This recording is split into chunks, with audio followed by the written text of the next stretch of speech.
In the past 6 years of working on myself, I've realized that everything we do is for an emotion. Either chasing an emotion that we want more of or avoiding the ones that we don't.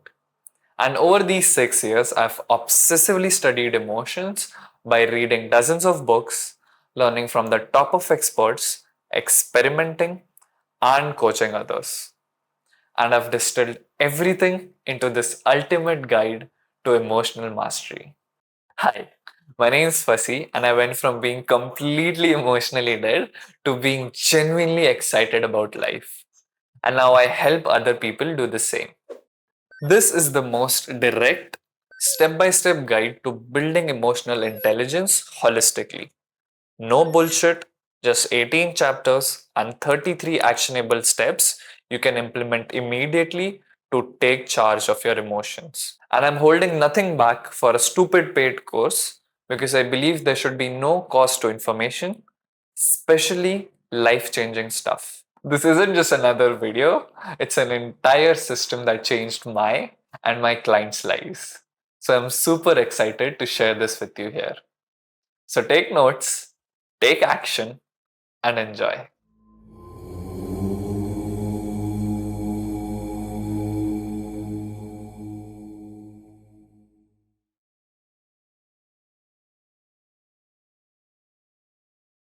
I believe IQ is one of the most overrated things. We value IQ so much. We think that smart people have it all figured out. They have it all sorted with their massive brain size and mental capabilities.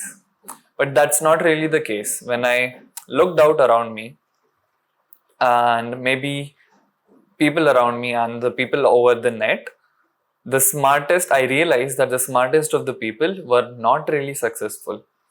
In fact, they weren't even happy.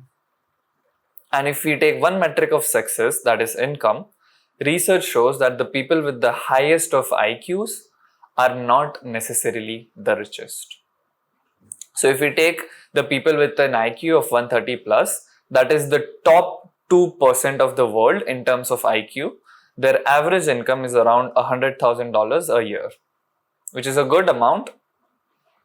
But if you look at the average income of America, that comes to around $63,000 per year. And bear in mind, when I say average, this includes the people with the lowest of incomes as lowest of IQ as well in America. And there are a lot of people with low IQ in America, by the way. So the top 2% of IQ, that is 130 plus, earn only 50% higher than the average Joe. Think about it and let it land. And if there is one common denominator of success that was discovered across the spectrum by research, it was found out to be high emotional intelligence. So among 42,000 people, 42,000 people was looked at, their income was looked at, and their income and EQ was compared basically. And it was discovered that people with an high IQ earned on an average $29,000 more per year than the low IQ people. And there was a direct relationship between income and the IQ level of a person. So you can see in this graph, as the IQ scores of people kept increasing, their annual income also kept increasing in a linear fashion. But why was this the case? What makes EQ so powerful? EQ is defined as your ability to feel, understand, manage emotions, and self-motivate. And the most important aspect of EQ is that it's a meta skill. And what that means is it's a skill that is meta other skills, that is beyond other skills, or that transcends other skills. What that means is if you improve your EQ, it improves all area of your lives and all the skills you have. So things like communication, leadership, teamwork, your relationships, etc., everything. And unlike IQ or intelligence,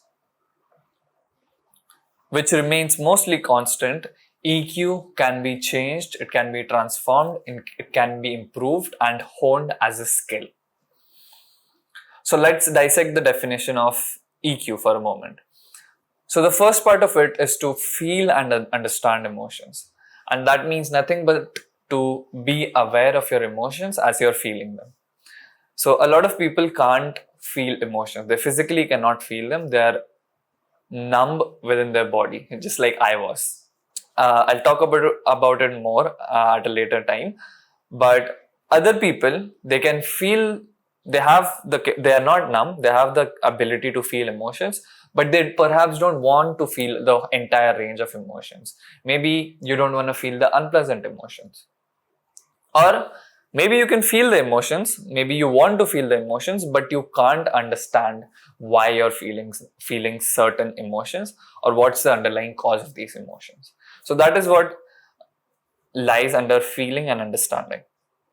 So chapter 6, 7, 8, 9, 12, 13, 16, 17 and 18 are all about how to feel more and understand your emotions. The second part of the definition was to manage your emotions, which means nothing but to regulate or have the ability to change your emotions at will. And it also includes the ability to be present with and process your emotions. Chapter 2, 3, 4, 5, 7, 8, 9, 12, 13, 14, 15 and 17 are all about regulating and the ability to change your emotions.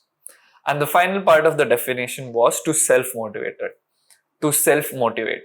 That is to be motivated by your own goals and aspirations as opposed to pain or fears which come from outside of you. Chapter 5, 10 and 15 are all about tapping into that intrinsic motivation and being motivated from within. Now let's look at the limitations of the intellect. And if you think about it, it will make sense. Because intellectually, we all intellectually know what we have to do and what we must do to have everything that we want. If you can just wake up early, if you can just exercise, if you can just eat healthy, if you can just sleep on time, if you can just do focused, deep work for 4 hours every day, your life would transform and you would have everything that you want and your life would be just like how you want it to be. But you cannot get yourself to do it. And that's because of emotions. So around 2 to 3 years ago, actually more, around 4 to 5 years ago, I wanted to work on my social skills. So I wanted to improve my social skills. So I decided that I will go out every day and cold approach at least 3 people. And if I were to do it, and if I could stick to just that goal of approaching and saying hi to 3 people every day, my social skills would inevitably improve. But so I started going out every day and I used brute force. So it was triggering, it was difficult. I was afraid, I was scared, it was difficult to do that. So I used to exert brute force and willpower to make myself talk to strangers.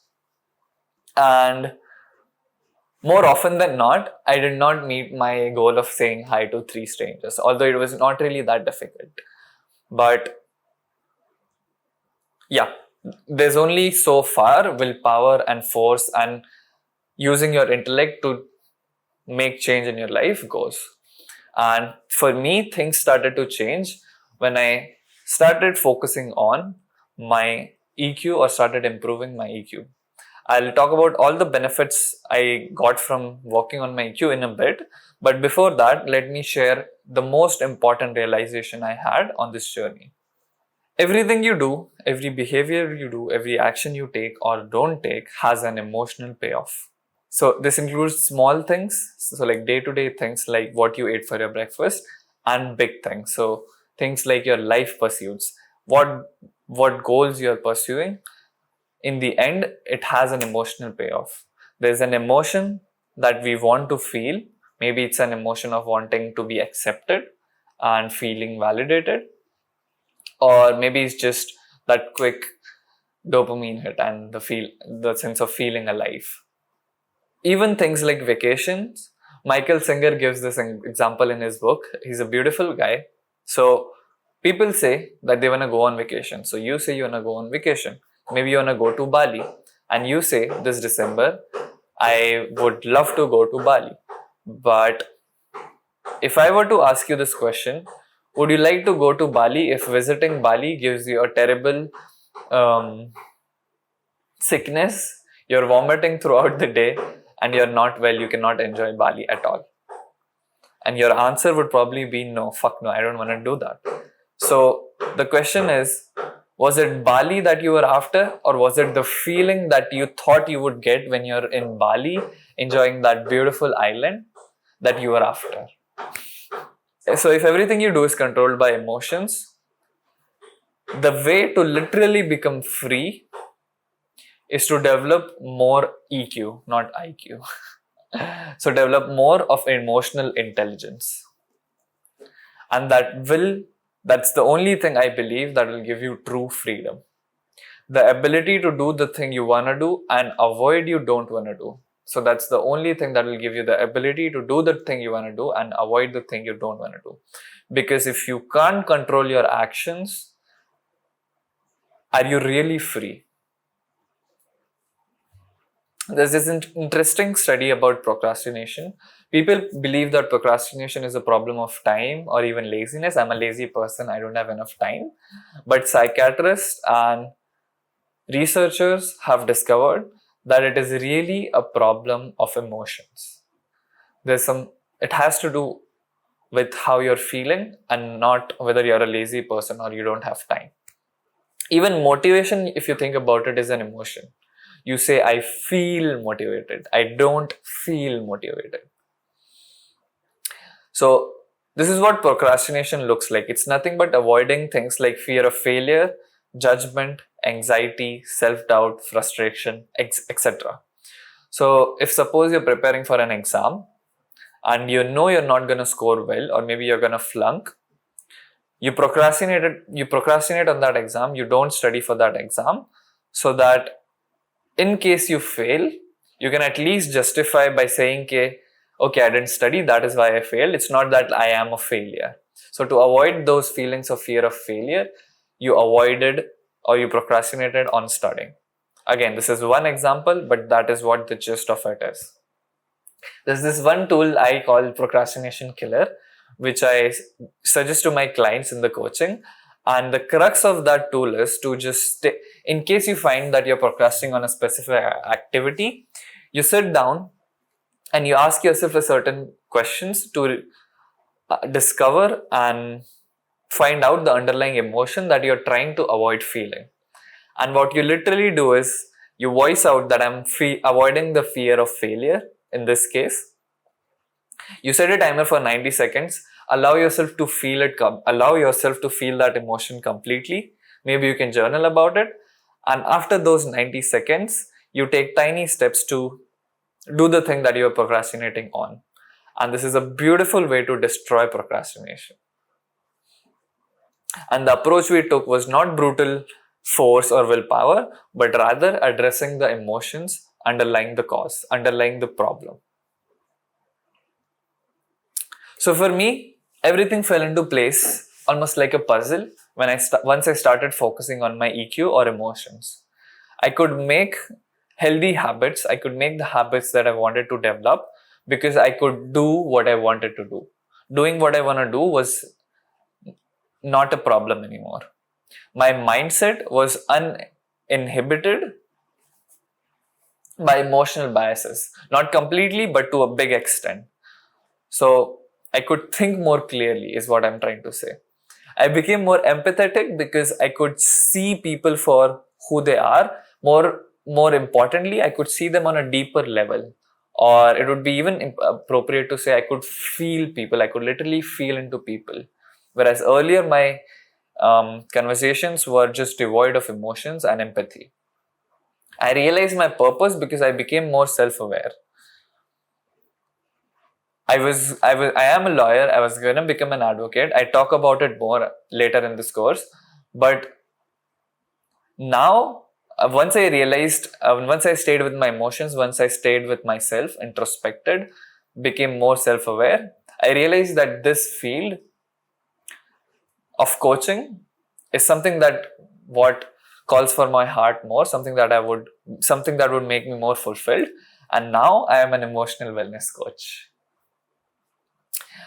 Creativity flowed because there were less emotional blocks blocking it. So I became more creative, exponentially more creative than I was before. I became happier. This is like a duh one, because I was living a dream. I am living a dream and I'm grateful for it. And all of this because I was lucky enough to realize the importance of emotions and just devote some time towards improving my emotional intelligence. And that is why I'm sharing all of this and making this video, this guide, this course.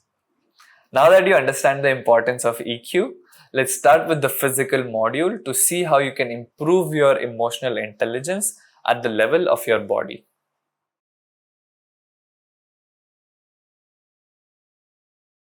We start with the physical body system because it's the most concrete and fastest to see change in.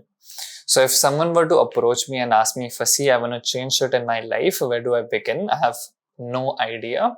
I would highly suggest them start at the level of your body or the physical level, because yeah, like I said, it's the most concrete. You can see the changes. It's the fastest to see changes in. And that is why the physical module is the first. There are 4 chapters in this module. The first one which is actually chapter 2, because foundations was chapter 1, conquer your form.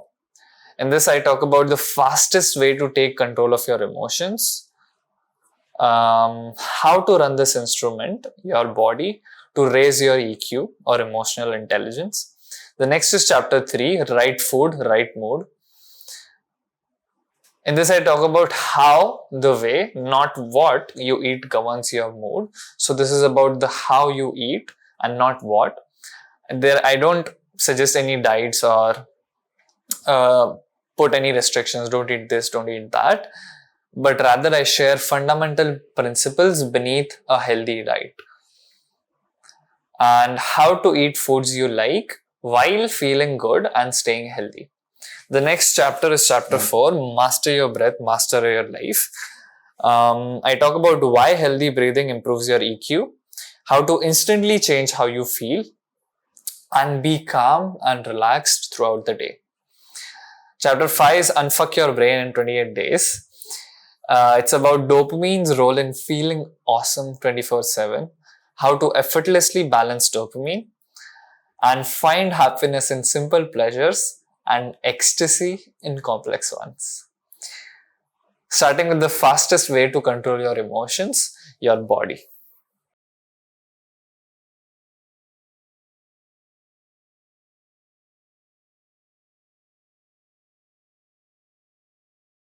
In a research named power posing, just standing for 2 minutes in a particular specific way made the subject significantly more confident, dominant, and less stressed, even more calmer.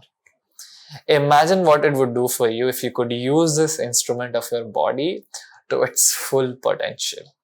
So in this chapter, I'm going to show you and share with you the 4 power poses, my morning routine to feel on the top of the world every day, in which I incorporate my body, and bulletproof exercise to access any feeling in 2 minutes. Let's start with testing it. Now, instead of telling you the powers of your body and how effective it is in changing your feelings, let me show it to you. And I want you to do this tiny experiment with me. It will just take 2 minutes. But if you want to witness its power, I would highly suggest you follow along with me.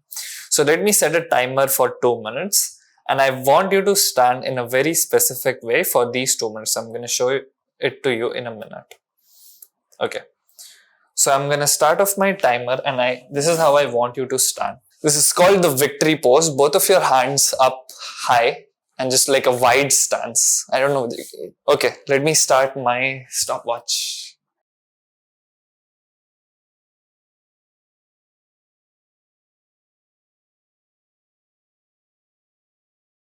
Standing, just taking up this posture, taking some deep breaths.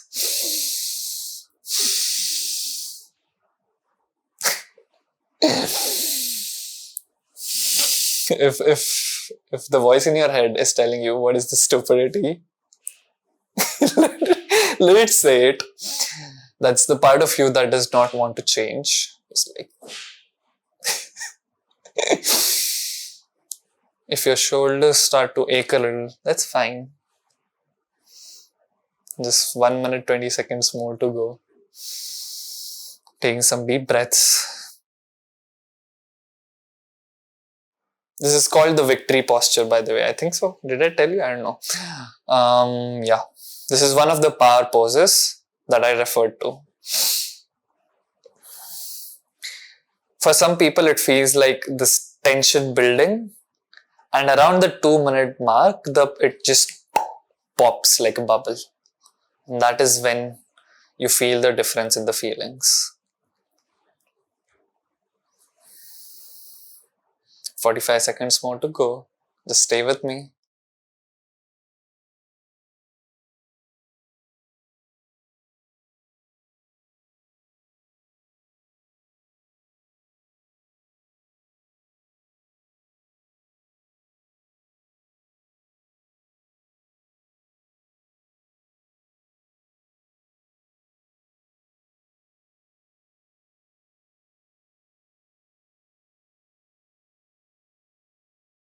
Okay, 10 more seconds to go.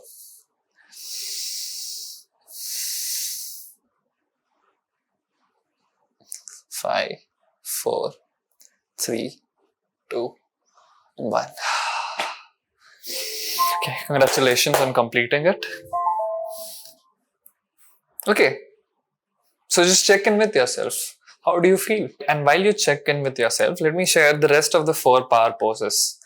I first heard about it in a TED talk by Amy Cuddy, who is a psychologist, and she's done a lot of researches around the topic of how your body changes your feelings, and even in some cases your hormones.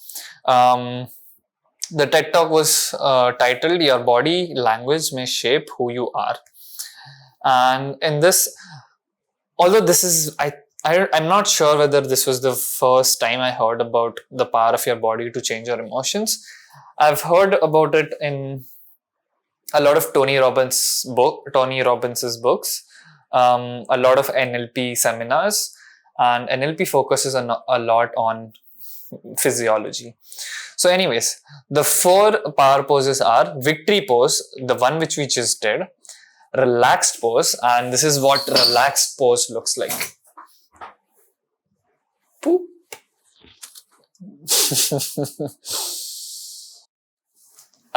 Superwoman pose, standing like Superwoman.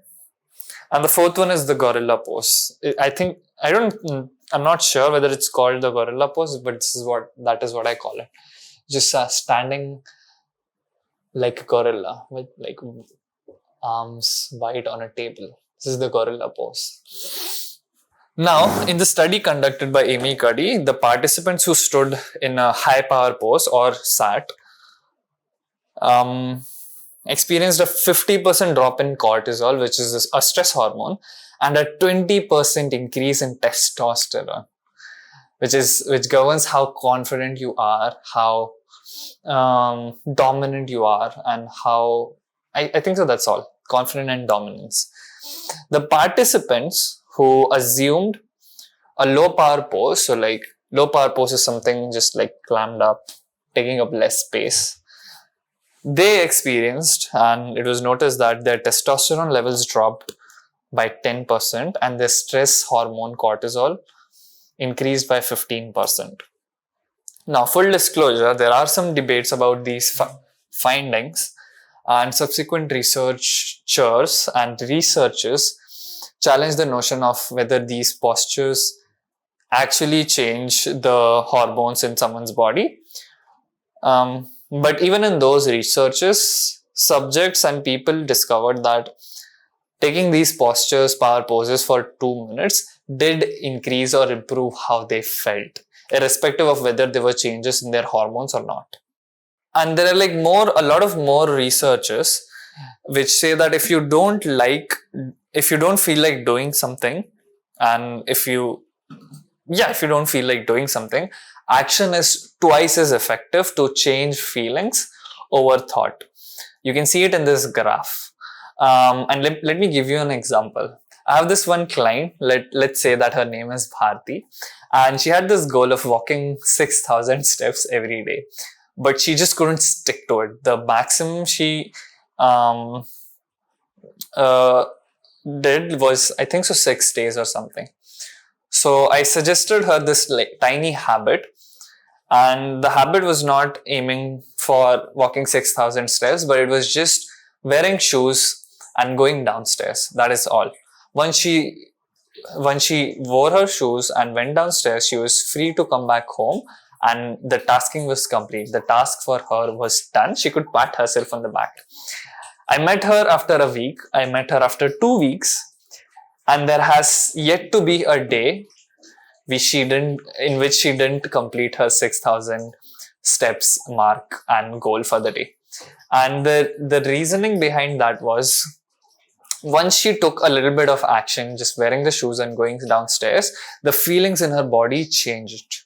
And now that she was downstairs and she was feeling better than before, she could start with the walking, although she didn't have to. Versus earlier, she was just trying to rationalize, think her into just walking and like motivating herself, but that wasn't working for her. And like, as you can see, there are a lot of research to back it up. Physiology explained. Our neurology and physiology are interrelated. This is what I mean by that, in case you didn't understand what that means. By neurology, what I mean is your emotions. That's a generalization, but your emotions. And by physiology, I mean your body.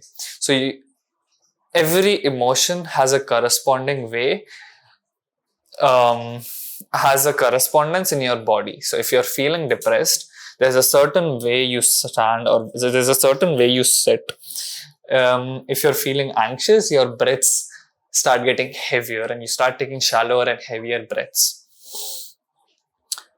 But that's just one part of it. By changing your body, you can trigger a certain emotion. So by taking heavier breaths, you can literally start feeling anxious and more alert and more aroused. By standing in a certain way, if you like we saw in the previous research, if the participants took the low power pose, they started feeling less confident after a while.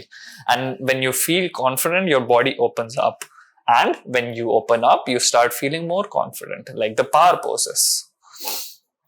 And this is seen in football stadiums. When a team scores a goal, their fans just like expand, their hands up in the sky and just like shouting. The emotion is reflected in their body or physiology. Even if you take people who have been blind since their childhood and have observed none of this, even when they win and even when they feel that accomplishment, their physiology changes to be in a certain way. Because this shit is hardwired within our brains, bodies, and minds.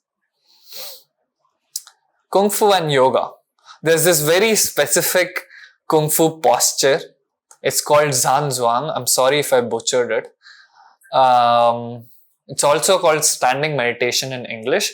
And the monks and disciples who practice this, or masters who practice this, they're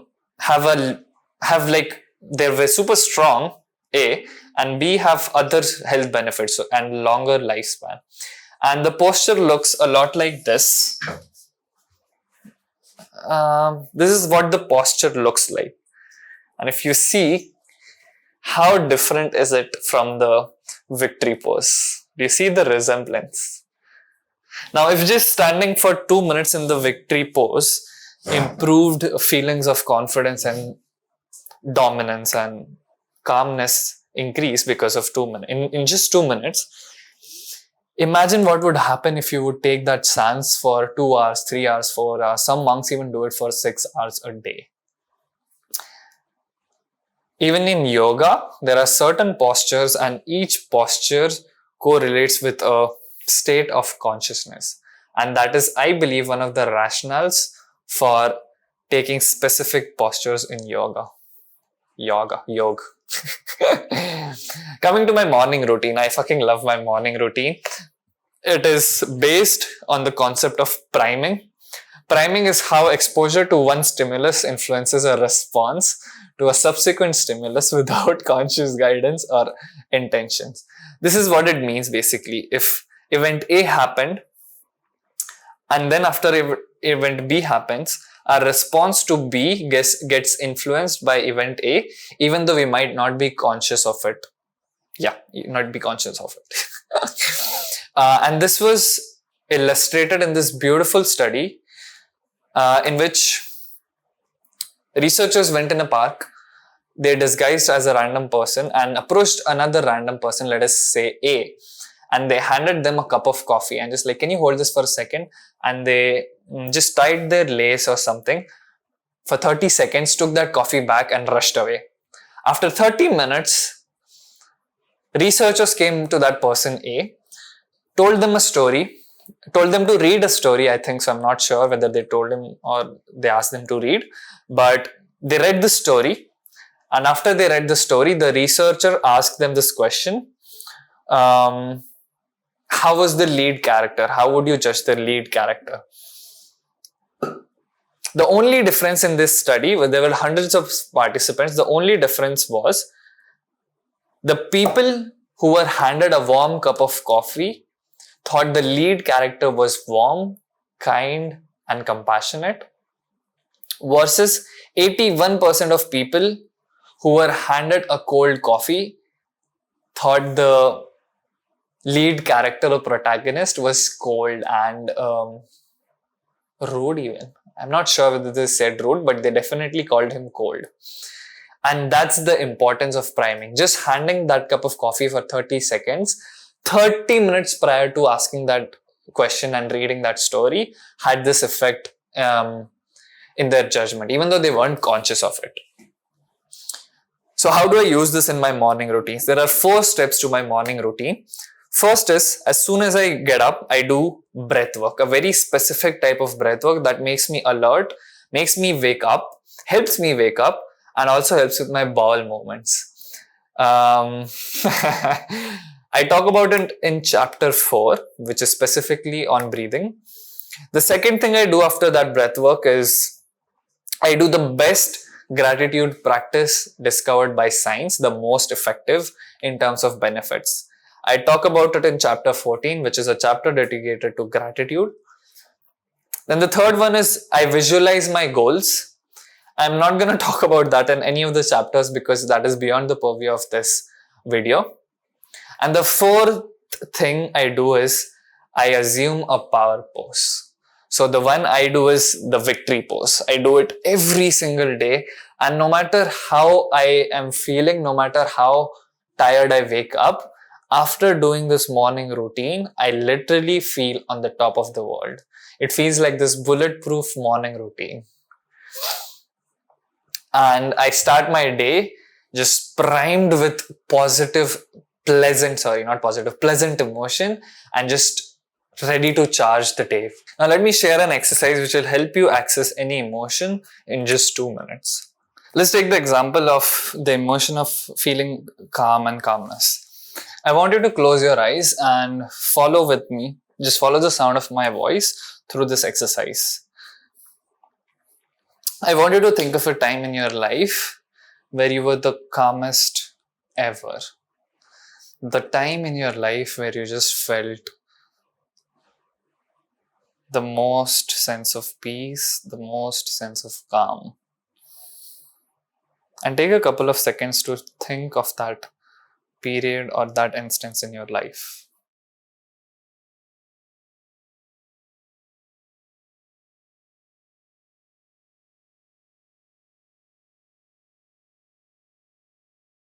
What did you see when you were feeling that calm? What did you hear when you were feeling that calm? Was there anything that you smelled and tasted? Most importantly, tap into that feeling of calmness. Notice the places in your body where you feel it. Let that emotion of calmness be expressed in your posture, your breathing, and your facial expressions. And I want you to hold that posture, continue with that breathing, and hold that facial expression for 1 or 2 minutes.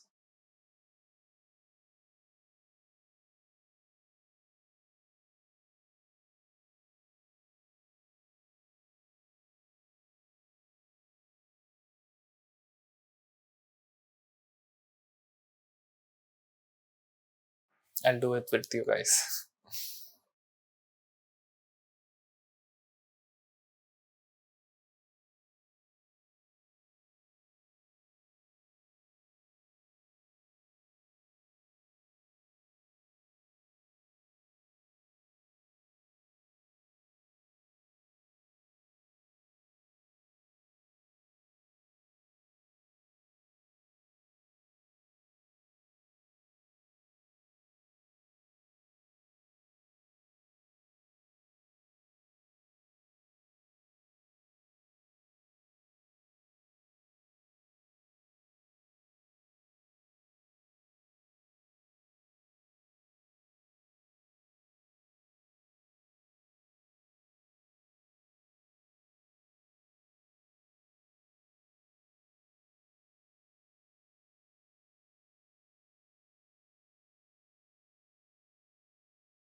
Okay, now feel free to open your eyes.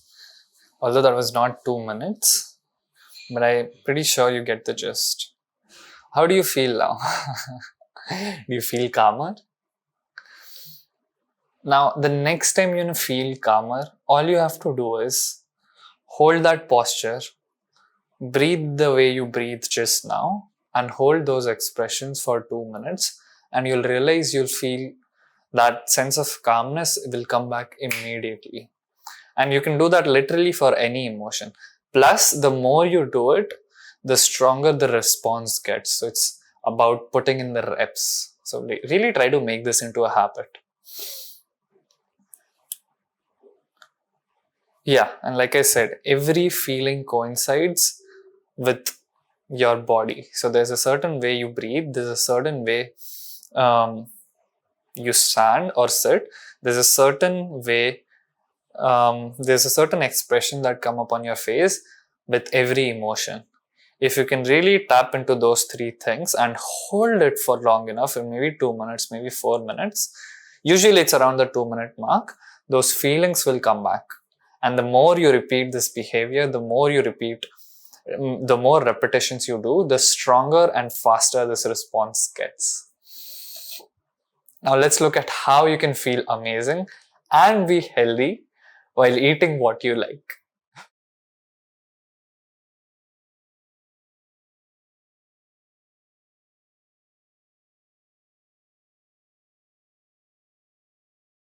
You can be healthy and feel amazing irrespective of what you eat. Yes, even cake. So by the end of this chapter, you'll know the timeless principles of a healthy diet. It's about how to eat and not what. I'm not going to tell you to eat this, eat that, not eat this, not eat that. How to eat delicious foods and still be healthy and feel amazing. Three tiny hacks to feel amazing irrespective of what you eat. Let's start with how glucose functions. Let's see if I can draw this for you.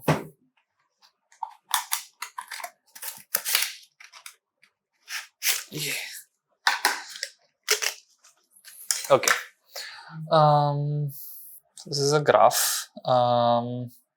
This is time. Oh shit. This time. This is sugar level. When you eat something, So your sugar levels rise depending on what you eat. The degree to which the sugar levels rise will depend a lot on what you eat and how you eat. We'll be discussing about the how in this chapter.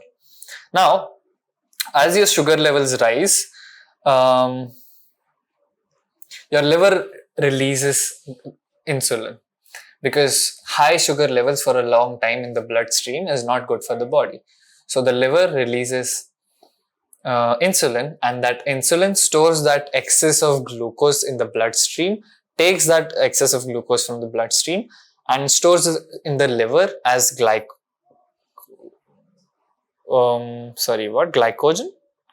Was it glycogen? Yeah.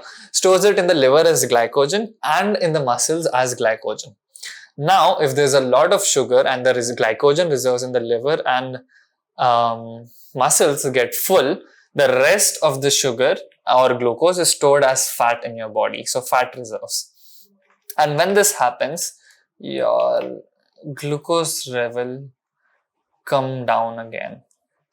And this is the increasing of glucose is called a spike, and the decreasing of glucose in the blood stream is called a crash. Yep. Different macronutrients release glucose in different magnitudes. So if you look at this graph here, I got it from the internet. When you eat carbs, this is the first whatever. When you eat carbs, your glucose rises, spikes immediately and spikes a lot, and it comes down with the equally fast. When you eat protein, it's much better than the carbs. There's not that much of a spike, and you get extended energy from protein as opposed to carbs, which give you an instant energy and an instant crash. The best are fats. I don't know why fats are demonized so much and considered so unhealthy. But when you eat fats, you get no glucose spike, as you can see in this graph, and you get an extended release of energy, an extended supply of energy from fats. So we eat carbs and we eat sweet foods. We feel good, that rush of glucose, that sugar rush makes us feel good, that high energy. But the crash is where shit hits the feeling. Feeling? What? But the crash is where the shit hits the ceiling. The effects of glucose crash. So from the moment you are born, you are getting cooked like a toast. You're getting burnt. Just like this picture here. The moment you are born, every passing moment, the cells in your body, your muscles, your bones, everything is cooking. Literally cooking. So when the cartilage of a newborn baby was taken, the cartilage was white, like the number one bread. And when the cartilage of a 90-year-old, from the rib cartilage of a 90-year-old was taken out and observed, it looked much like the burnt toast at number 10. And this process is really inevitable. You don't have to worry about it. But what you have to worry about, or you can worry about, is that glucose accelerates this process because of glycation. Full disclosure, I don't really understand completely how glycation happens, but because of glycation, there's a release of free radicals in your body, and these free radicals damage cell, and this damage makes you age faster. So the more and the more glucose is in your body and your bloodstream, the more insulin will be released, which has a set of problems of its own. If you look at some of the effects of frequent spikes and crashes, these include constant hunger and cravings, chronic fatigue, poor sleep, migraine, brain fog, acne and skin conditions, faster aging and arthritis, Alzheimer's, dementia, gut issues, mood disturbances, heart disease, type 2 diabetes and insulin resistance, which is like an obvious one. Let's test this. Let's test it again. Let's test it again. So next time you eat a meal, I want you to set off a timer.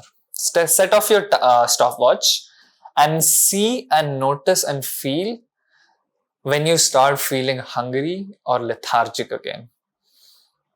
I'm guessing, I'm willing to make a bet that it would be somewhere around the 2 hour mark, because that is when the glucose crash starts to happen. So your glucose peaks around 70 minutes in, and after that it starts to crash. So my father has a habit of sipping tea every few hours, like a lot of people here in India. We are very fond of tea. And what that does is, when you feel that crash and when you feel that lethargy and hunger coming back, they sip tea, which gives them that caffeine hit stimulus, which makes them feel alert and also gives them a glucose spike from the sugar in the tea. So basically it prolongs or delays the crash is what it does. But people have a habit of consuming tea every few hours. So you can see how that leads to just more spikes and more crashes. But the question is, why are people, and why are you, why am I, why are humans tempted for glucose and sugar spikes? It comes back to this word, which I'm going to use a lot in this video, trauma. So trauma, emotions, and glucose. What happens when you get a glucose spike is you feel good. When you eat high sugar, high glucose food, you get you get a dopamine spike, which we'll be talking about in the next chapter, but you also get an instant sugar rush, which feels good to your body, because to your body you've just consumed food that increases your chances of survival. So you feel great when the sugar is rising, and that feeling great is what people use to avoid feeling emotions and avoid feeling terrible, is what my understanding of it is. So for me, I have this underlying journey of bringing up suppressed emotions and processing them using a very specific meditation, which I'll be talking about in chapter 18. But every once in a while, every so often, a strong bunch and a strong emotion surfaces, which does not feel the best. But what I've noticed is, during that time, my urge to eat sugary food in those low periods, those low modes when I'm feeling strong emotion, just skyrockets. I just want to eat sweet food, just like I can, just anywhere from where I can get it.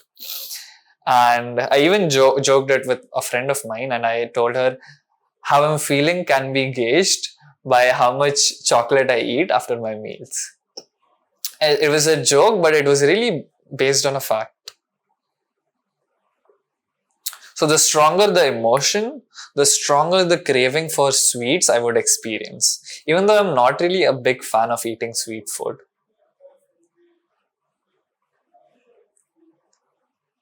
Then what's the solution to this cycle? The solution is to dent the glucose spikes. And here are 3 hacks you can use to dent these spikes. The first is eating food in the right order. Just by eating food in the right order, just by changing the how, not what, you can dent the glucose spike by 72%. Think about it for a second, let it land. You are changing nothing in your meal, you are just changing the order in which you eat the meal. And that improves your health by denting the glucose spike. So if we take this example from the author of the book, The Glucose Revolution, that is where I've gotten these snippets from. She ate rice and salmon mixed. She experienced this glucose spike. You can see this graph. But she ate salmon first and then she ate rice second. And this is like, I don't know, this is 10% of the spike. This does not even qualify as a spike. This is beyond the spike mark. You can see here that big of a difference just by eating salmon first and rice second. So the right order of eating food. So what's the right order? The right order is this: veggies first, so fiber first, any form of fiber, proteins and fats second, and carbs and sweet last. That's the right order of eating food. Now, it can be inconvenient to eat every meal in this very specific order. So here's what I like to do. I just like to eat veggies or fiber at the beginning of the meal, like a salad. Then I eat my meal in whatever order that I want to, having a lots of protein in it. I just like to incorporate a lot of protein in my meals, and then end it sweet or with a dessert. That is how I like to do. And if you think about it, that is the reasoning behind, or that's the reasoning for why eating sweet as a dessert is a thing, even especially here in the East. It's suggested that you eat jaggery after every meals for good digestion. The next hack is consuming a tablespoon of vinegar in a glass full of water before meals. This is the easiest of step that you can incorporate to dent the spikes from your meals. So here you can see the author. She consumed coffee ice cream. She experienced a spike from it.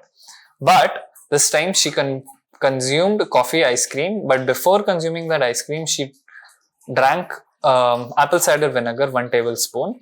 And you can see the difference just because she consumed a glass full of water with apple cider vinegar in it, a tablespoon. Now, I don't use this hack. My mother does. I don't know why I don't do it. I just don't do it. But my mother does this one very consistently. And what this does is, apple cider vinegar has acetic acid in it, and the acetic acid triggers muscles to suck glucose out of the bloodstream, and hence it dents the spike. There's this tradition in Middle East to consume vinegar with their salad, and a lot of pickled vegetables which are pickled in vinegar. So yeah, a lot of our traditions have already incorporated these hacks. The final hack is move after you eat. This is my favorite one. Here you can see the author ate a piece of cake, massive spike from it. And then she ate a cake again, but she went for a hike for 20 minutes and the spike was just dented, disappeared. Barely, not even reaching the spike bar. Yeah. So when you walk after having a meal or anything, again, your muscles need energy, and that energy is utilized by sucking the glucose and the readily available energy, which is glucose in the bloodstream. And really any movement works within 70 minutes of eating. So things like walking, calf raises if you have to sit for a meeting or you have to sit and watch something. Push-ups, this is my favorite. Pull-ups, squats, etc. Really any kind of movement which utilizes or uses your muscles. The movement which involves calves is apparently the best.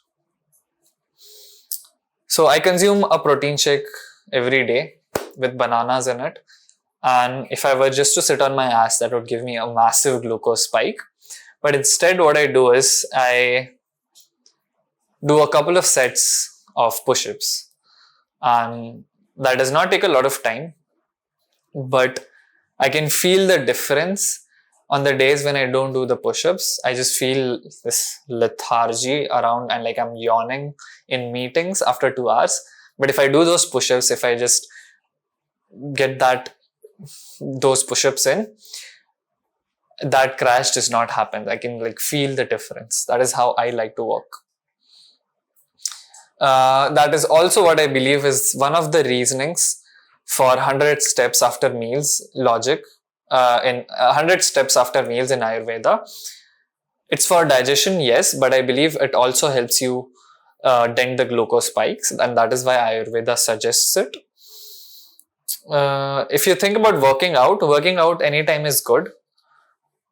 Even if you do it before having your meal, it will decrease your sugar spike by 18% and insulin spike by 35%. So it's like you can work out anytime during the day and it will still help you with your glucose levels. I came across this information in the book Glucose Revolution. Beautiful book, simply explained all of these concepts. I highly suggest you go read it if you want to go deeper into this. There are more hacks in this book. Finally, time restricted eating. It's the pro version of balancing your glucose level basically. And I believe that time restricted eating or intermittent fasting is the natural way of eating for humans. If you go back to the hunter-gatherer times, we did not have food readily available 24 hours. We could not just keep munching on shit. We had to go out, hunt. Maybe we hunted a mammoth, we feasted, and then we did not know when we'll get our next meal. Maybe it was after a day, after 2 days, maybe even a week. So our bodies really thrive, even our minds for that matter, really thrive when we are in that fasted state. And this is one of the best things you can do for your health, for your immunity, even focus. My meditations are superb when I'm fasted. For your longevity, like a lot of things, it's one of the best things you can do actually. There are dozens and dozens of benefits. I personally do a 12 to 14 hours fast along with these hacks that I mentioned above. If I do more, I end up losing weight. I would like to do more. I tried doing longer fasts, longer periods of not eating in a day. But like I said, I just end up losing weight and I don't want that. The easiest way to incorporate time restricted eating, I believe, is to just skip one meal before or after your dinner. Before or after you sleep, actually. So you can either skip your breakfast or skip your dinner, and you'll easily be in a fasted state for more than 14 hours. The way I like to do is I like to eat my dinner early and I like to eat my breakfast late. And so I eat my dinner around 9 and I eat my dinner around breakfast around 10 o'clock in the 9:30 or 10 o'clock in the morning. So that gives me a good 12 hours of a fast in a fasted state. And if you think about it, everyone fasts unless you have glucose saline while you sleep. Because when you sleep, you are in a fasted state. And if that's so good, might as well prolong it. Before we talk about how to master your breath to improve your EQ or emotional intelligence, I'd like to ask you for a favor. This video has taken me quite a bit of time, effort, and money to materialize and make it available to you for free. And if you can see this kind of information changing your life for the better, I'd like to urge you to help me spread it. Help one another human be happier, more fulfilled, and in control of their emotions by sharing this video. You can click the share button below and send it to one person you know would benefit from this. Or if you use social media, posting the link there is even better.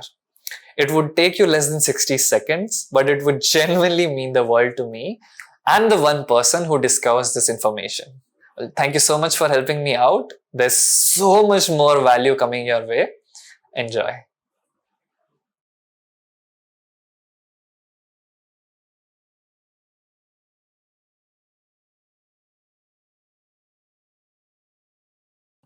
There's a yogic saying, master your breath, master your life. And I've experienced the truth of that statement firsthand.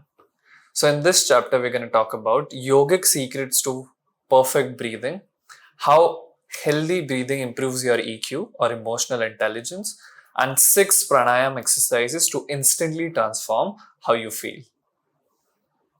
Let's test it.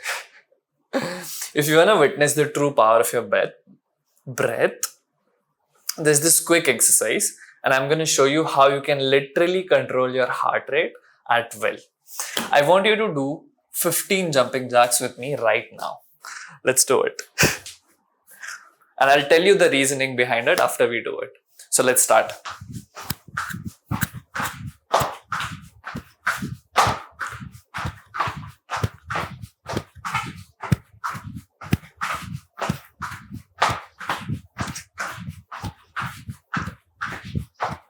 I lost count. Was that 15? Okay, that should be 15. Congratulations if you did that. Now, have a seat, get comfortable. I want you to place your hand on your heart. And you'll notice that your breathing rate has increased. Your heartbeat has increased. What I want you to do now is, I want you to take a deep breath through your nose, fill your lungs up completely, and exhale through your nose, and let your exhalation be extended, slow, and calm.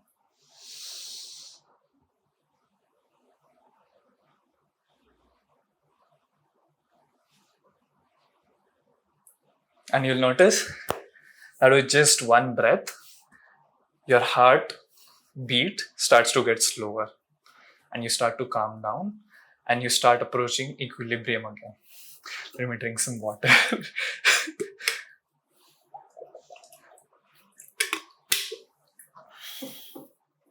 So if just one breath can calm you down immediately and instantly,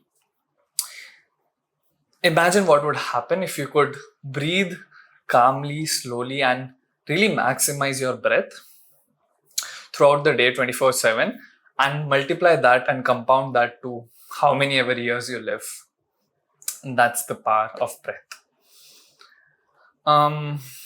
I mentioned these two books, Breath by James Nestor and The Oxygen Advantage by Patrick McKeown, because I've learned a lot from them. If you'd like to research this topic more or dive deeper into the concept and science and everything behind whatever I'm talking about, I highly recommend you read both of these books out. So what does perfect breathing look like? Perfect breathing is calm, relaxed, and effortless breathing and breaths through your nose 24/7. A lot of people breathe through their mouth. Breathing through your mouth is inefficient breathing and heavy breathing. If you ask a farmer or a pet owner, how do they gauge whether the animal is sick or not? More often than not, they look at their breathing, and if their breathing rate is heavier than usual, they know that something or the health is not okay, or the animal is sick, they have incurred an injury, or even is in distress. There's this quote that I love by Lao Tzu. A perfect man breathes as if he's not breathing. Lao Tzu was a fucking legend. He's a philosopher, sage, esoteric from China. I'm pretty sure China, but somewhere here in the East. There's a Japanese legend that when a master had to pick a samurai for war or for whatever purpose, he would place a feather underneath their nose, and while breathing, if the feather moved, he would dismiss the samurai. That is how much importance was given to slow and efficient breathing. There are 4 levels of breathing according to the Taoist tradition, which is the tradition I believe founded by Lao Tzu. The first level is what I called breathing like an animal. That is, your breaths are so heavy and they're so loud that people around you can listen to you breathing or hear you breathe. The second level is you can hear your breath. So as you're breathing, you can hear the sound of your breath. That often happens for regular people after exercise. So just now, I heard my breathing post the jumping jacks. And I think so even you guys can hear it when I take heavy breaths. That was too heavy, but like in general, if you can hear your breath, that falls in the second category. The third category is you can feel your breathing. That is, when you breathe through your nose, you can feel the air pass through your nostrils. And the fourth category, which is the ideal way of breathing, is you can't even feel the air pass through your nostrils.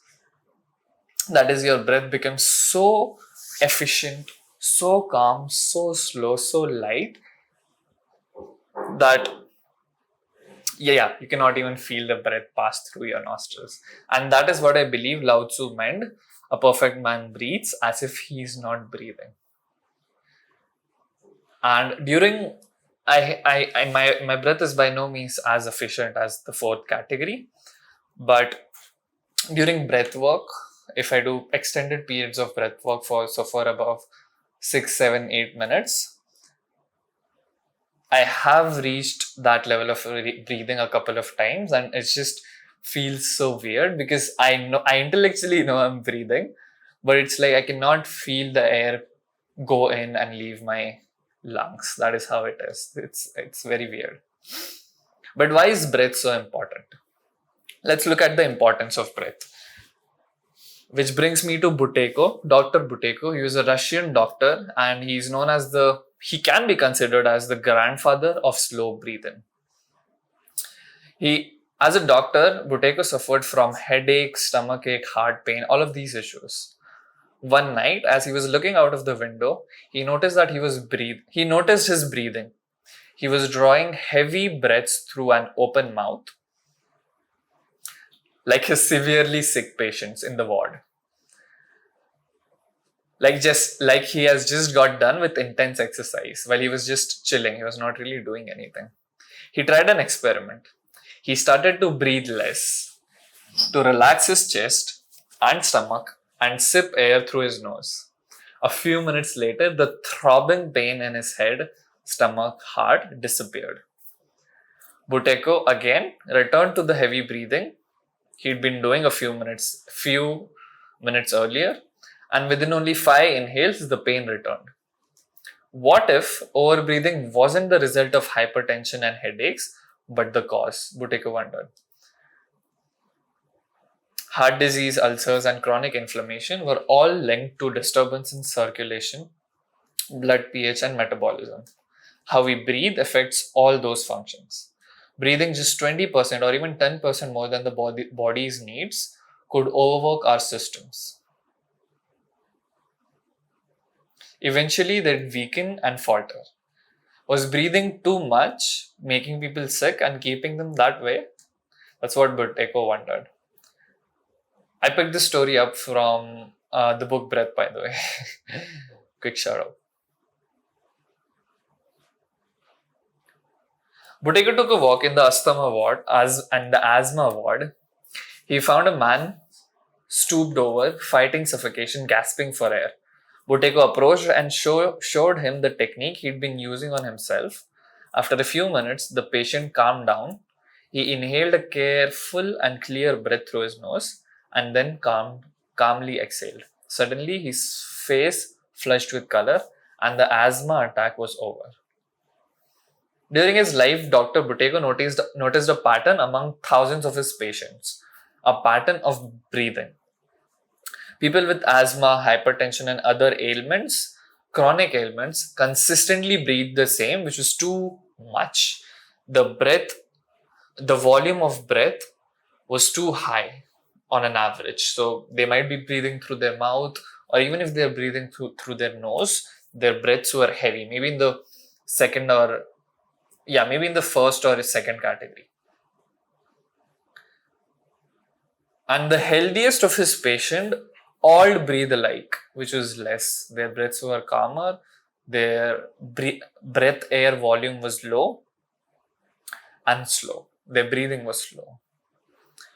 He developed a protocol of breathing patterns and changed the lives of thousands of people, which was later known as the Buteyko method. I personally discovered this method through this subreddit called r/Buteyko. You can see it here.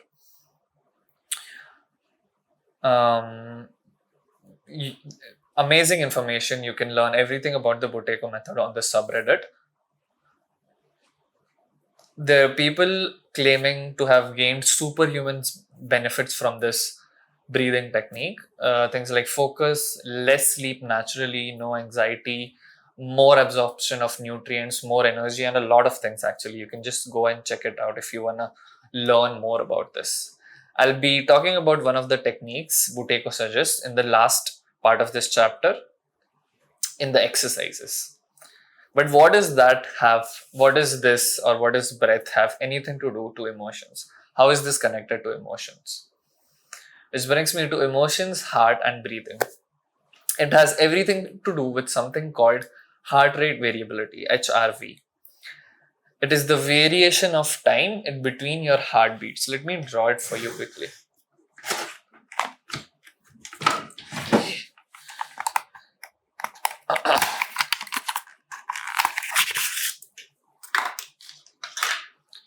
So, oh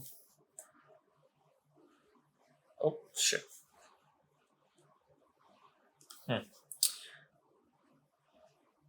So let's suppose this is your heartbeat.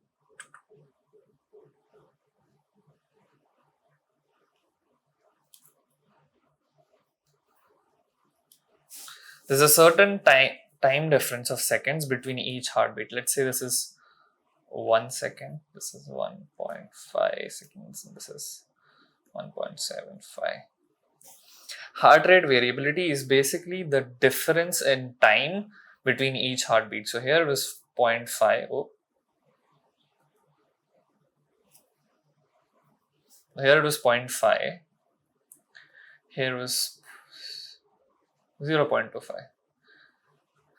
And believe it or not, a higher heart rate variability is better for you. It's a marker for good health and good, even emotional regulation. We'll get to that later. But the more variation in your heartbeats there is, the better your cardiovascular health is, and a lot of things actually. It's a measure. It's used to measure a lot of things. So the way I like to see it, your heart is like a rubber band,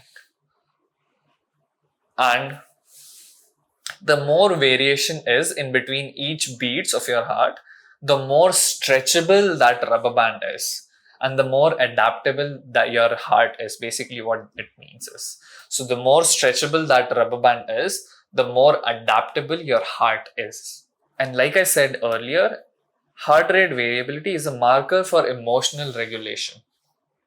So if a person's heart rate variability is low, they are poor at regulating their own emotions, especially things like anxiety.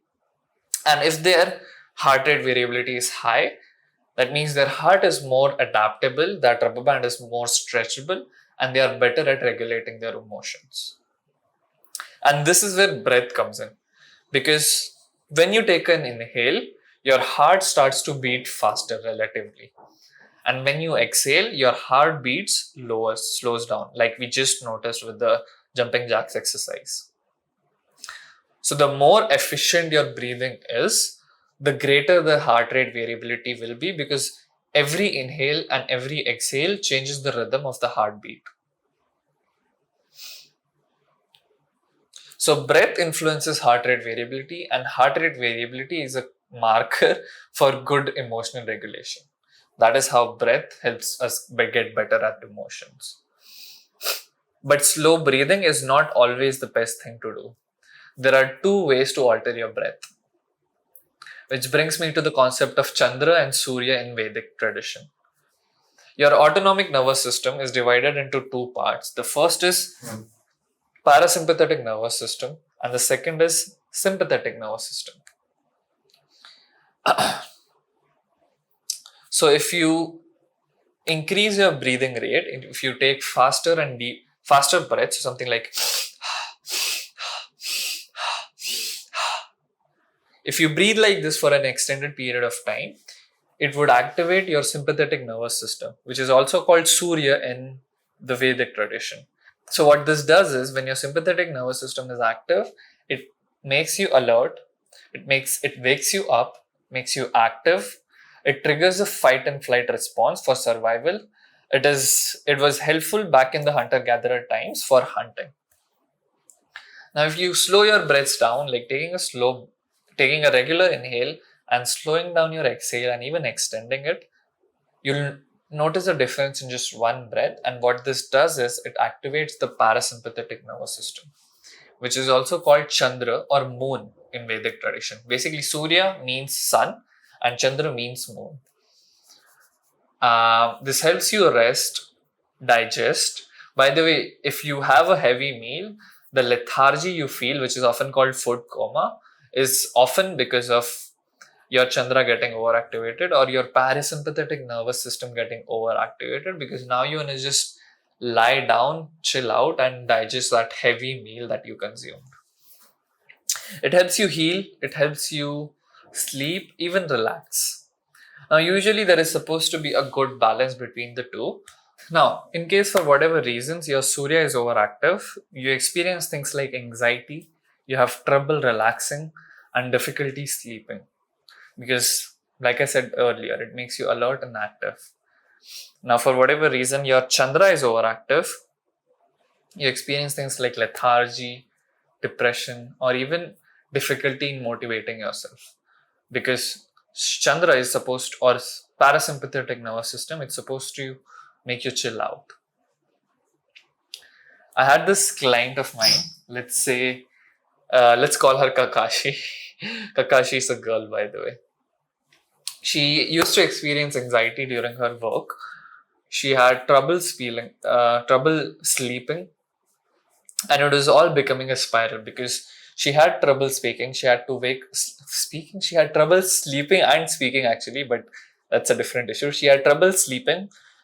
She had to wake up early for her walk. She felt unrested. She couldn't perform at work, and that was just a downward spiral. So what I did was I suggested her coherent breathing, which is, by the way, one of the best breathing techniques to increase your heart rate variability. I'll tell you how. I'll share how to do coherent breathing with you in a minute. But I suggested her to do coherent breathing just before sleeping, as she was trying to sleep, and when she did the breathing technique, it helped her sleep immediately, which improved her sleep quality. She woke up feeling rested, and the levels of anxiety she experiences throughout the day also reduced.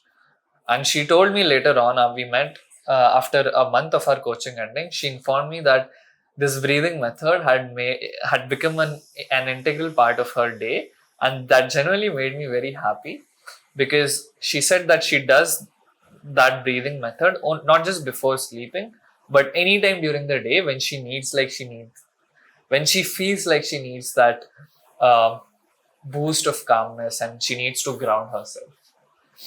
Now, coming to the exercises, the breathing exercises, improving and optimizing your breath is a discipline.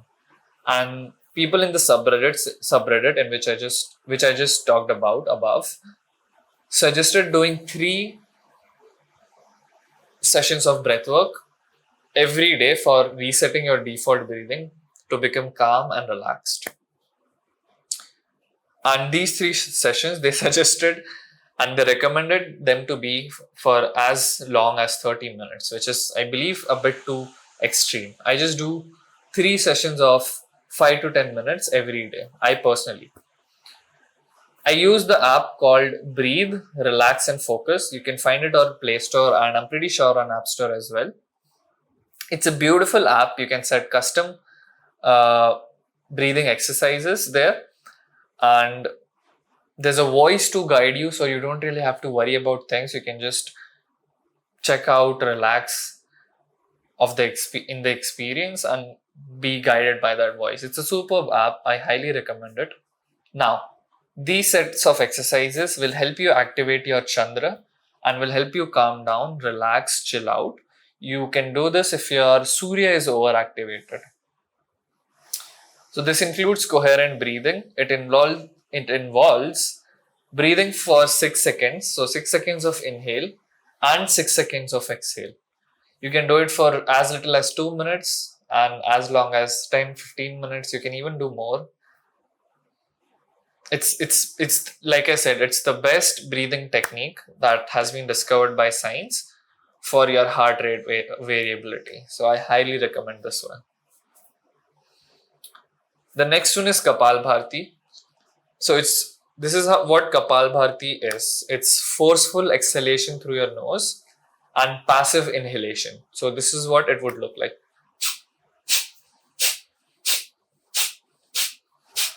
You're just focusing on the exhale. You're not inhaling. You let your body inhale by itself. It's like a passive inhalation. And Kapalbhati is also superb for people with anxiety because after Kapalbhati, you feel super relaxed and your breath is just slow, calm, beautiful. It's beautiful. So for Kapalbhati, you can do 18 rounds of forceful exhalations. So this 18 times. And after doing it for 18 times, you can let your breath just relax. You can just chill out for a couple of minutes. Let your body breathe on automatically.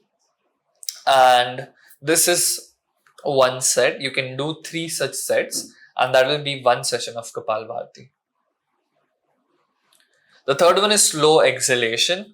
This is 3 seconds of exhale and 6 seconds of exhale. This is one of my favorite ones. I do it twice every day. And again, you can set this breathing pattern in the app.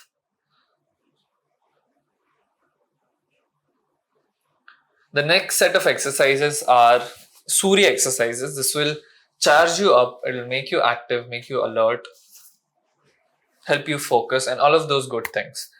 The first one is Bhastrika. And Bhastrika is like the pro version of Kapalbhati.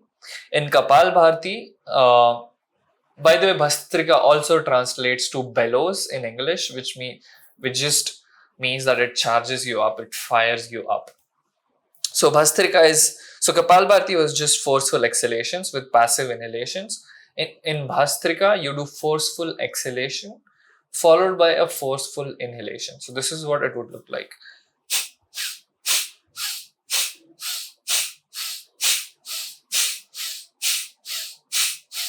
This is what Bhastrika literally looks like. And you can again do this for 9 or 18 rounds and let your breath just default to its regular breathing pattern after 18 rounds. And this is one set. You can do 3 sets of Bhastrika as well. By the way, Bhastrika is also the breathing method and breathing technique that I do as soon as I wake up in my morning routine. So I wake up, drink a glass of water, and I immediately do 1 or 2 rounds of Bhastrika. It just wakes me up, makes me alert, irrespective of how my sleep quality was. And it also surprisingly helps me with my bowel movements, which is like an added bonus. The second breathing method in Surya is tummo breathing, which is 30 rounds of shallow and quick inhales. So this is what it looks like.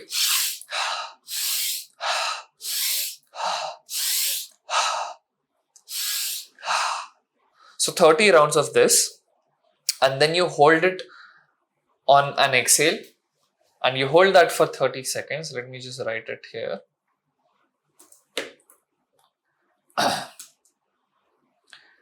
Actually, Tummo is a bit complicated. There's some visualization involved as well. I highly suggest before starting Tummo, you look up a tutorial online. But Wim Hof is quite easy and user-friendly. So let me just explain what would Wim Hof look like. Again, very similar pattern. Wim Hof taking deep breaths and fast deep breaths and fast exhales. So something like this.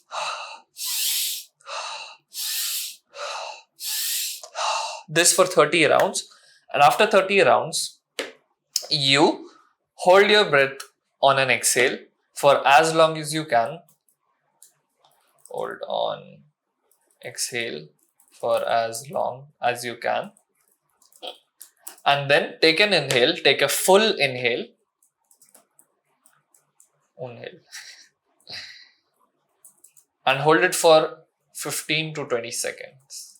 This is one round of Wim Hof. You can do it for 3 rounds, even more, 4, 5 rounds. It's superb. I used to love doing Wim Hof. I don't do it anymore, but it's one of the most science-backed, researched breathing technique. It's also super famous, so highly recommend it. You can search Wim Hof beginner's tutorial on YouTube and you will find a breathing tutorial by Wim Hof himself. Now, these are some of the neutral breathing exercises that I love doing as well. The first one is breath hold. Dr. Buteyko was a huge, big advocate of holding your breaths. You can start with 3 seconds of inhale and 3 seconds of exhale, followed by a 6 seconds of hold. If 6 seconds feels too much, reduce that to 3 seconds, is 3, 4, whatever is comfortable to you. It should be such that it's just slightly uncomfortable, not too much. You shouldn't be like gagging and Your belly shouldn't be hurting when you hold these breaths. And you can gradually increase as you get comfortable. I am currently at 8 seconds. I do breath holds every day, at least once a day. The next one is Anulom Vilom, which is also a pranayam. And this is what Anulom Vilom looks like. By the way, Anulom Vilom also balances both your Surya and Chandra. So it calms you down and it also makes you alert. So using these two fingers, your thumb and your ring finger, you close one of your nostril, you take an inhale, you close that nostril and exhale from the other one. And then again inhale from the same one, close that, open the other and exhale. Inhale from the same one, close that, open the other one, exhale, and then inhale again. So this is what Anulom Vilom looks like. You can do it for extended period of time. So 30 rounds, 15 round, 30 round, whatever suits you. It's beautiful. I love, a lot of people here in the East do Anulom Vilom because it balances both your Chandra and Surya. It's also called Nadi Shuddhi or alternate nostril breathing. So check it out. Now let's see how you can find happiness in the simple pleasures of life.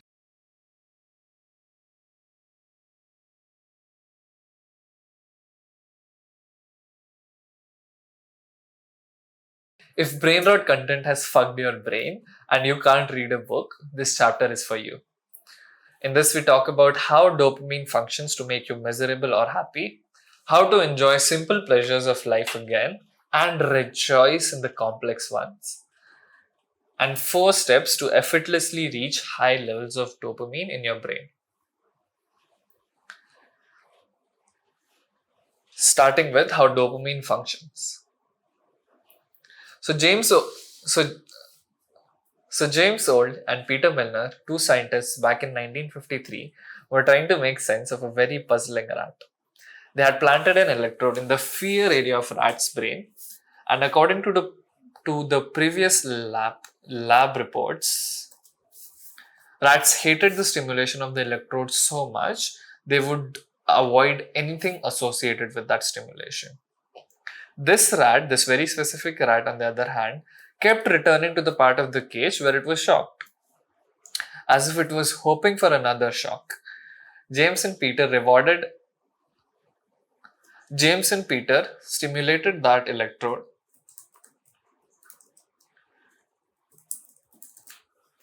in the rat's brain every time it moved slightly towards the right. Soon they could operate that rat almost like a joystick. Were the earlier reports wrong, or was this rat masochistic? What was happening? So, because of James's clumsiness, he planted the electrode in the wrong area of rat's brain, which seemed to generate incredible pleasure when stimulated. This is the conclusion that they derived, that it was stimulating that pleasure area in the rat's brain. In fact, they didn't even completely understand what was happening. They confused desire or dopamine for pleasure.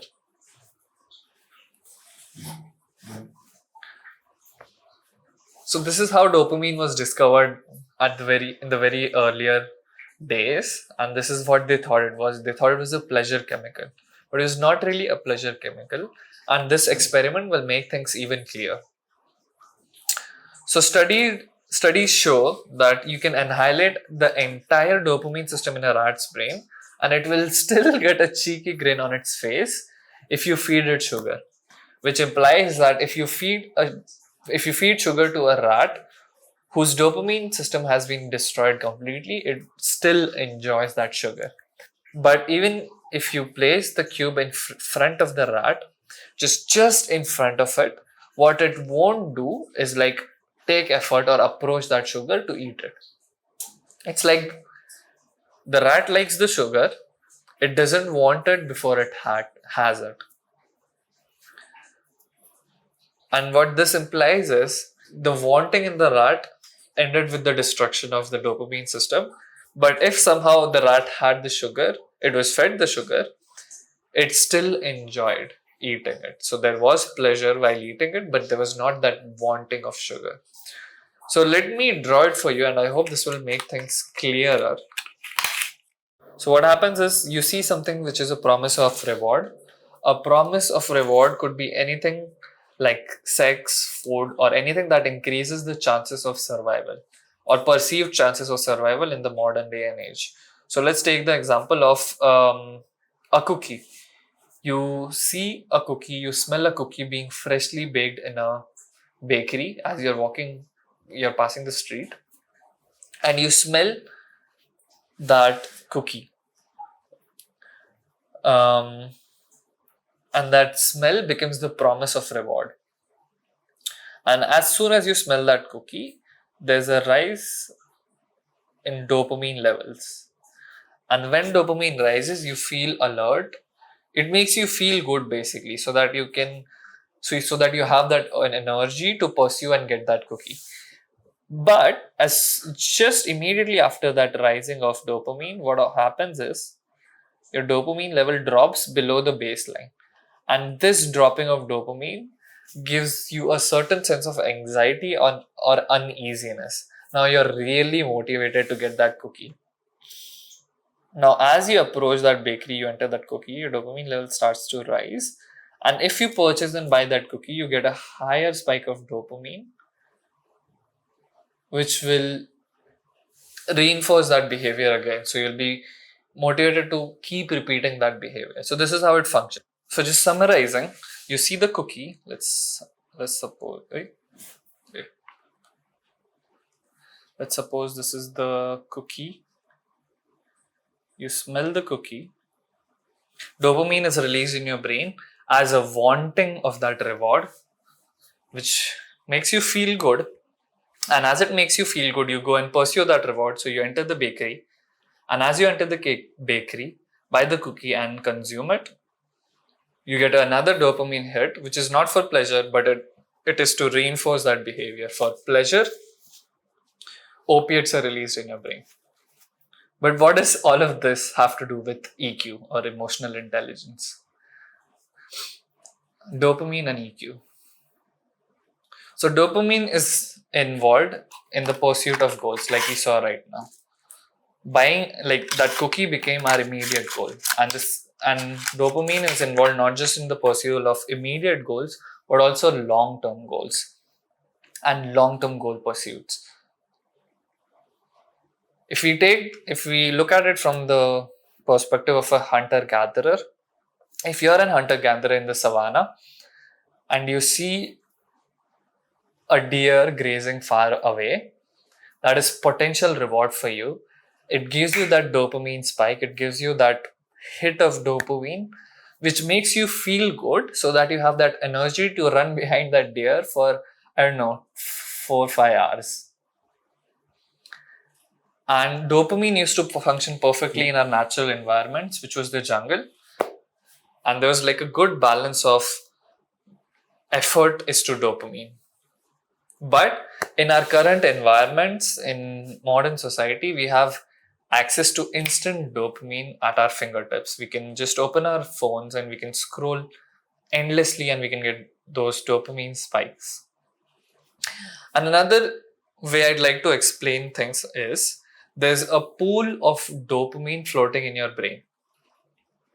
And what this does is every time you get a hit of dopamine, some of the dopamine from the pool is taken out and the level of the pool is reduced. Now, every time you get a hit of dopamine, that the level keeps reducing. For the level to recharge, it takes sleep, rest, and all of those things. It takes time. What a healthy base, so this becomes the baseline. So the amount of dopamine in the dopamine pool is your baseline. And if you have a healthy baseline, if you have a good levels of dopamine in your brain, you experience mental well-being, focus, and motivation. But because of whatever reason, if you have low baseline or less dopamine in that pool of dopamine, you experience depression, lethargy, difficulty to focus. And more often than not, the average person has a low baseline. But why is that the case? That brings us to my favorite word, trauma. The average person also carries a lot of trauma. It can be a capital T trauma. So things like abuse, verbal abuse, sexual abuse, war, exploitation, all of those horrible things. And small t trauma. So small t trauma has not something to do with horrible things happening to you, but rather things that should have happened to you not happening to you. There are some psychological needs of a child which, if not fulfilled, the child suffers mentally and psychologically. These are a deep sense of contact and connection to parents or caretakers. The second is attachment security, which is not having to earn the right to be who they are and not having to earn the right to be loved. The third is permission to feel all of their emotions, especially the negative ones like grief, sadness, anger, and pain. And the fourth is experience of free play in order to mature. All mammals in their childhood need that experience of free play for them to mature and their brain to develop healthily. Now, I believe that trauma is not evil by any means. It's actually natural and even healthy. The way I like to define trauma is it's just your mind getting shaped by the circumstances you were in, or you witnessed, or you experienced to help you survive. It's a survival mechanism, that's all. We talk about trauma in detail in module 4, but that is how I like to see trauma. I don't like to demonize it, but I just like to see our brains having helped us in the past to survive, and that is why we are here today. Now, because the dopamine hit feels good, it makes us feel good for the purpose of pursuing a reward. We start using it as a way to soothe the unpleasant emotions we feel because of trauma. So let us suppose something triggers me, um, it makes me sad. Instead of acknowledging that feeling, what I can do instead is just open my mobile, get an instant dopamine hit, feel good temporarily to avoid those feelings of sadness. And that is what happens. If I share my experience, I have this process in which I bring up the suppressed emotions from my past and I like to process them. I like to feel them through and get comfortable with them. And what I've noticed is, this is kind of embarrassing, but when a strong emotion surfaces, when a strong emotion comes up that demands my attention, and I am processing it, which takes a couple of days, even longer sometimes, what I've noticed is my urge to watch porn and jack off, it increases. It just gets stronger and super strong is what I've noticed. Even though I am someone who does not like to do that, who intends to refrain from those behaviors, still, when some strong emotions come up, I feel that pull towards those behaviors. So that is how I realize this. That is also why you might have noticed when you come back home tired from your work or after a long day, you just have this strong urge to not do anything, just lie back and scroll on your social media account. And that's all fine. There's nothing wrong with that. I don't judge any of those behaviors. You do you. But the problem comes because of tolerance. Tolerance is a concept. How do I explain this? Tolerance is when you get used to a certain level of stimulation. So that happens, and that word is tolerance is used quite frequently for alcoholics. If you need a glass, if you need, I don't know, if you need one glass or X amount of alcohol to get drunk, your body and mind soon and brain soon gets used to that one glass of or X amount of alcohol. And soon you need 2x the amount of alcohol to feel drunk and to get that high. And that is also how it works with dopamine. If if an activity gives me dopamine, and if I do it regularly, my body gets and gains a tolerance. Now I need a higher stimulating activity to get that same level of hit and to get that same level of good feelings. This is also why hyper stimulating brain rot content in reels and shorts is everywhere. It's disgusting. Now, trying to feel good using dopamine is like putting a bandage over a broken bone. It does not address the cause by any means. It's just help. It just can be used as a way to suppress and a way to avoid looking at the cause. There's this fascinating study, again on rats. I know rats have been messed around with a lot. But the dopamine was depleted from a rat's brain, and the rat had two options. It could either go for fuck all not tasty food, which was just in his reach or its reach, or he could take a little bit of effort and get delicious food, which it could see. And when the dopamine levels of that rat was depleted, every time it went for the cheaper, not tastier, average rat chow, which is just not the best tasting. But when he had healthy levels of dopamine, he would take that effort, climb up and get that tastier food, which took some effort to reach. And what this means for you is dopamine levels could be a difference between a fulfilled life, which takes effort more often than not, versus an average, mediocre, and miserable life. But don't worry, there's a way around for healthier dopamine levels. So recently, I was with my friend Devesh, and we were just talking, we were just chilling, debating, discussing things. And he brought up this topic, and he told me that how he saw a podcast in which Dan Bilzerian said that he was not happy with his life. And Dan fucking Bilzerian, just like think about that for a second. Let that land. The the person who has anything and everything a guy could ever fantasize about. He admitted on a podcast that he is not happy.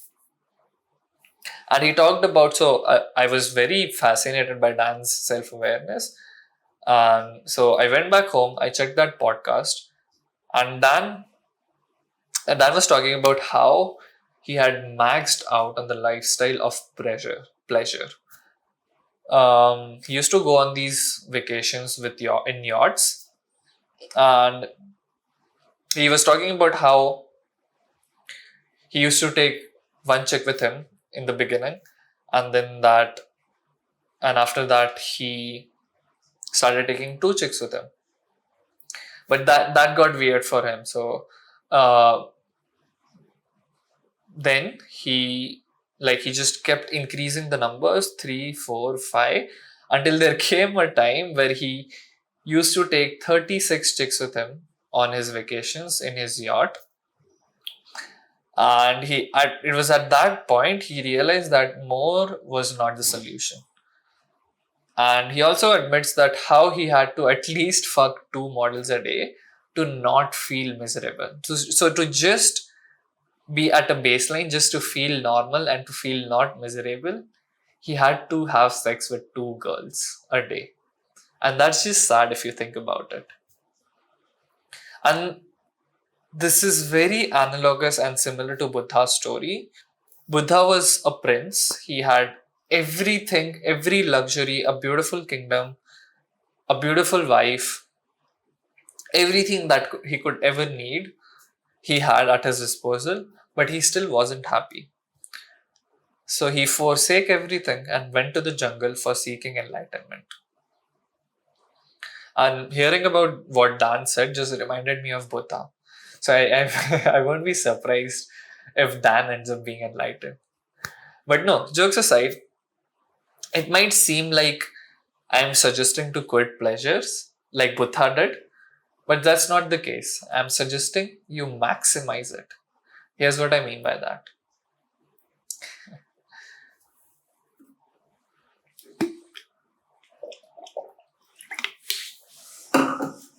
So I'm all about pleasure and having an enjoyable and really enjoying life. Unlike the pseudo religious people who try to shame, avoid, and repress pleasure. That is not what I'm advocating for.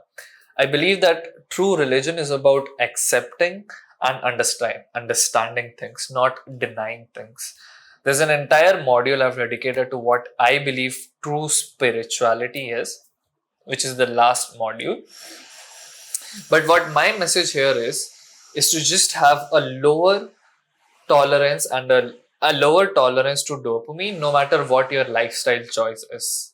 And reaching that goal of lower tolerance to dopamine and high levels of baseline dopamine becomes easier when you improve your EQ or emotional intelligence.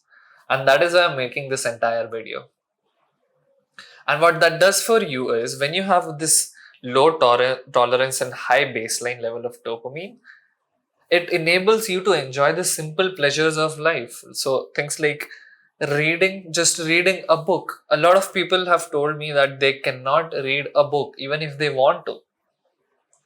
Things like just going for a lone walk, spending time with your own thoughts and emotions. These things become enjoyable again when you have that low tolerance and high baseline. And in addition to that, and this is the best part, you enjoy the simple pleasures, and when you decide to indulge in the complex ones, it's just pure ecstasy. It's just so pleasurable, you really rejoice in them. That's the beauty of having low tolerance and high baseline. So life, your sense of satisfaction with your life is just skyrockets. It's beautiful. Versus if you're someone who has high tolerance and you require a lot of stimulation, you just enjoy the complex pleasures. Like Dan, he probably enjoyed having orgies with multiple women, but the simple pleasures like reading a book and doing simple things, he didn't even think of them as pleasures. They were just um, they didn't make a blip on his dopamine radar. So he became dependent on having sex with two girls a day to just feel normal. That is what this high tolerance and low levels of dopamine does to you. So here are the 4 steps to fix your shit. The first and the easiest thing that you can do is get morning sunlight exposure for 2 to 10 minutes as soon as you wake up. This only works if you do it before noon, so before 12 p.m. And I believe this is what the logic for Surya Namaskar here in the East is, which just translates to greeting the sun. The counterpart of that is to stay in dark environments or stay in warmer shaded light post 10 p.m. And I understand that it is not practical for a lot of people, but you can get creative. What I like to do is I like to wear cap, use warmer lights, and that also works. The second step is to cut down on high dopamine activities. So things like watching porn, doom scrolling, eating junk food all the time. And again, I understand that it's easier said than done, but the other steps and this entire course will help with that. Also, it just takes 28 seconds for your brain dopamine receptors to reset.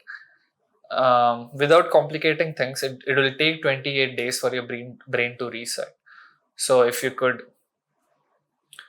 get past that 1 month, things will get easier for you. The third thing you can do is do one thing at a time. Do one pleasurable thing at a time. A lot of the times what we do is we stack pleasurable things. So eating junk food, listening to music, or watching a web series while doing that. And not gonna lie, that does feel good, but You feel good during that time because you're getting that dopamine spike, but when the dopamine crashes, you feel much worse after it. So if you can, if you wanna indulge in pleasurable things, like I said, I'm all for it. But try being mindful of them. Try doing them one at a time, not just stacking them all to get that good feeling. You can also try to take control of what Rick Doris calls in between moments. And those are things like traveling and waiting in a queue where you have this free time. If you just observe, everyone just buries their heads in their phones or maybe have headphones on during these in between times. You can take control of these moments and just be bored, get bored. I talk about boredom in, let me see which chapter. I talk about boredom in chapter 9. It's a beautiful thing, but you can just get bored, stay with your mind, stay with your thoughts, stay with your emotions, and that will have benefits for your dopamine and much more benefits we'll get into in the boredom chapter. Which reminds me of this guy. I was once coming back from work, I was in the local train, and I saw this guy watching a movie on one of his phones on his left hand, and he was playing Candy Crush on his other phone on his right hand, and I was just so horrified at that visual. But that is what tolerance and a lot of dopamine does to us. So we can be conscious and we can take control of these in between moments. And the fourth thing that you can do to fix your dopamine levels is replace these highly stimulating pleasurable activities with simpler alternatives. So if you like to watch, so simpler alternatives could be reading instead of, I don't know, watching web series, talking instead of doom scrolling on social media. Dino game, one of my clients, she she chose the dinosaur game on Chrome instead of doom scrolling, which was a healthier alternative for her. Or you can pick the healthier alternative, or you can choose to address the cause using the tools and habits that I suggest in this course, which the cause being nothing but the suppressed emotions. Now let's do a quick summary of what we covered in the entire physical module.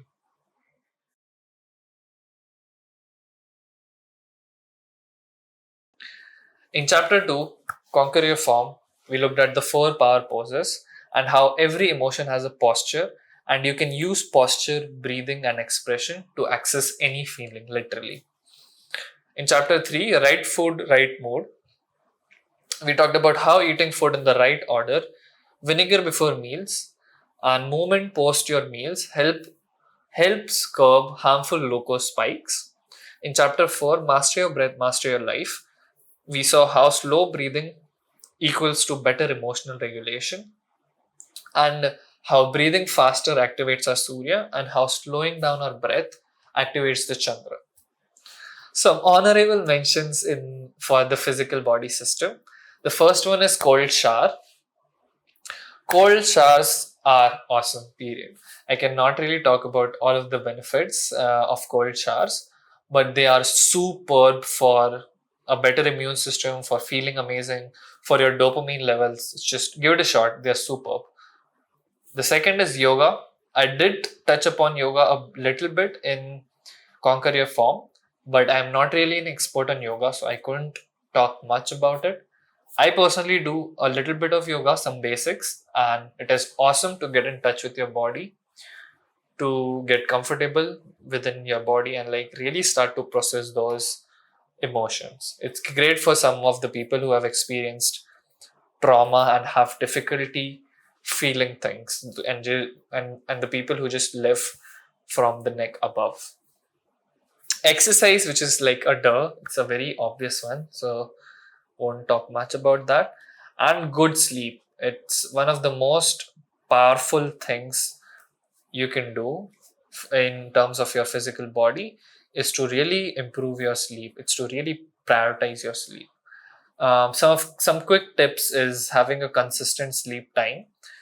So whatever your sleep schedule is, trying to keep it as consistent because your body has an internal clock, and the more consistent you'll be with your sleep time, the better your sleep quality will get.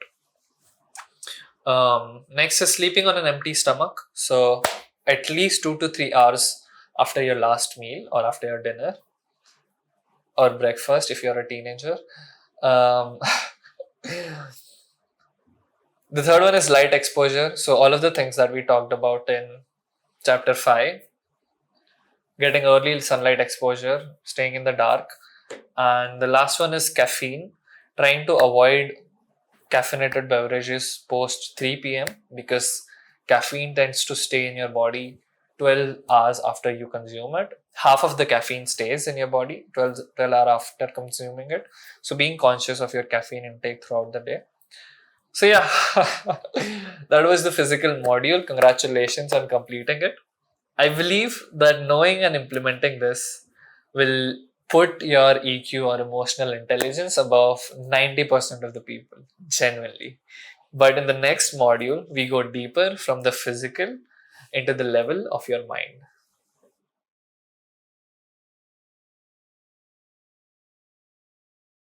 There's a biblical proverb, as a man thinketh in his heart, so he is. And this module is all about how you can use your mindset, use your mind to get better with your emotions. And habits and tools to increase your EQ, which I categorize at the level of your mind. There are 5 chapters in this module. The first is chapter 6, which are the fundamentals. I talk about the evolution of psychology since 1879 when it was discovered. 3 types of happy lives. The next is chapter 7 called Pro Emotion Mindset. We discuss how your mindset decreases, how your default mindset decreases your EQ, how to make all your emotions pleasant, even the negative ones. Chapter 8 Change the Frame, Change the Game. How changing your perspective increases your EQ.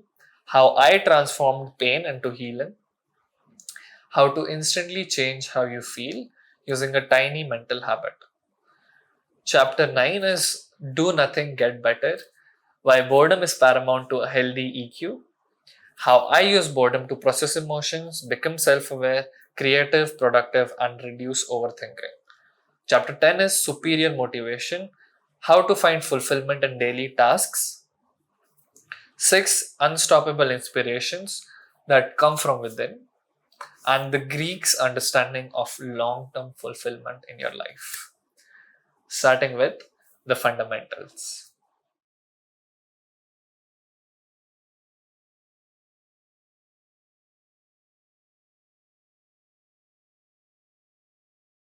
If someone were to ask me to describe the state of psychology right now in the world in one word, I would say it's good. But if they were to ask me to describe it in 2 words, I would say it's not good. But if they were to ask me to describe it in 3 words, I would say it's not good enough. So in this chapter, I'm going to talk about the new exciting field in psychology that makes it good enough finally, and the 3 paths to a happy life. I I shamelessly stole the intro from Martin Seligman's TED Talk. Beautiful guy, love him. Starting with the evolution of psychology. Psychology is defined as the scientific study of behavioral and mental behavior and mental processes.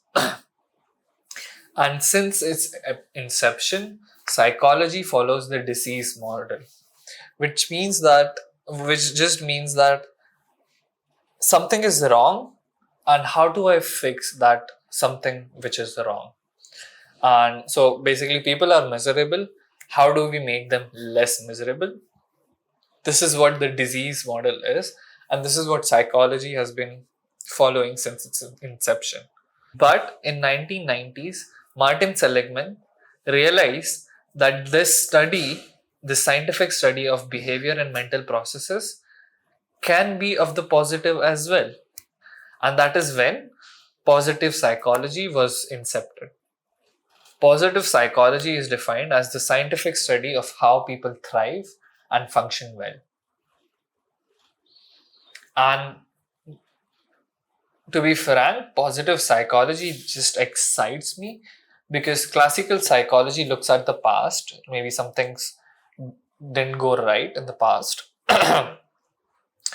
And how can we fix that and how can we remedy that? But positive psychology looks at how can we improve our future, even the present moment, irrespective of what the past was. So it's an amazing field. It's about making regular people. So if old psychology is about making miserable people less miserable, positive psychology is about making regular people flourish and be happier. And in positive psychology, there are three types of happy lives a person can live. The first one is a pleasant life. It's all about feeling as many as pleasant emotions as possible, just maximizing your life for pleasant emotions, so like happiness, joy, pleasure, etc. And feeling those pleasant emotions plus even maximizing them using tricks like mindfulness, savoring, etc. Savoring is really enjoying things as they are happening or as they might have happened or could happen in the future. And that's the concept of hedonia from Greece as well, back in the day, which just means pursuit of pleasure. And as we saw in chapter 5 in Dan Bilzerian's example, it's amazing. I'm not judging it, don't get me wrong, but that does not lead to long term happiness. It has its place, but more often than not, does not lead to long term happiness. The second is the good life. And for that, I'd like to use example of Len. And this example I heard from Martin Seligman in his TED talk. And he has a friend called Len, Martin Seligman. Was it? And he's super successful in work. By the age of 25, he was a multimillionaire. He's super successful in play as well. He's a national level player in some sport, I don't remember exactly. But he's an absolute failure in love. He has no social skills, he has no love life, and women hate him, despise him, ignore him. If he is analyzed, he lies in the bottom 5% of all humanity in positive emotions felt. So the question is Len happy? Would you consider Len to be a happy person? And Martin argues and Martin notices that Len is one of the happiest person he knows. But how come? Len experiences something called flow in his work and in his play. As soon as he enters his workplace early in the morning and starts to work, he enters this beautiful state of flow, which is also similar to dhyan.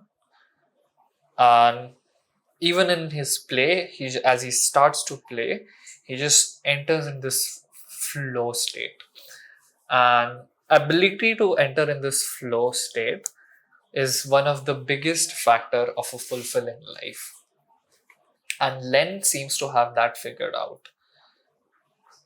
And what Martin argues is that you can have a good life without pleasant emotions, as we saw in Len's example. He does not feel a lot of pleasant emotions and happy emotions, but he still is one of the happiest person. We touch upon this a little bit in chapter 17, which is a chapter on meditation. I talk about dhyan there. The third is a meaningful life, and this is the concept of eudaimonia from, again, Greece and Greek back in the day. Eudaimonia suggests that human beings have innate psychological needs and tendencies which must be fulfilled or addressed for well-being, for their well-being. So in describing a happy life, eudaimonia not just means pleasure, but also things like social engagement, moral virtue, self-mastery, and achievement of goals. And so a meaningful life basically involves knowing your strengths, maybe even cultivating them, and using those strengths that you possess in the service of something larger or greater than you. And the example I love is, and that will help you understand this, is a soldier fighting for his country. He would go to such extents to protect his country, to serve his country, which he would not usually go for just himself or for selfish needs and desires.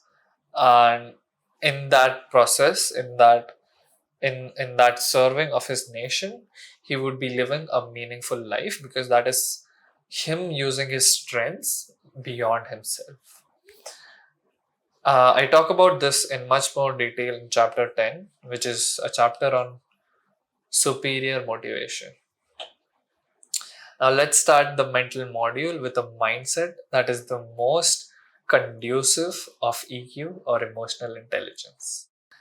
I've shared everything I know about emotions here in this video.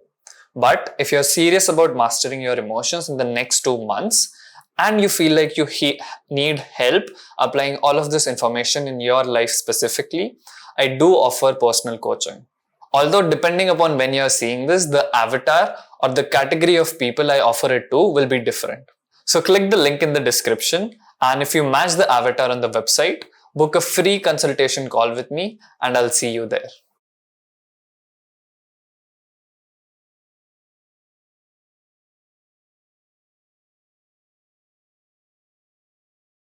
Your default mindset towards your emotions decreases your EQ, or emotional intelligence. So in this chapter, we're going to look at mindset that will automatically start increasing your EQ, research about how anxiety was instantly turned into confidence, and a special mobile app to boost your EQ. And I love this app. It's fucking amazing.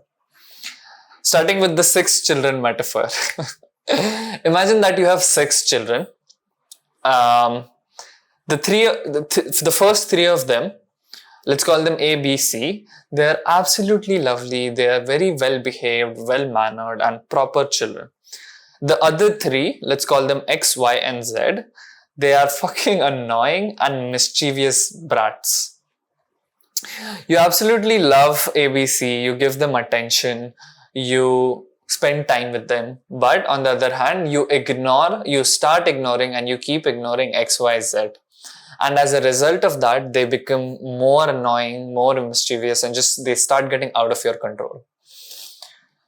So what you do is you figure out XYZ are getting too annoying. You take them, you fucking shun them in a dark, cold room with bare minimum food and water. After you do this, you think that everything is going to be fine, everything is hunky-dory. But imagine the effect of this when A, B, C witness what is happening to their siblings. And this is a dark example, but I believe this is exactly what each and every one of you do, each and every one of us do with our unpleasant emotions like fear, shame, guilt, sorrow, etc. You shun them in the dark, cold room of your subconscious, reluctant to feel them, and you let them rot there. But your emotions aren't gone just because you're not acknowledging them and you've shunned them in your unconscious. They continue to wreak havoc in your lives from down there and from out of your consciousness. And all of this happens and happened mostly out of your awareness. And this will continue to happen until you choose to do something about it. So what's the way out of this? Love your child, feel your emotions. Just like every child is ought to be loved unconditionally, irrespective of whether they are sick, whether they're troublesome, whether they're naughty, whether they're misbehaving. I believe all emotions are supposed to be felt, no matter how unpleasant or how uncomfortable they feel. And it might seem that our lives are better off without unpleasant emotion, but that absolutely isn't true in my experience. Emotions, especially the unpleasant ones, are important signals for survival, and if not survival in current times, at least safety. Let me give you some examples.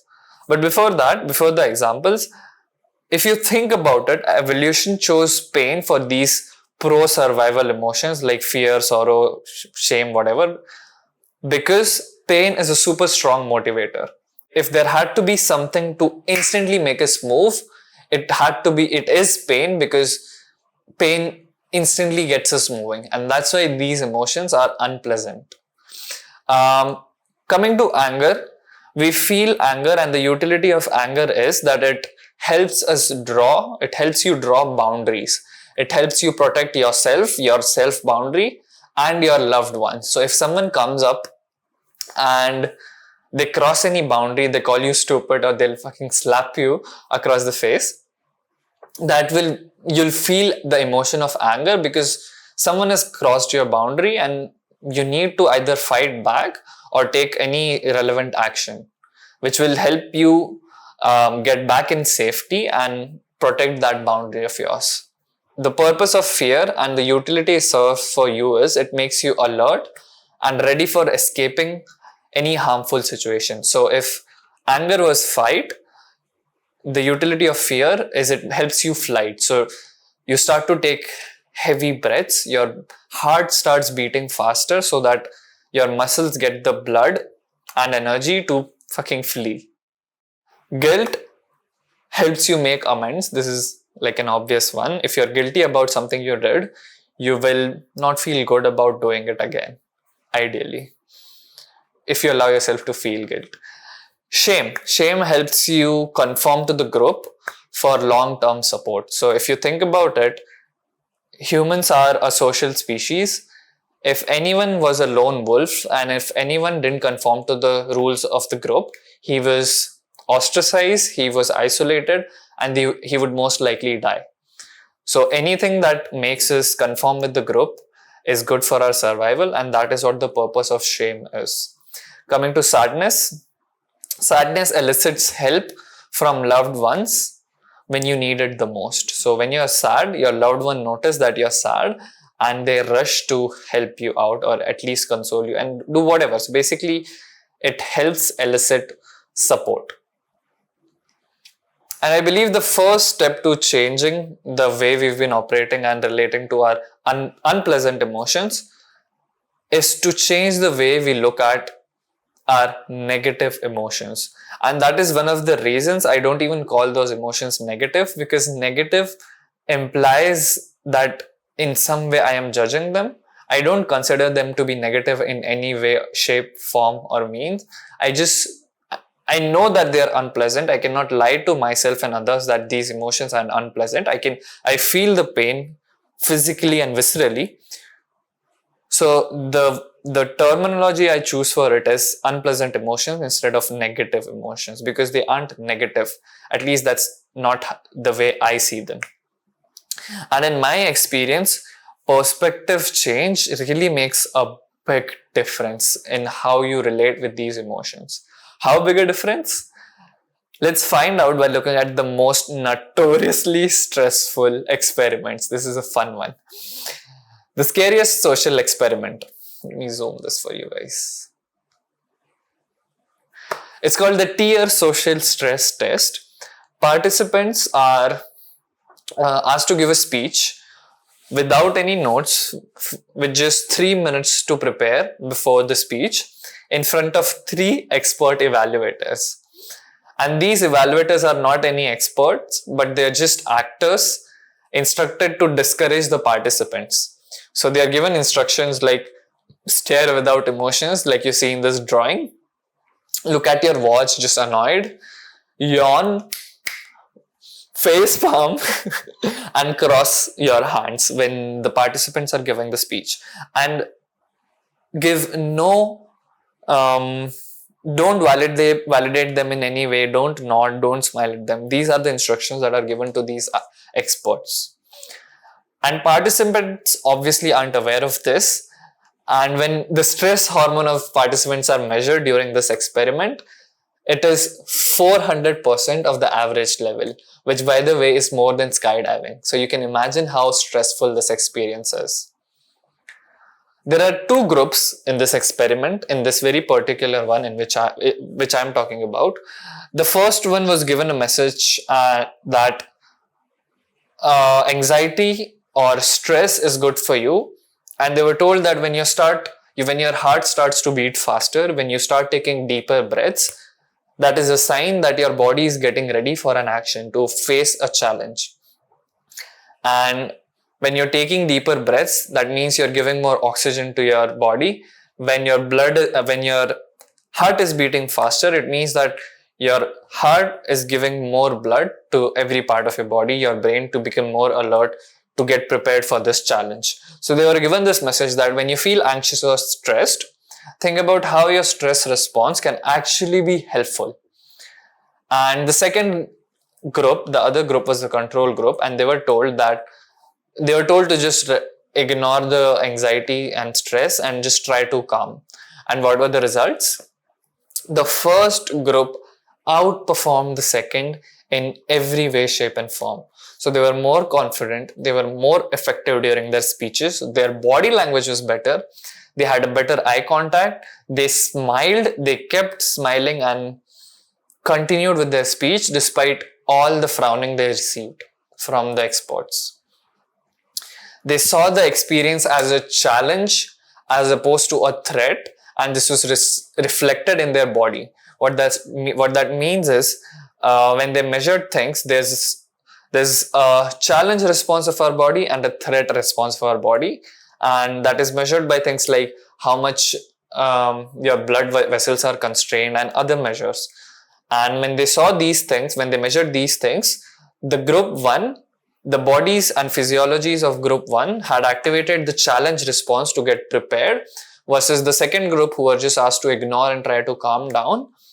They experienced this experiment as a threat to their system. And even though the stress, this is very interesting actually, the stress levels in both groups of participants were actually the same, like equal amounts of stress. It was just that the first group, who was told to see that their stress as useful, could utilize that power of stress and rise up to that challenge. It's very interesting.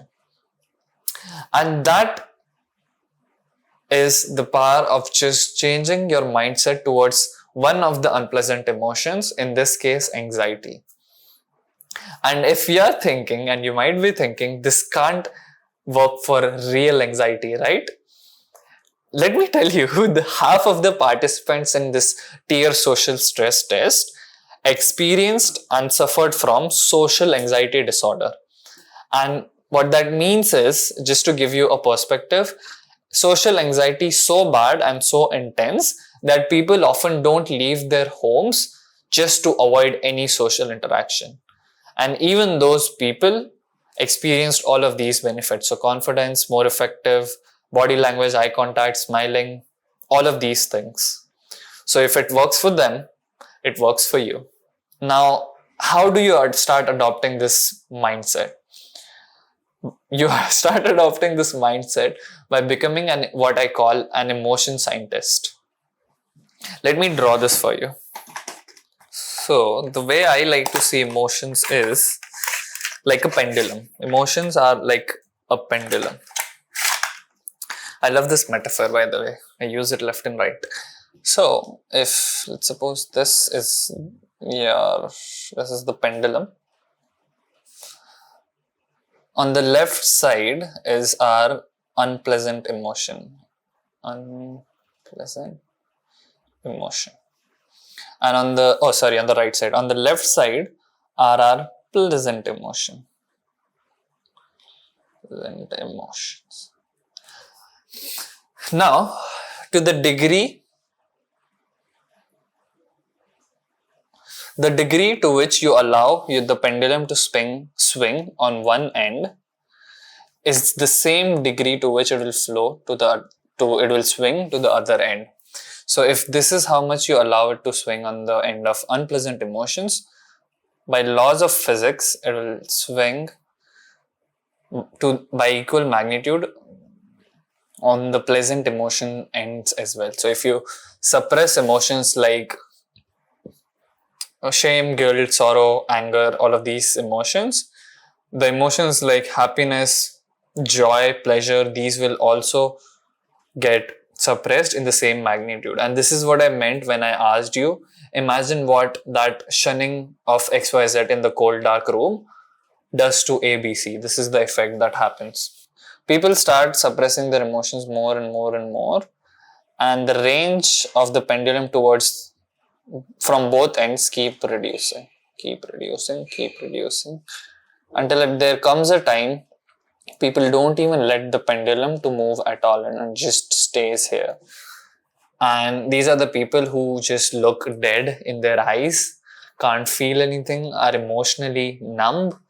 I was one of them.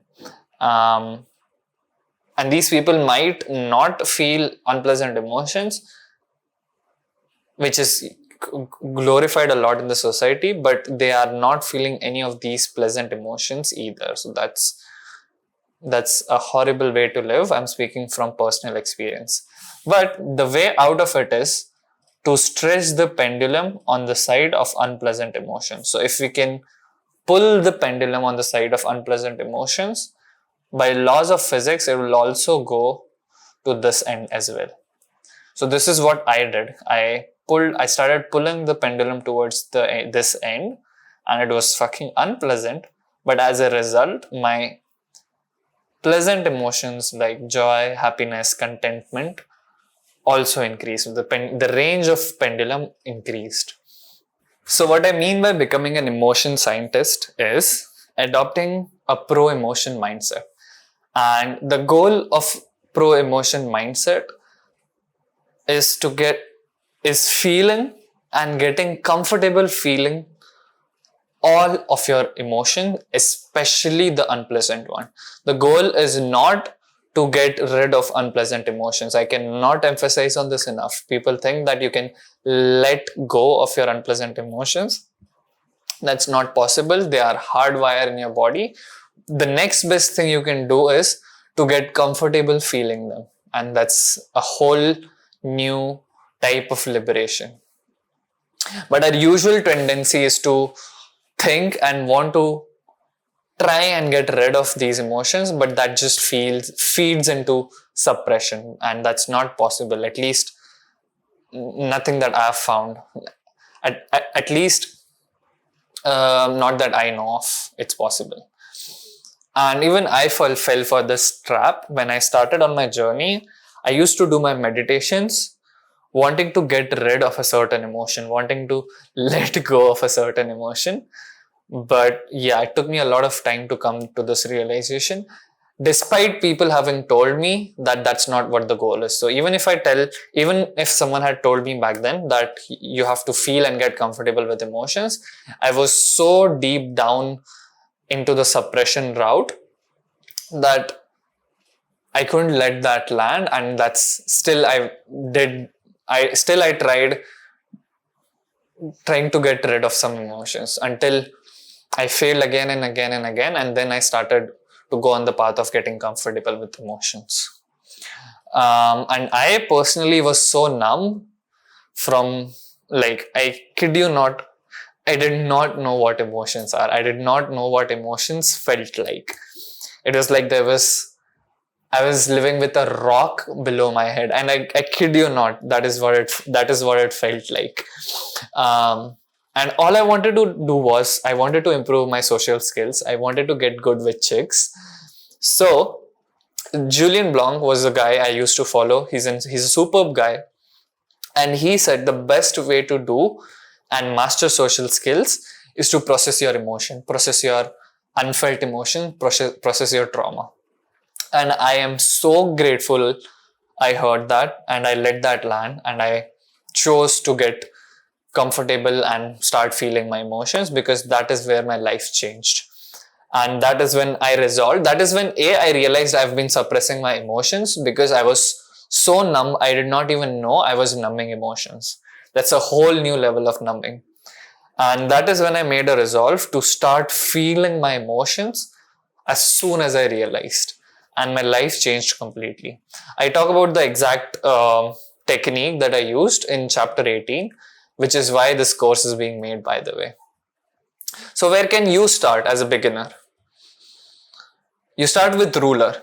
What is ruler? Ruler is a technique, a science-backed method developed by Yale School of Medicine for building your EQ or emotional intelligence. There are 5 core skills to get better with emotions, according to Yale School of Medicine, which are R stands for recognizing emotions in oneself. Let's stay to oneself, but it extends to others as well, because EQ involves so getting better at social skills as well.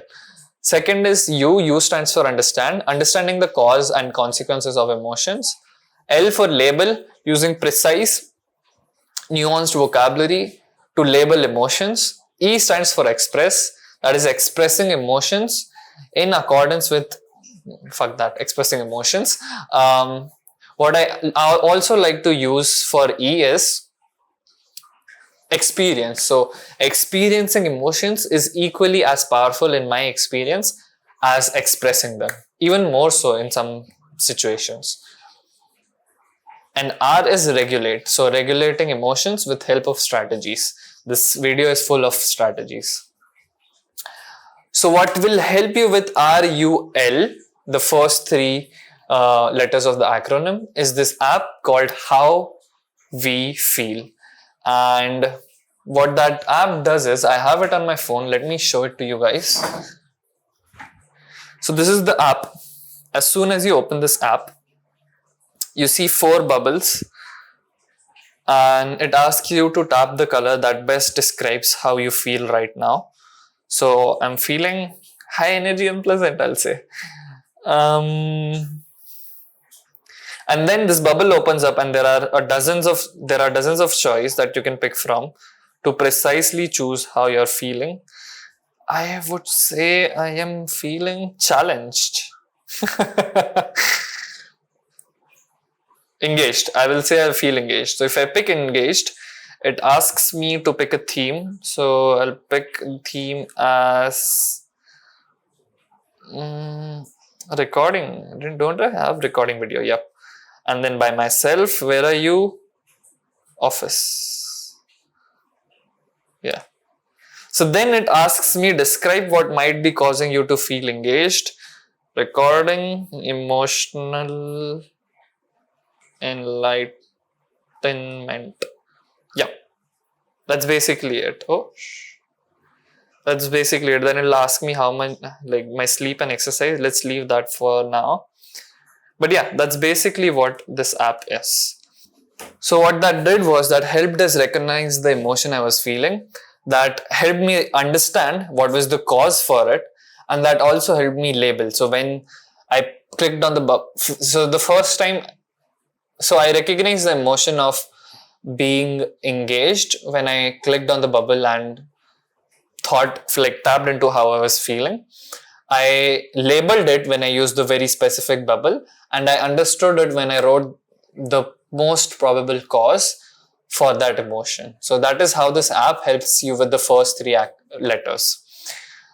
There's a widget for this app that you can place on your home screen, and I suggest you can set a timer in the app itself for 3 times a day. It will remind you at random times, or you can pick specific times to check in with your emotions. And just doing this and making this a habit will take your emotional intelligence to a next level. This is one of the easiest things you can start doing. It's free. The app is not paid. So I don't see any reason why anyone should not be doing this who wants to improve their EQ. Now that we have pro emotion mindset sorted, let us look at how one tiny mental habit helps me switch my emotional response immediately.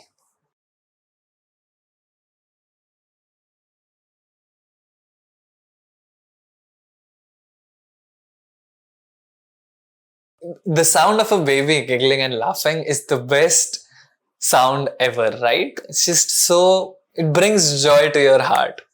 But imagine you're alone at your home at night, maybe the lights are out, and then you hear that baby's sound, the baby's voice giggling. What kind of a response that you get? And there's no baby at your home, there's no one. How does that change how you feel about that baby's voice or baby's giggling? Now, the only difference between the two situations was I picked the beautiful, joyful baby's voice and I put a different frame around it. So in this chapter, we're going to look at 2 types of frames to change your reality, how I transformed pain into healing, and 2 exercises to master the skill of reframing. Now let's test it. I want you to see these symbols on the screen and I want you to tell me, what do you see? These 5 symbols on the screen. Look at them for a second, look at them for a couple of seconds and tell me what you see.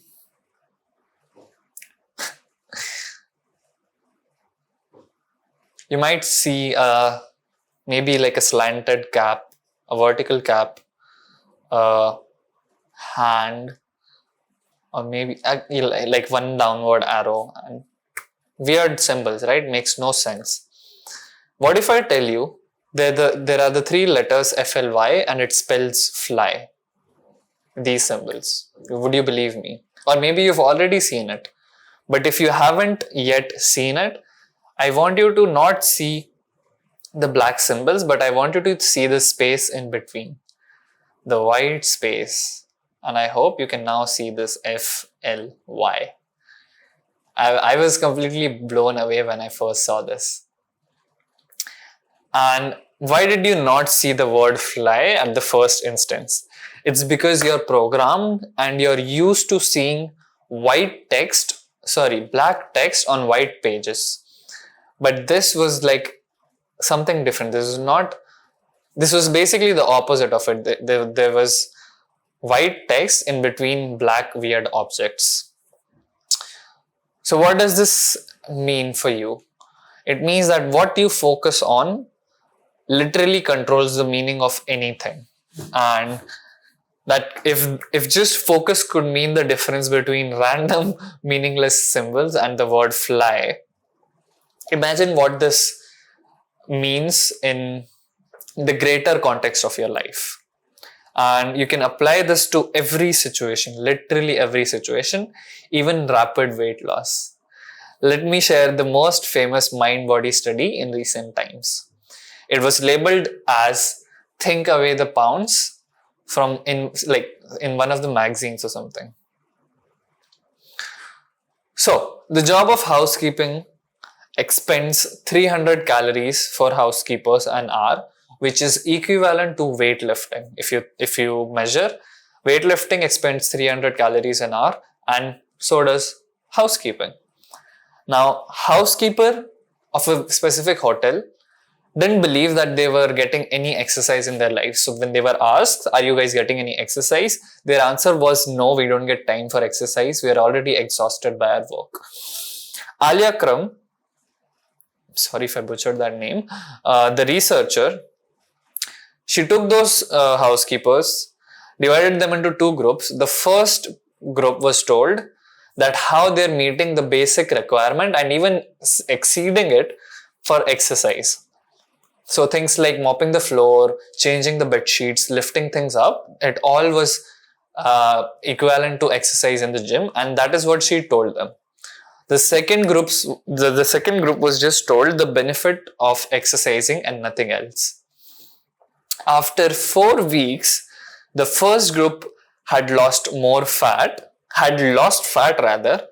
weight, their blood pressure was lower, they were even more satisfied with their jobs, and no other changes had been made except for just telling them that, bro, your work is exercise.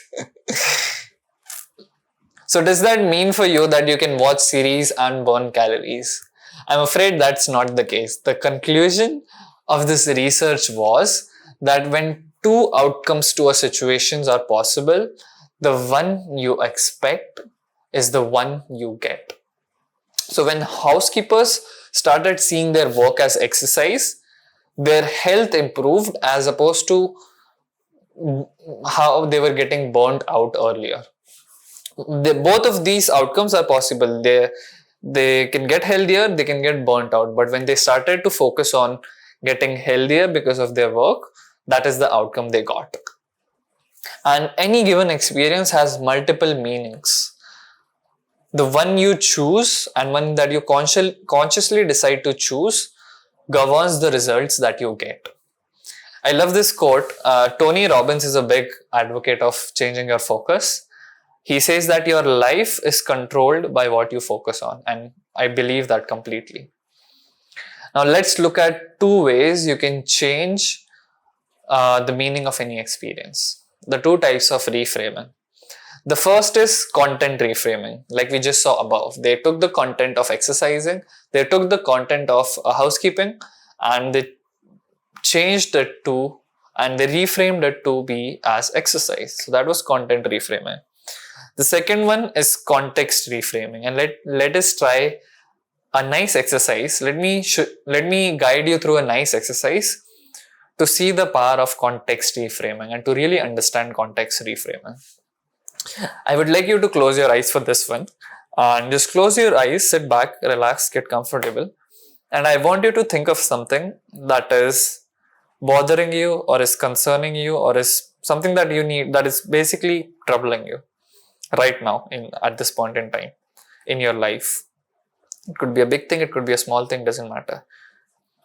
Now as you do that, as you have that, I hope you have that by now, I want you to float out of your body, or almost like your spirit is rising above your body. See yourself sitting, lying down, whatever you're doing, and I want you to float up in the sky. I want you to float up until you start to zoom out, until you see your entire city.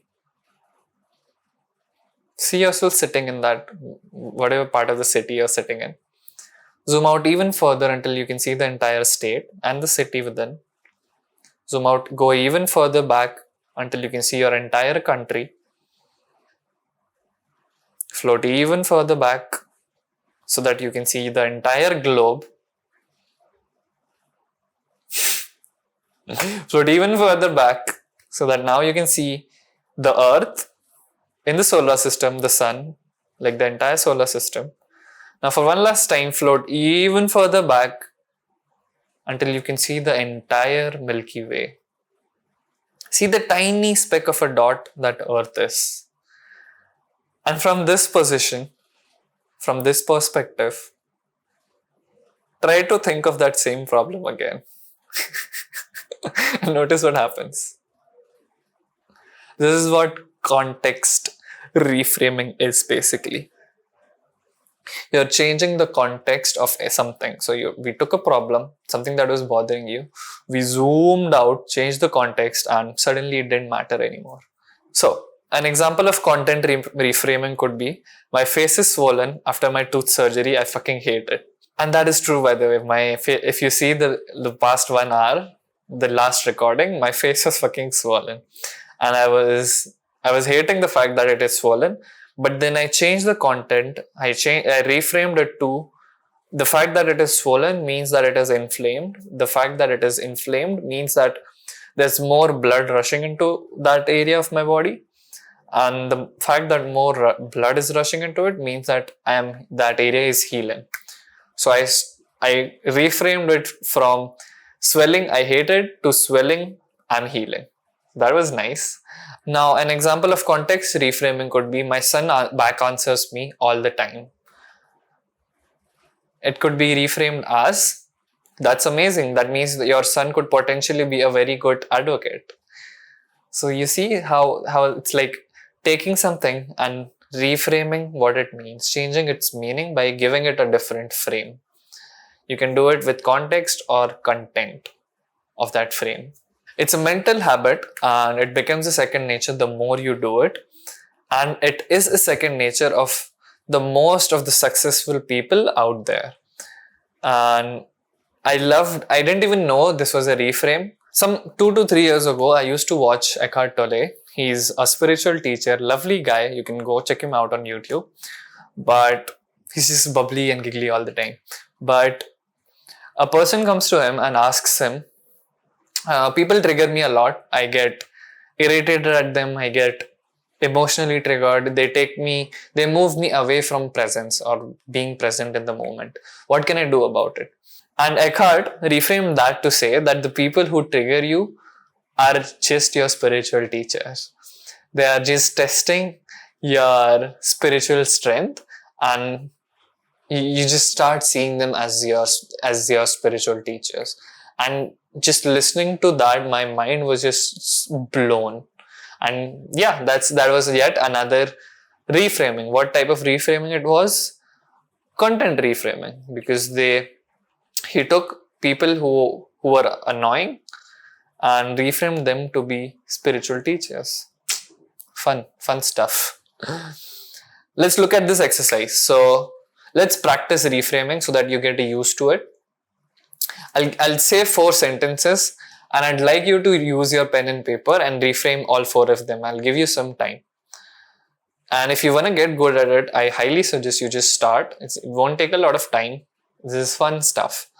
So the first one is, my boss yells at me all the time.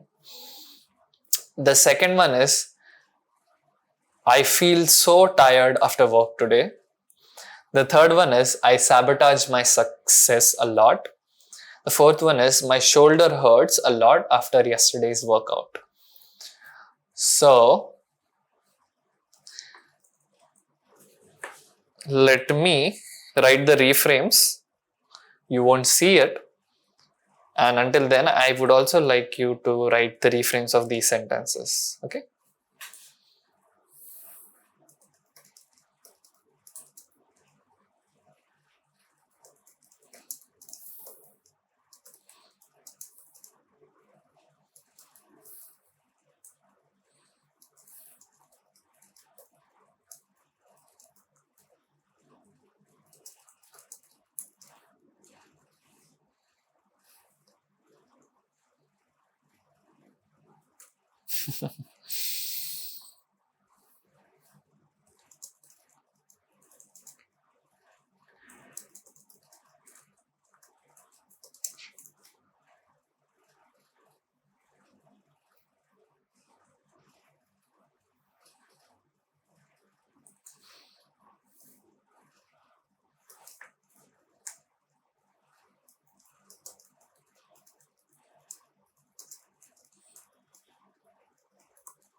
Okay, I'm done. If you aren't, feel free to pause this video. So here are the reframes. The first one is, my boss yells at me all the time. The way I reframed it was, at least he cares enough to tell you what's wrong. He could have just fired you. This is both content reframing and context reframing. This is content reframing, that he cares enough to tell you what's wrong. And this is context reframing, that he could have just fired you. So you're putting his behavior in a different context. I feel so tired after work today. It was a day well spent, wasn't it? It was, yeah, your energy well spent or a day well spent. So that's a good reframe. I'm proud of that. I sabotage my success a lot. That's great awareness. Now you can acknowledge the issue and get rid of it once and for all. And the final one is, my shoulder hurts a lot after yesterday's workout. That's amazing. Now you know how much is your limit with respect to the weights, and that you need to focus more on your form while doing the exercises. So that was the tiny exercise. You can make it into a nighttime routine. I would highly suggest, if you want to get good at it and make it into a mental habit, make it into a nighttime routine. and you can reframe some of the incidences from your day. Just write them down like these, like just like this exercise at the end of your day, and then take some time to reframe them. And by and by, as time goes on, you'll get much better at this and it'll become second nature for you. It's still not second nature for me, to be frank, but yeah, getting there. And finally, I'd like to talk about suppression versus immersion. The one thing that I don't like about reframing is that it can be used to avoid emotions. And that's a big no-no for me. So if we take the example of a breakup, let's suppose A breaks up with B, a guy breaks up with a girl B. He feels some emotions, he feels sad that they broke up for whatever reasons. And he can reframe that to mean that, okay, plenty of fish in the ocean, that's like a context reframe. And he can also reframe it as, okay, that's good that I got rid of a toxic person in my life. By doing that, he might be able to feel better, but he'll end up discounting his emotions, and that will be against the pro-emotion mindset. At least that's the way I see it. So a healthier approach, I believe, would have been for him to feel those emotions that he's feeling, and once he's through them, more often than not, his mind will automatically reframe it, but then he can reframe that situation. And the best way to use reframing is to work not against, but with emotion. So in alignment with the pro-emotion mindset. And this I call as meta reframing. You reframe the feeling of emotion. So basically you justify feeling emotions. And the way I used it was very spontaneous. I was going through a very strong emotion. That emotion was painful. But from somewhere this thought came to my mind. The fact that I'm feeling this pain that I haven't felt before just means that these are some emotions that I haven't felt before, which are coming up to be felt, so that I can eventually get comfortable with them get comfortable with them so that I can feel them freely whenever they come up. So that is how I reframed it, and that pain was transformed into healing for me. That was like a nice experience, and that is when I realized how effective reframing can be with respect to your emotions as well. So now let's talk about how you can improve your EQ by literally doing nothing.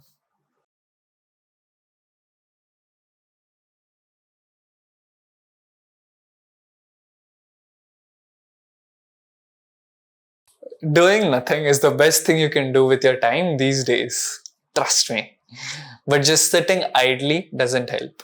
So in this chapter, I'm going to talk about why doing nothing plus this very specific mindset increases your EQ, emotional intelligence. I call this boredom pro. How you can become more self-aware, creative, productive, and reduce your overthinking using boredom. So let's test this. I want to ask you, how, if you want to get to know someone better and if you want to understand someone better, maybe it's like a potential partner, how do you do that? Do you do that by spending time with them, being curious, asking them a lot of questions? Or do you understand them better by just ignoring them, maybe even judging them, not listening to them? Which one? What do you think? So just leaving that loop open, let's look at how humans have always had undistracted time. Historically speaking, humans have always had free time to them. Maybe it was just doing mechanical jobs or manual jobs which didn't require a lot of thinking and intellectual abilities. Still, they had a lot of time to just wander upon things, think about random stuff, just like process things. And in those times, our minds got time to wander about things, which was a very necessary process actually, at least I believe. These days, We are bombarded with endless distractions. Everywhere you look, everything is designed to grab your attention and hold it for as long as possible. This video being one of them. Um,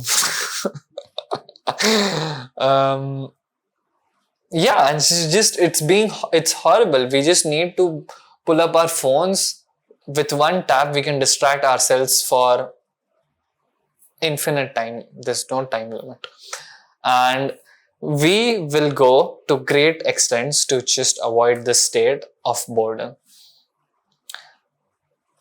Let me share a very shocking study with you guys. College students were put in a room. They were asked to just sit with nothing to do, with their own thoughts and emotions. Only they were given this tiny button to electrically shock themselves. So they could press that button and they would get a hit of electric shock, which is not pleasant by any means. The students, a lot of students, I think so 60 or 70% of students prefer to electrically shock themselves very frequently instead of just sitting plainly with their thoughts and emotions. That is how afraid we've become of ourselves and boredom. Isn't that fascinating? But why is that the case? The way I like to see human mind is it's like YouTube. It's a lot like YouTube. You come across a video on the home screen, just you're scrolling, you come across an interesting video that you need to watch, that you want to watch on the home screen, but you don't have the time to watch it. So what you do is you click on the three dots and you put it into watch later. And what this does is it influences the YouTube algorithm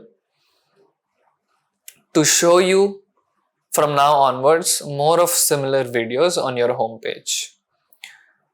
So here's what I mean by that metaphor. Here's how it relates to your mind. Let's suppose you're commuting to work or wherever and you see two clowns fighting.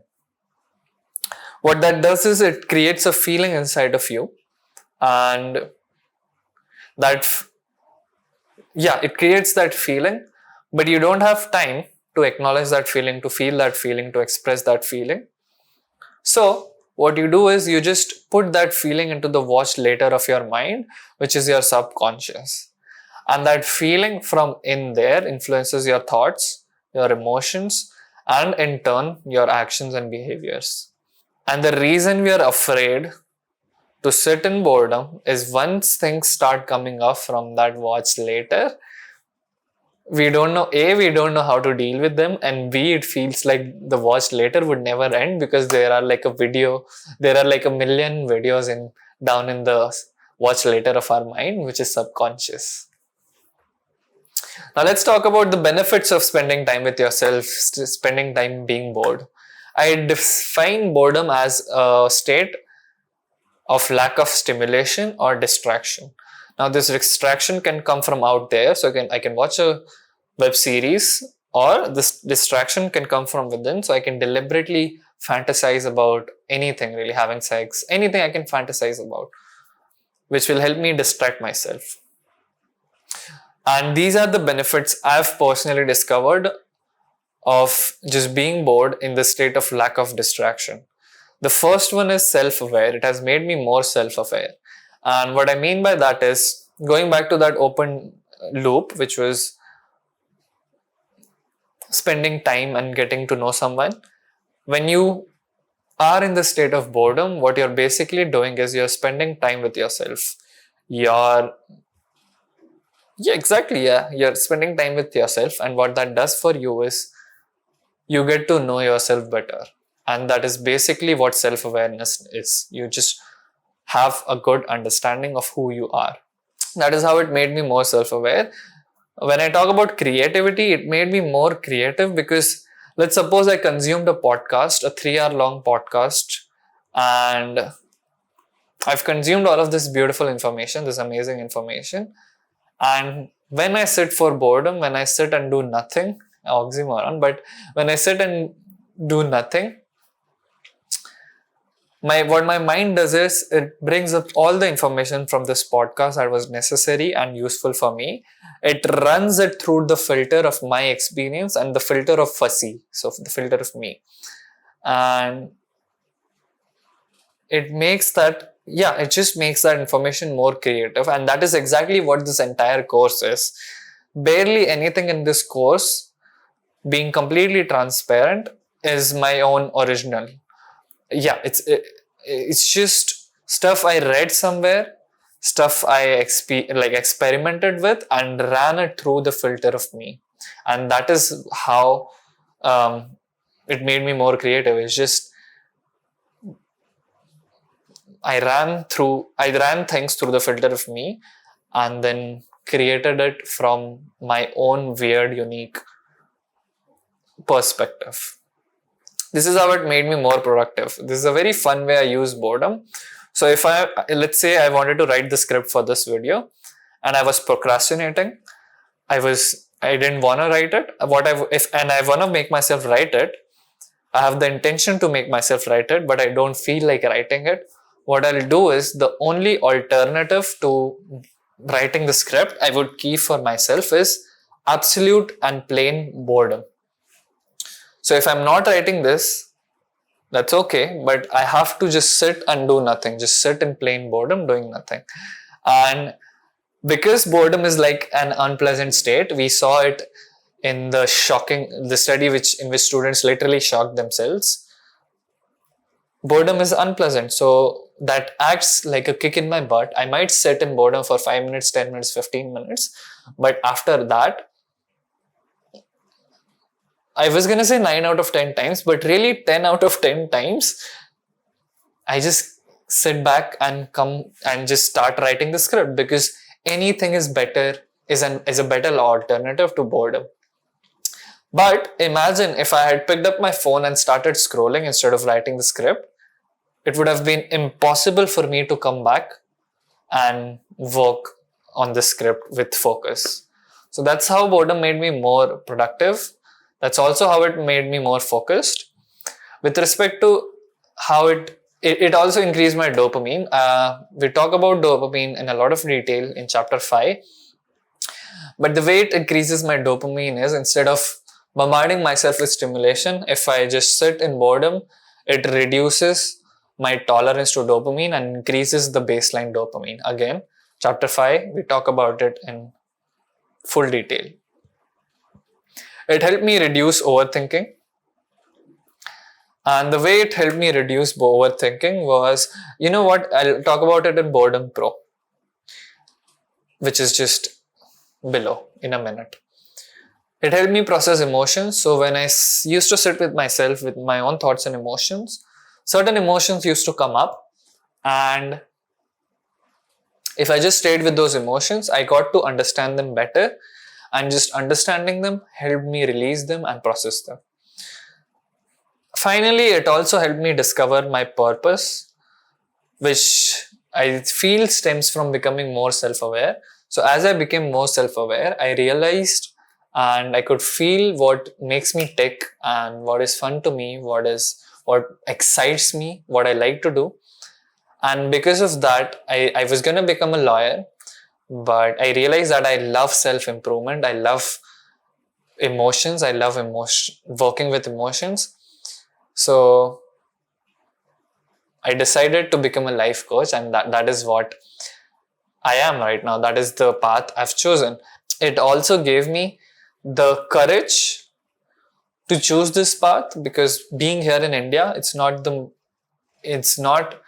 very easy to go against what your parents say. And my parents wanted me to be an advocate, a lawyer, but choosing this path, they supported me throughout, but just taking that first step required a lot of courage, which also came from this journey, and boredom had a lot to contribute. And this is also what happens to people who come back transformed, looking 10 years younger from their Himalayan retreat. So people who just disappear in the mountains and they come back later just looking transformed, like a lot younger, full of energy. It is because I believe that they got a steroid dose of something called boredom. Because they had no distraction there. They had all the time to spend with themselves. They had all the time to empty the million videos in their watch later of subconscious. Now, this one day, I was just walking and I saw this watchman just sitting on his ass, doing nothing, just thinking about something. And I looked at him and I wondered, if boredom is so good, I like to question myself. So I wondered, if boredom is so great and it has all of these benefits, why isn't this fucker getting better? Shouldn't he get better because he sits in boredom all day long? And I thought about it for a while and I realized that there's a very specific mindset that is conducive of growth and boredom. And I'd like to share an anecdote by Buddha's anecdote. Buddha had a disciple called Ananda, who was also his cousin, Anand, who was also his cousin. And one day they were traveling through the jungle and Buddha got thirsty. So he asked Ananda, go fetch some water for me. They had passed a stream just half an hour ago or something. So he asked Ananda, go to that stream and fetch me some water. Ananda said, yes, sure. He went to that stream, and as Anand reached that stream, he saw that some bulls had passed through that stream just right when he reached, and the water was muddy because of that. So that pissed Ananda off. So he came back to Buddha. He told him, bro, that that stream was muddy, dirty. I'll go to a different stream, which is like a longer route from here. But Buddha insisted that no, Anand, I want you to go back to the same stream and fetch me water from that very same stream. And that pissed Ananda a bit, and he was confused as to why Buddha was being so stubborn. But he was the disciple, so he had to follow his instructions. So he went back to that same stream, and to his astonishment, the stream was completely clear this time. He got the water. He came back to Buddha, and Buddha smiled in his fucking face and asked him, did you get the lesson? And Anand broke down crying and fell on Buddha's feet and confessed that when he saw that the bulls had passed the stream, he went into the stream and tried to settle the water, but that just muddied the water more.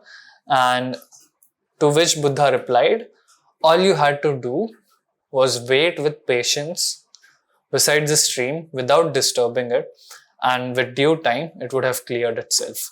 And that was the lesson for Buddha. But what that means is, when there's a stream of thoughts, when stream of emotions are coming up, we often try to meddle with them, we often try to interfere with them, we often try to change them. But instead, all we need to do is wait with patience. And I say patience very lightly, but it requires a lot of patience to just wait and let them pass. Maybe you sit with just curiosity of the content that is passing in the stream and try to understand it. That's the best you can do. But the moment you step into the stream and you try to mess with things, the water gets dirty, or it just doesn't work. And because our default is suppression and judgment of this passing stream, it doesn't come easily. Just objectively looking at the stream with curiosity and understanding just doesn't come easily. So we must train ourselves deliberately using effort. And how do we do that? By replacing judgment with curiosity every time you catch yourself judging your thoughts and emotions. So every time you notice that you're judging your inner experience in any way, like, I shouldn't be feeling this, I shouldn't be thinking this, like, why am I feeling this? Change that to just change your tonality to, why am I feeling this? Like, why am I thinking this? Why am I thinking this? There's just a change in tonality from judgment to curiosity, and that I've found to be extremely conducive of all of these benefits of boredom. And this is what I basically call Boredom Pro. And a lot of people ask me, if I sit in boredom, wouldn't that lead me to just overthinking and spiraling?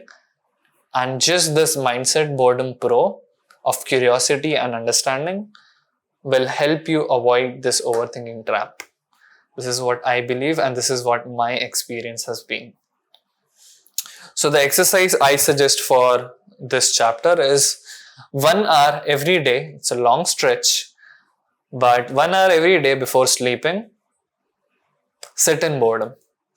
And a lot of you cannot sleep. It takes you guys a lot of time to sleep. So might as well just sit in boredom, like stare at a wall, go for a lone walk. Anything that doesn't involve any form of distraction. Do that for 1 hour before sleeping, and your life will be transformed completely. You can combine that with journaling. I share what types of journaling you can combine it with in chapter 12. But if that doesn't feel like something you can do, you can also do you can also sit in boredom without being distracted whenever you have free time in your days. So something like commuting, waiting in a line, just be bored, spend time with your thoughts and your emotions, and you will experience all of those benefits. This will also help you with dopamine. I also suggest this in chapter 5. So there's that. Observe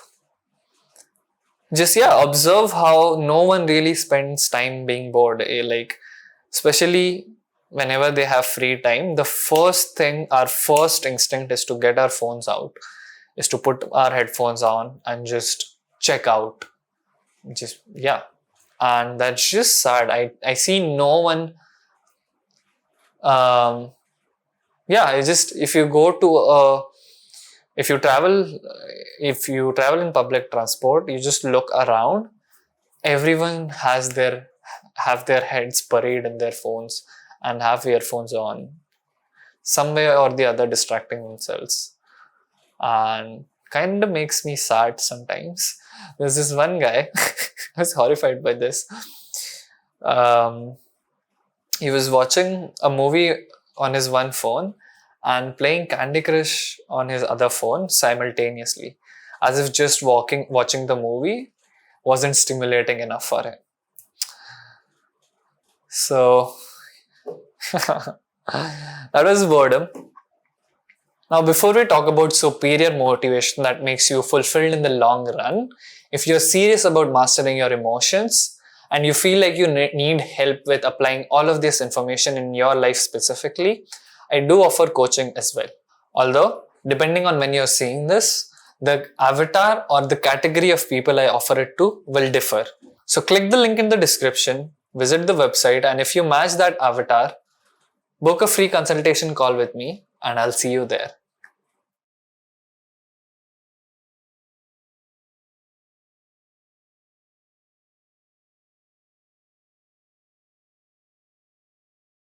Most people aren't aware of this, but there are intrinsic motivators within everyone that provides us with infinite motivation and fulfillment. So in this chapter, I'm going to talk about what these 6 internal motivators are, how to find fulfillment in daily mundane tasks, and how Greeks understood a happy, fulfilled, meaningful life. So the Greeks' understanding of a meaningful life. Now imagine this scenario. There's a man with a gun in his hand, and he's pointing that gun at your head. You cannot fight him in any way. All you can do is run. Now, if he's about to pull the trigger, what would you do? You would most likely run. Now imagine this another scenario in which there's a man with a gun in his hand, there's you and your child with you. This time the man is not pointing the gun at you, but at the child, but at your child. Now he's about to pull the trigger. What would you do in this scenario? If you're the average person, more likely than not, you would jump in front of the gun. But what changed? Earlier, the more likely the man was to pull the trigger, the faster you ran away. But in this scenario, the more likely he was to pull the trigger, the faster you jumped in front of the gun. So something definitely changed inside of you, but what was that something? What was that X factor? There are 2 types of motivation everyone experiences. The first one is external, which are things like validation, status, to avoid punishment, fear, and even money. All of these are strong motivators. I am all for external motivators, nothing against them. But their drawback is that they have limited energy and limited power in them. They're like fossil fuels. They'll give you a lot of energy, but they'll just burn out eventually.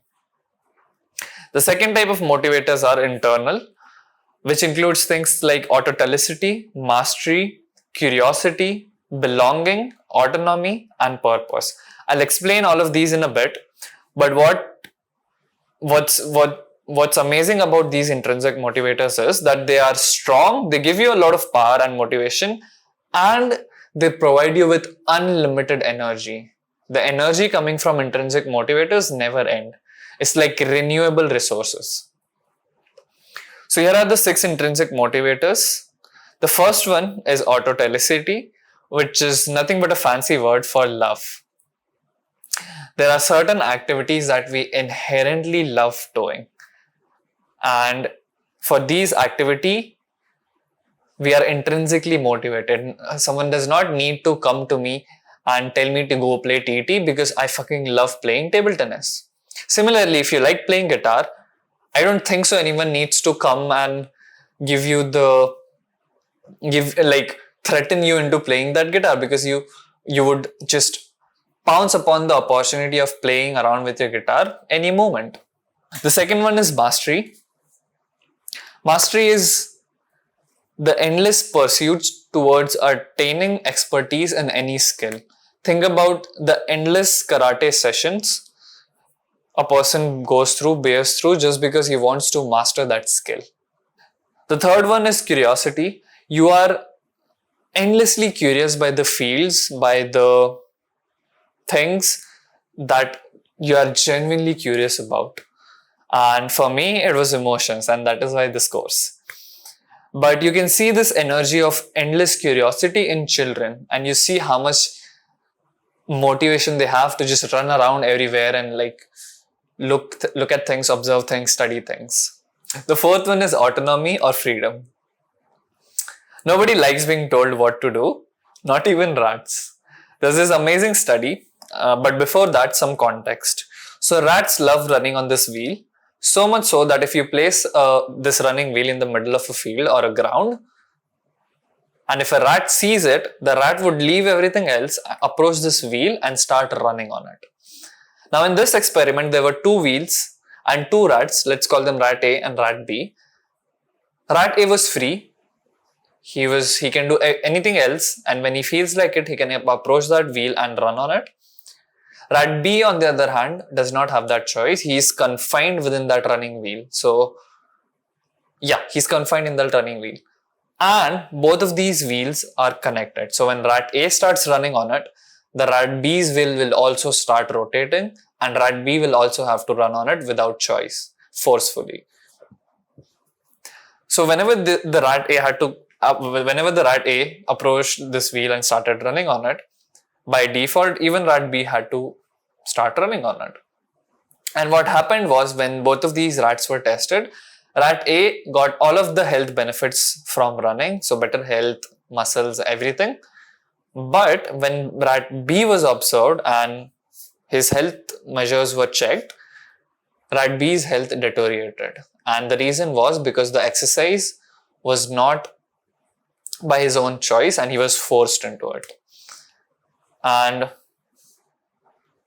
any activity that we do by our own free choice, we are more motivated to do it as opposed to when we are forced to do that same activity. Even though that might be something we like, just like how the rats liked running on the wheel.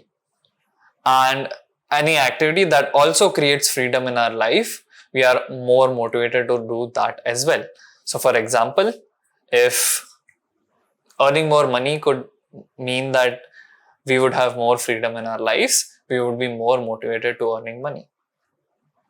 The fifth one is belonging, which is nothing but peer pressure. You're the average of the 5 person you hang out with. This is a very famous quote, and perhaps, I'm not really sure, I've read in a lot of places that belonging is an internal motivator, but it feels like to me that it might even be external. But if it's an external motivator, it's the most powerful one, because we have this innate tendency to fit in with the crowd, and that might be not the best thing, but you and we can use it for our own advantage. And you see Alcoholics Anonymous utilizing this principle and intrinsic motivator of belonging very nicely, in which everyone with the same problem comes into a community and they all are striving to solve it together, and there's something very powerful about it. Now, on that note, there's a Discord community that I'm creating for people working on their emotions. This will include things like asking questions, any further questions and clarifications regarding anything from this course. You can look for an accountability buddy from the group, among the community. You'll meet like-minded people on the same journey.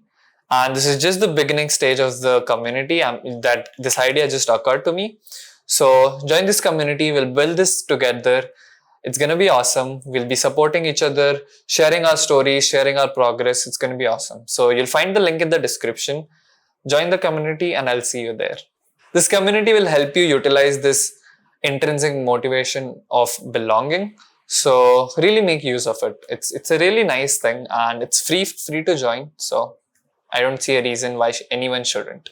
The sixth intrinsic motivator is purpose. And purpose is using your strengths and even building it to contribute to something beyond just yourself.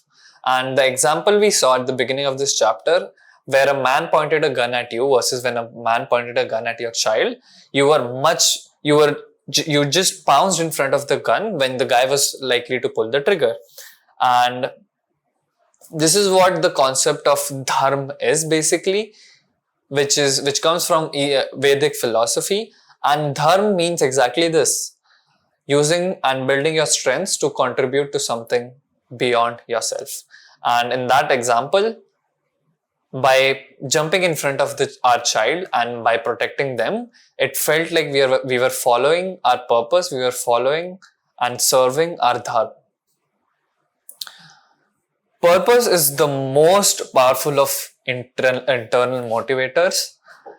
People will go to such extent when they are motivated by purpose, which they would never go for selfish needs.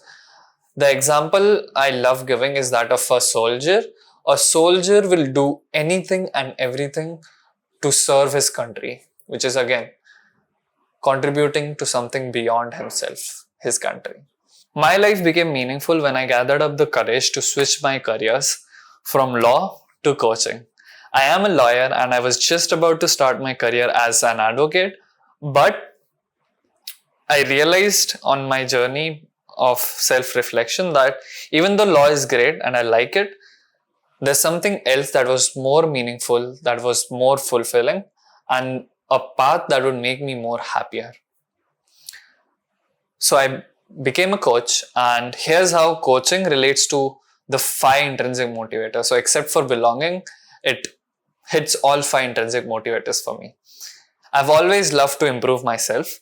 So that was mastery for me. Now I can continue to improve myself and I can continue to study self-improvement. I can continue to study about emotions while sharing that knowledge, sharing that information with other people. When it comes to curiosity, I am endlessly fascinated and curious about emotions. So there's that. Autonomy, this is my own free choice. I chose this path, so I'm fucking loving it. What else? Autotelicity, because I love working on myself. I love just introspecting and all of these things, which I can continue to do because of coaching. And finally, purpose. I'm using my strengths. I'm using all of this knowledge. I'm using all of these skills that I developed to help and coach other people. Which brings me to the Maslow's pyramid, because you don't really have to always choose a path that connects to these 5 intrinsic motivators.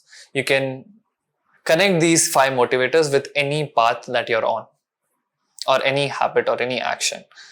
So Maslow's pyramid is a pyramid of needs that motivate human behavior. So, which means nothing but the higher up an activity is on this pyramid, the more motivation you experience for it. And if you look at it, let me show it to you. Mastery is one of the intrinsic motivators. It's second on the Maslow pyramid, self-actualization. Curiosity is yet another intrinsic motivator. It would come here in learning. If we take purpose, let's take purpose at the end. If we take love or autotelicity, it could come under as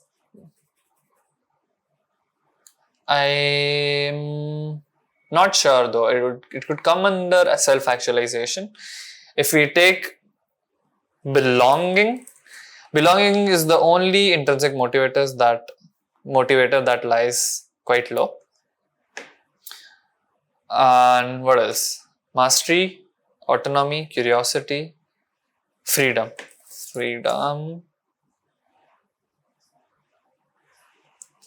where would freedom lie? Let me see. Independence, so esteem. And then 1, 2, 3, 4, 5, purpose. Purpose would go straight up to transcendence, helping others realize their potential. This is what the concept of dharma is also. Again, reiterating the same thing. Now, if you look at external motivators, which are money would come here in security. Validation would come here in belonging. Oh, no, sorry. Validation would come in esteem. So validation and status would come under esteem. And motivation out of fear would come under security as well, because you're looking for safety. So if you see, intrinsic motivators are quite higher on the Maslow pyramid, and that is why they give you so much of motivation. And that motivation is unlimited. It does not ever run out. But the Greeks divided happiness into two parts. Roman philosopher Cicero considered happiness as summum bonum, which translates to the highest virtue or the highest value. The first type of happiness, according to the Greeks, was hedonia, which means presence of pleasure and absence of pain. So an example could be eating a burger. You feel that sense of pleasure once you're having that burger. That presence of pleasure is temporary, so you feel good when you're having it, but you're not feeling that good, or you're feeling average when you're not having it. We are not even getting into the craving and wanting to have more bits. The second type of happiness is eudaimonia, which is a bit complex concept, but it roughly translates to flourishing or well-being. According to the Greeks, humans have complex psychological needs, things like social engagement, moral virtue, self-mastery, and achievement of goals. And when these are met, you flourish. And if you look at these psychological needs, according to the Greeks, they look very similar to intrinsic motivators. So my understanding of it is, meeting the psychological needs of intrinsic motivators lead you to living a life of meaning, a meaningful life, and leads to the type of happiness which Greeks called eudaimonia. So flourishing and well-being. And this flourishing in eudaimonia is irrespective of hedonia. So you might not have pleasure in your life, but you could still flourish. An example of this could be, if you take the karate lessons, there might come times when you've broken a bone where you're in pain, you're suffering, but you still enjoy the journey because it leads to mastery of the skill in the long run. Now let me suggest a concrete exercise to utilize all of these intrinsic motivators and harness their power. So the first step of the exercise is write the activity you're going to be fulfilled and motivated doing. So it could be something like going to the gym. Or let's take increasing your emotional intelligence, because that is what this course is about. So you write down increasing my emotional intelligence using your pen and paper. Then the second step is, what about this activity or its outcome relates to the 6 intrinsic motivators? So let me do this with you so that you just so that you understand. If we take mastery, this is a simple one. If I would gain mastery, it could be this can be a very complex example. Let's just take a simple example of going to the gym. If you take going to the gym, for mastery, a lot of people go to the gym motivated by validation and status, but you can just take the same activity and connect it to 6 intrinsic motivators. So in mastery, it could come gaining mastery over my body. In love or autotelicity, you could write, I love pushing my limits. And you cannot really fool yourself. Try to be as authentic and genuine as you write this. You can write multiple points under each intrinsic motivators, and you don't really have to write all the 6. You don't really have to connect to all 6. 4 or 3, 4, 5 just works fine. Mastery, curiosity,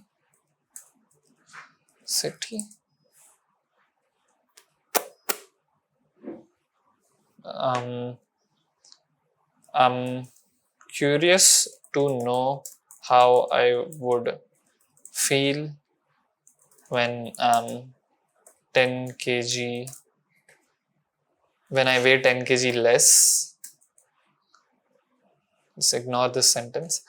I can write another thing. I'm curious to know how much I can push myself, to know where my limits are and how much I can push in. In belonging,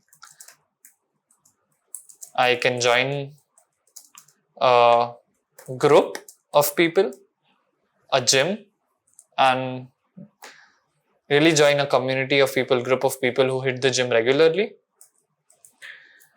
In what else? Mastery, autotelicity, love, freedom. Autotelicity, I can write, I wanna go to gym with, this is one, and then with more energy,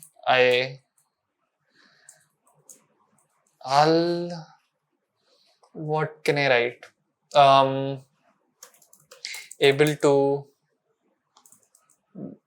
I'll be able to move freely and lift groceries when I'm old. So this was a good one. So you just get creative. And then what? Purpose. If I'm healthier, I'll have more energy, and if I have more energy, I'll be able to coach people better. So that is how you connect all of these 6 intrinsic motivators to any activity. It can be really any activity. Just get creative. You cannot fool yourself into this. So try being as authentic as possible. And once you've connected these intrinsic motivators with that activity, what you'll notice is your motivation to do that activity goes through the roof. And as you'll do that activity, you'll feel more fulfilled. You'll feel more, you'll feel more good about doing it, if that makes sense. So now that we've gotten the superior motivation out of the way, let's look at the quick summary of what we've learned in the mental module.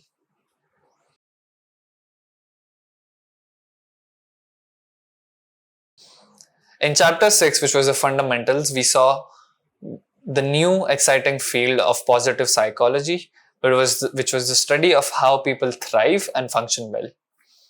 And the 3 types of happy lives: the pleasant life, the good life, and the meaningful life. In chapter 7, which was pro-emotion mindset, we saw how all emotions must be felt and the repercussions of not feeling them. In chapter 8, change the frame, change the game, we saw how perspective literally changes reality and how you feel about things. The 2 types of frame, content frame and the context frame. The 2 types of reframing rather, context reframing, content reframing. Chapter 9, do nothing, get better. We saw how spending time with yourself makes you more self-aware and improves your EQ. And finally, chapter 10, superior motivation. We saw 6 types of intrinsic motivators and how they lead to long-term fulfillment. Some honorable mentions for the mental module is mantra chanting. Mantra chanting is powerful, is what I haven't realized, but I've heard, and this is what my research says. I don't really have a lot of experience in it. So if that's something that resonates with you, go check it out. You can research on it. Second is Sankalp. This is also a concept from Vedic tradition. It involves planting and cultivating helpful shit in your life and planting those things deep down into the subconscious. So it's a pro version or working version of affirmations. I don't really believe affirmations work. Again, I don't have much experience about Sankalp, so look it out, research about it, it's awesome. And finally, it's NLP and visualization. I have a lot of experience about these things, but these are things which are very tailored towards people, so I cannot really share a lot about them in this course. But let me think about this. Just to demonstrate the power of NLP and visualization, let's do a quick exercise.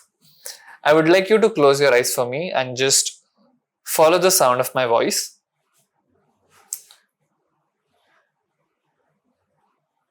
Take a deep breath through your nose. Let it out with a sigh through your mouth. Just relax. Now I'm wondering if you could imagine a place that represents absolute safety for you. A place that is so safe, so warm, so nurturing, so healing, so forgiving, so maternal, that no less than pleasant thing can exist in that place for more than a second without being immediately transformed into its opposite. I'm wondering, what might that place look like for you? What might you see when you're in that place? What might you hear when you're in that place? What might you smell and taste when you're in that beautiful, safe place?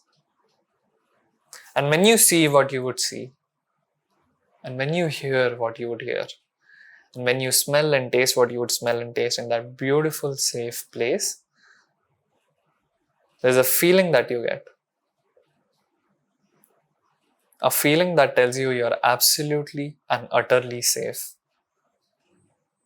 And I want you to notice that there's a place in your body where those feelings start and spread from. I want you to physically point to that spot using your hand or your finger. I want you to notice that there's a color, maybe even multiple colors associated with that beautiful, safe feeling. And when you have that color, just breathe that color through your entire being. Let it fill you up. Let it fill your entire body, entire mind, entire soul up. Like fluid fills a water bottle. Like helium fills a balloon. Let it reach the deepest part of your mind, body, and soul.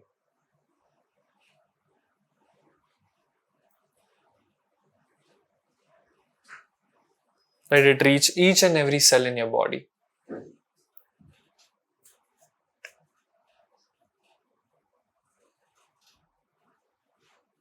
Let it reach the very DNA of your cells. And when you know you've got it, I want you to lock this energy in. Lock it, fix it, anchor it so strongly, so surely in your body. No force in this universe can turn it off or take it away from you. Not even you.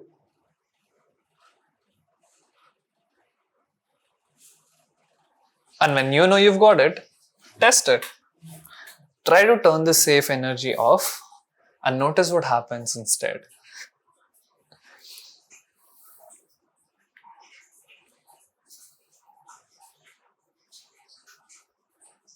Now, this was the exercise. I want you to slowly open your eyes and notice how good you feel. So that's the power of NLP and visualization. I'm hoping and I'm guessing you feel very nice and warm and safe.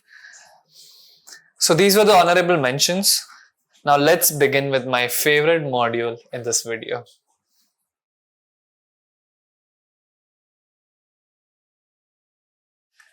They say make your mess your message.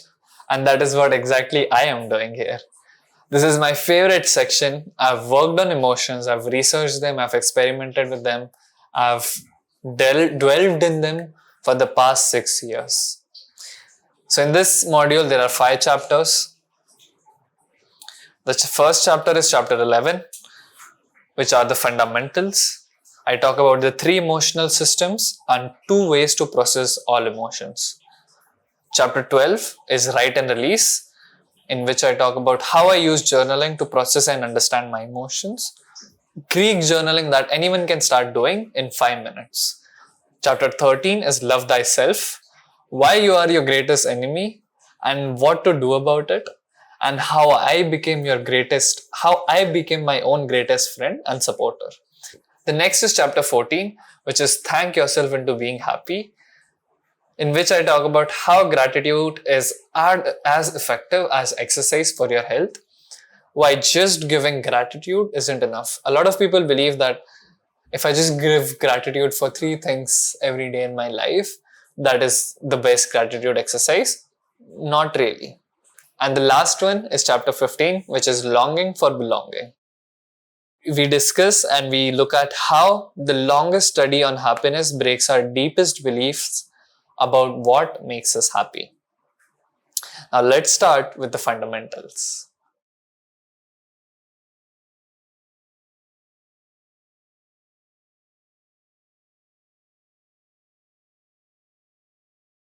On my journey, there's one thing that I've realized. Everything that you do is because of an emotion. It's either an emotion that you want less of or an emotion that you want more of. And by everything, I mean literally everything. So I believe only when you learn to understand and work with your emotions, you can become truly free. So in this chapter, we'll look at the 3 emotional systems and the 2 ways to process all emotions. I learned this concept from the book The Compassionate Mind. Beautiful book. If you want to look into compassion, there's a whole chapter in which I talk about compassion, which is chapter 13. But if you want to read more and get deeper into it, beautiful book, The Compassionate Mind. Highly recommend it. Especially if you're someone who beats themselves up a lot, self-criticism, just toxic self-talk, this is the book you want to read. So the 3 emotional systems are, the first one is threat, which includes feelings like anger, anxiety and disgust. The second one is drive, which makes you driven, more excited, gives you that vitality. And the final one is soothing or contentment system.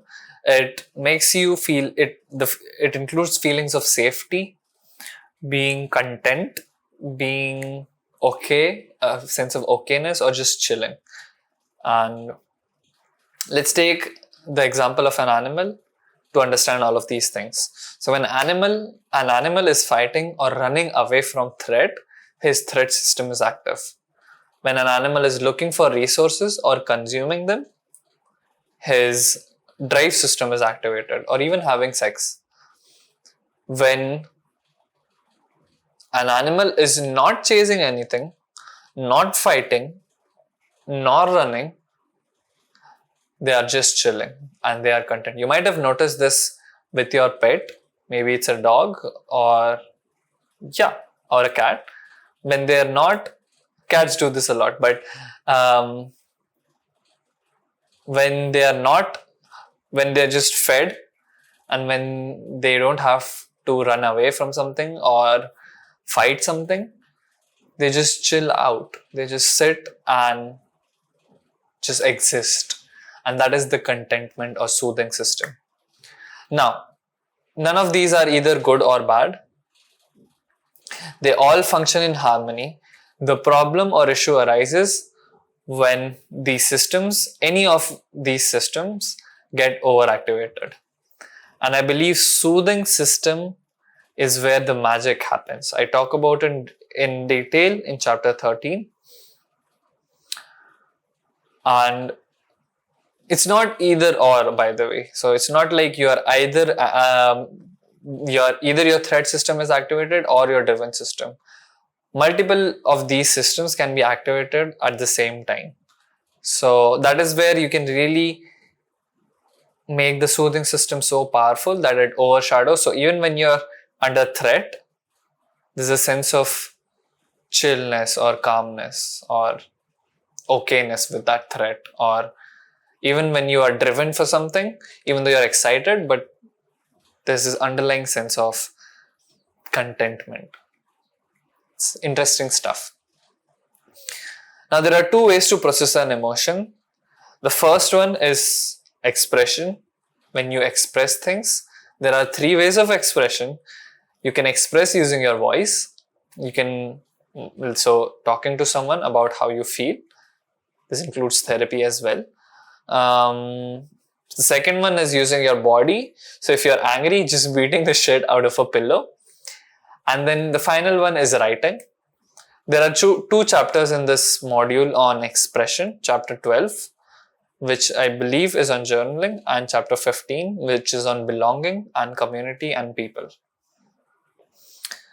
The second way to process an emotion is to experience it. And I believe, this is a personal belief, experiencing an emotion is even more powerful than expressing it in terms of getting comfortable with it and processing it. And that involves mindfully feeling an emotion. And we talk about that in the last module, the last chapter of the last module, so chapter 18. Now let's look at the most effective way to express emotions on your own. I call it self-therapy.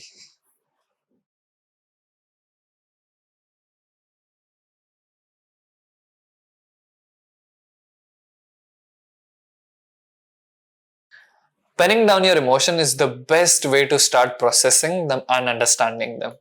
But not every method of journaling works. So in this chapter, we'll look at how and how not to journal for improved EQ. Two simple types of journaling that anyone can start. Now there's this iconic AIDS awareness campaign slogan which said silence is equals to death. And that is also the case, and it is also true with emotions. We may think that we can control our unpleasant or negative emotions, but when we do that repeatedly, when we keep shoving them down inside, they rot within us. Just like XYZ, the example of XYZ in chapter 7.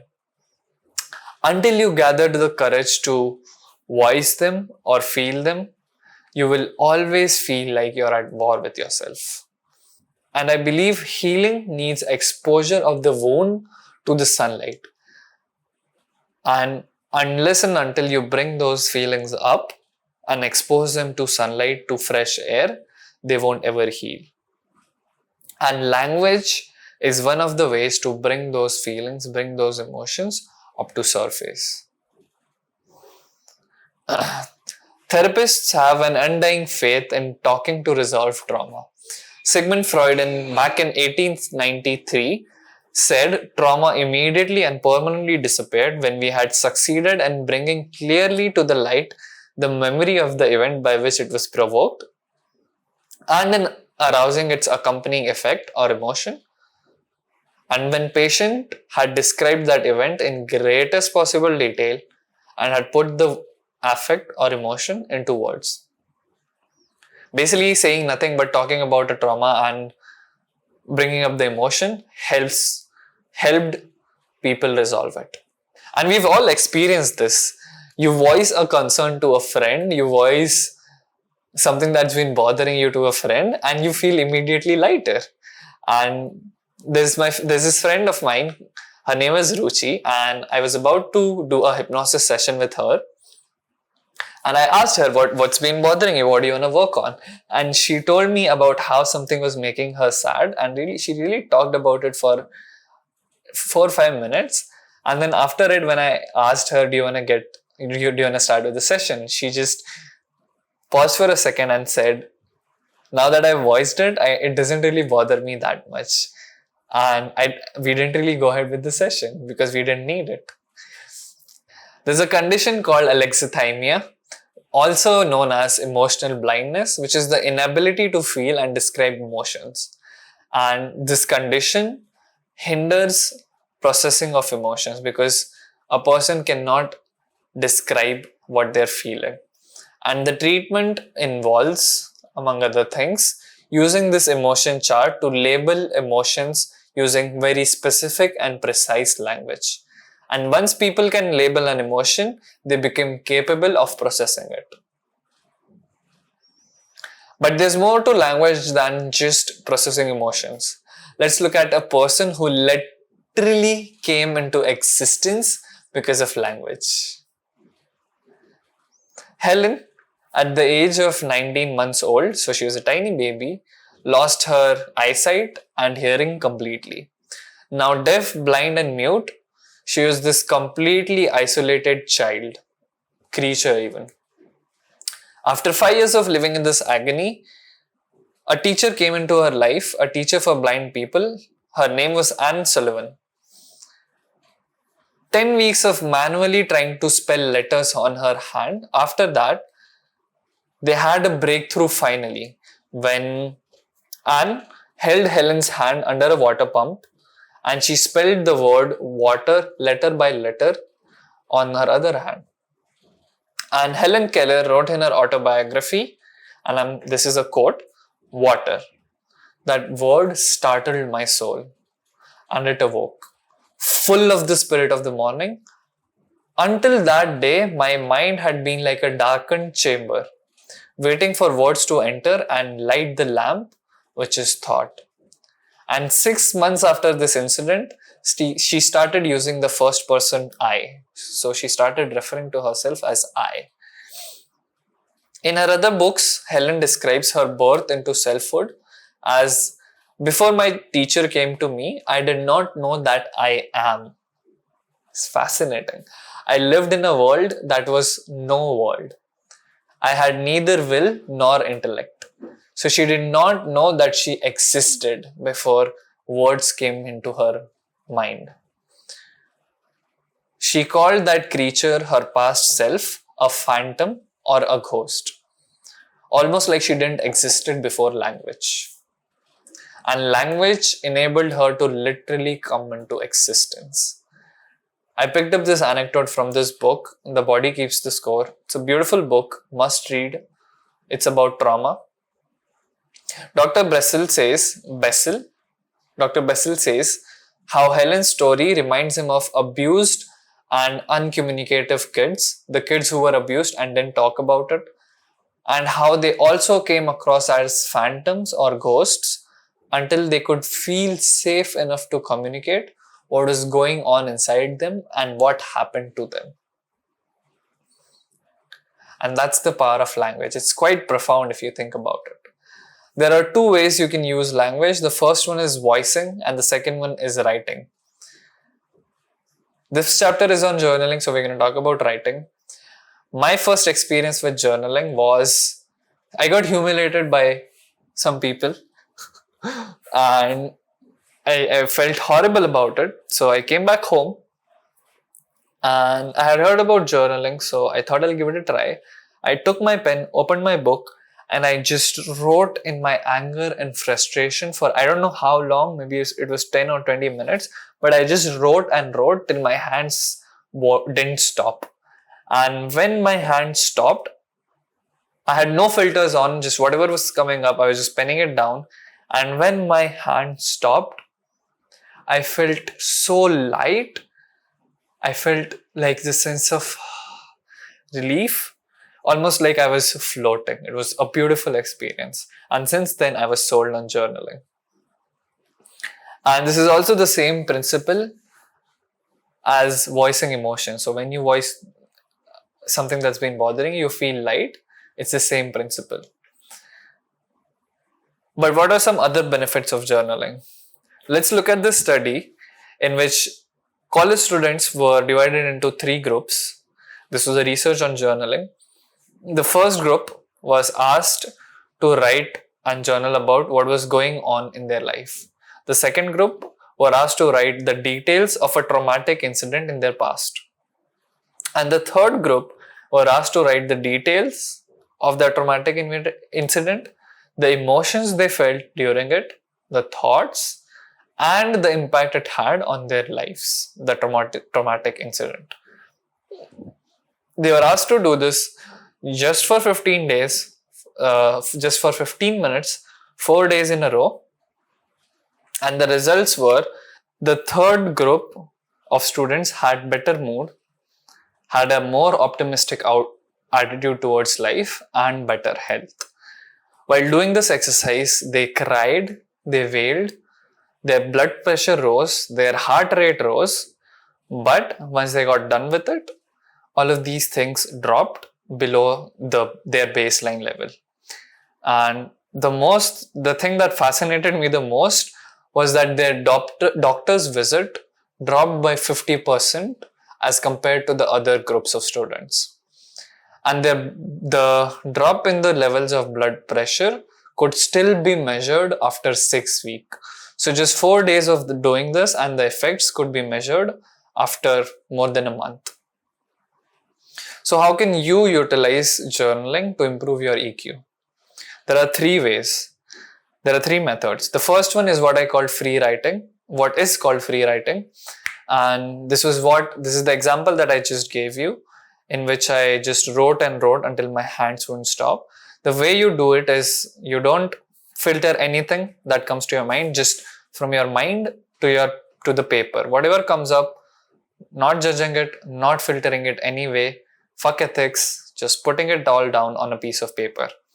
And how I like to use it is, I use it as save our souls, so SOS. And when I feel like a strong emotion is coming up and I feel I could use some help, I just take out that journal and start writing, start putting it out on the paper. Or when I need to make big decisions and I feel again like I could use some help, I take out that book and just start writing the pros and cons of different things, and that does help me out a lot. The second type of journaling is Greek journaling, in which at the end of the day, I have this journal, I have this diary in which there are pages dedicated to every day, and I write key occurrences of the day, my thoughts, what I felt, what happened, if anything important happened. I just put all of those things down on the paper or in the diary. And what this does for me is it acts like a closure for the day. If something was bothering me before sleeping, it helps me get a feeling of closure. And it also helps me record my life like a Greek philosopher, and that is why I call it Greek journaling. And the third type of journaling is a category of journaling, that is positive journaling. It includes things like compassion and gratitude. It helps you release some positive chemicals in your body and some good emotion. The next 2 chapters are on this, gratitude and compassion. Now, before we look at how to overcome your greatest enemy, that is yourself, if you're serious about mastering your emotions in the next 2 months, and if you feel like you could use some help to apply all of this information in your life specifically, I do offer personal coaching as well. But depending on when you're seeing this, the category or avatar of people I offer it to will differ. So click the link down in the description, and if you match that avatar, book a free consultation call with me and I'll see you there.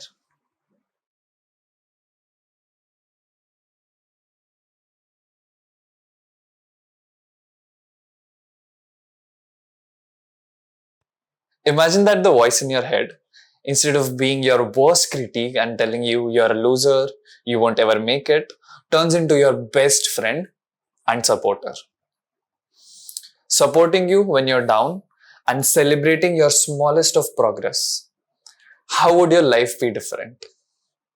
So in this chapter, I'm going to talk about how to get rid of your inner critique, 2 specific exercises that helped me become my own greatest friend. So you go about your life just existing, living, and you try to do things. And when you do those things, you experience setbacks. So something or the other happens that makes you stop or makes your journey slow down. And when these things happen, more often than not, we are met with the voice in our head that tells us we are losers, we won't ever make it, no one will ever value us, and all of those horrible things. So basically, we live with this inner critique in our heads. And the way I like to see it is it's very analogous to the gas and brake metaphor. So you go about your life, you try to do things, you try to progress in life, and that's like hitting on the gas.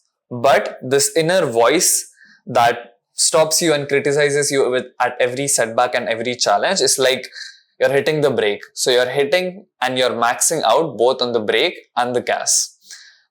And this voice in your head and also the emotions that stop you from taking action also form a part of this resistance that people talk a lot about. So I feel resistance doing some things. The voice and the emotions are what the resistance comprises of, is what I believe and my experience says.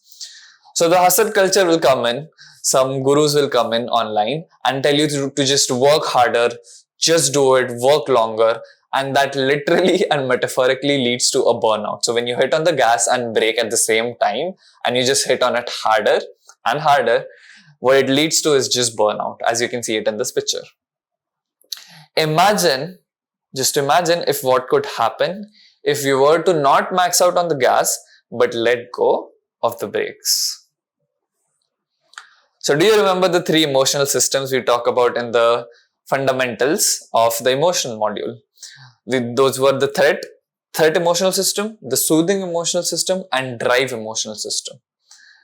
Under the soothing emotional system, I even occasionally call it contentment emotional system. There are 3 ways to activate that system and become more content. The first way is gratitude. We talk about gratitude in the next chapter. The second way is surrender. The last module is on surrender and those things. And dhyan. Again, talk about dhyan in the last module as well. But one of the key elements of surrender is the sense of safety. You can only surrender that when you're sure that you're absolutely and utterly safe. This is one of the very key points of surrender that I don't hear a lot of people talking about. So let me ask you, which one of these scenarios are you more likely to chill out and just let go and surrender in? The first one is you're in a room with a bestie, your best friend, someone you've known since your childhood. They're awesome. They love you. They accept you as you are. Or you're in a room with a random dude who looks very suspicious and looks on his face very judgmental. And I'm pretty sure every one of us will be more comfortable in just chilling out with our besties. And that is why because they make us feel safe. We feel safe enough to let go and bring down our guards. Versus when a random fucking sus dude comes up, we put up our guards and we try to control things within ourselves and out there. That's the very opposite of surrender, by the way. So a sense of safety comes from compassion. Let me explain what compassion is. Just like how a baby in distress calms down and stops crying when it's comforted by its parents, adults also feel calm and able to surrender, let go when they are comforted. So have you ever gone through a tough time? Maybe you were in school, you were struggling with maths, and you received some support and kindness and warmth from your teacher or someone else. Have you ever had this experience? So maybe you're struggling with maths, maybe you couldn't figure something out, but the teacher came in, helped you out, treated you with compassion, treated you with kindness and patience, and really waited for you to understand that concept before moving on. How did that feel? Now imagine instead of that, you would have received criticism from the teacher. You fucking loser, what are you doing? I don't think so teachers called you a fucking loser, but what are you doing? You're a slow learner, you'll never make it. Imagine how big of a difference both of those things would bring in your learning capability. And that is the power of compassion. Compassion, here's the definition, is being aware of someone's suffering, being kind and warm towards them with a desire to relieve it. But not everyone's lucky to have compassionate people in their lives. I wasn't. And even if you are, you don't always have access to them 24/7. And this is where cultivating a self-compassionate voice comes into picture. Imagine the compounding effect of this kindness, warmth, and understanding 24/7 in your head, at your disposal, at your access. You can access it whenever you want. So I had this client of mine. He's become a good friend now. Let's say his name is Titwick for privacy purposes. Titwick had lost 20 kgs in 5 months and he used to still beat himself up. And he used to be this chunky guy. He lost 20 kgs, he became fit, he looked handsome, but like I said, he used to beat himself up. He couldn't get himself to wear t-shirts because he was self-conscious of himself. Because he was self-conscious. And there's these instant noodles here in India called Maggi. Every time he loved eating Maggi, and every time he ended up eating Maggi, which was not a part of his diet, he used to self-criticize and punish himself and all of those horrible things. Now, I figured compassion would help him a lot. I suggested him the compassionate image exercise we'll talk about in a minute. And in 3 weeks, he became happy as a clam. He only wears t-shirts and he does not beat himself up when he slips up on his ideals. And that is super important when you're pursuing your goals. So there's this study in Carleton University in which students and their procrastination habits were measured, and the students who procrastinated but were critical and harsh on themselves were more likely to procrastinate on the final exam, as opposed to the students who procrastinated but were kind, gentle and warm towards themselves. They learned from their mistakes and procrastinated less on their final exams. So basically, they didn't fall off the wagon, but they stuck with the process and they growed, they got better. And one of the reasons for that was when you face a setback and you criticize yourself, because of those unpleasant emotions, it becomes difficult for you to look at that problem or situation objectively. So if suppose I procrastinated and I am self-critical of myself, I am less likely to analyze what happened and just keep going on with things the way they are going. But if I procrastinated and I was accepting of myself, I was kind to myself, like it's okay, Fasi, it's happened, it's very human. Once I've accepted it, then I can look at it objectively. Okay, I had my phone beside me when I was studying. That's why I ended up scrolling on the phone. So then I can take measures like keeping phone in the different room and whatever. This is just an example to stick to the process despite the setbacks and continue to grow. That's the power of compassion when it comes to productivity and making yourself do the things that you need to do in the long run. So here are the two exercises that you can use to build self-compassion and self-love. The first one is a mindset come exercise.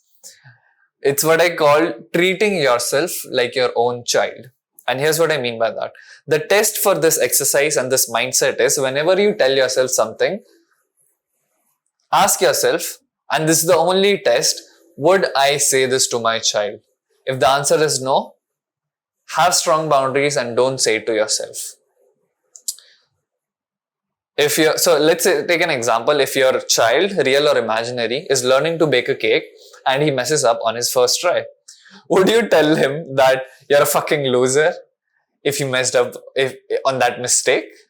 I don't think so. What would you rather tell them? You would tell them that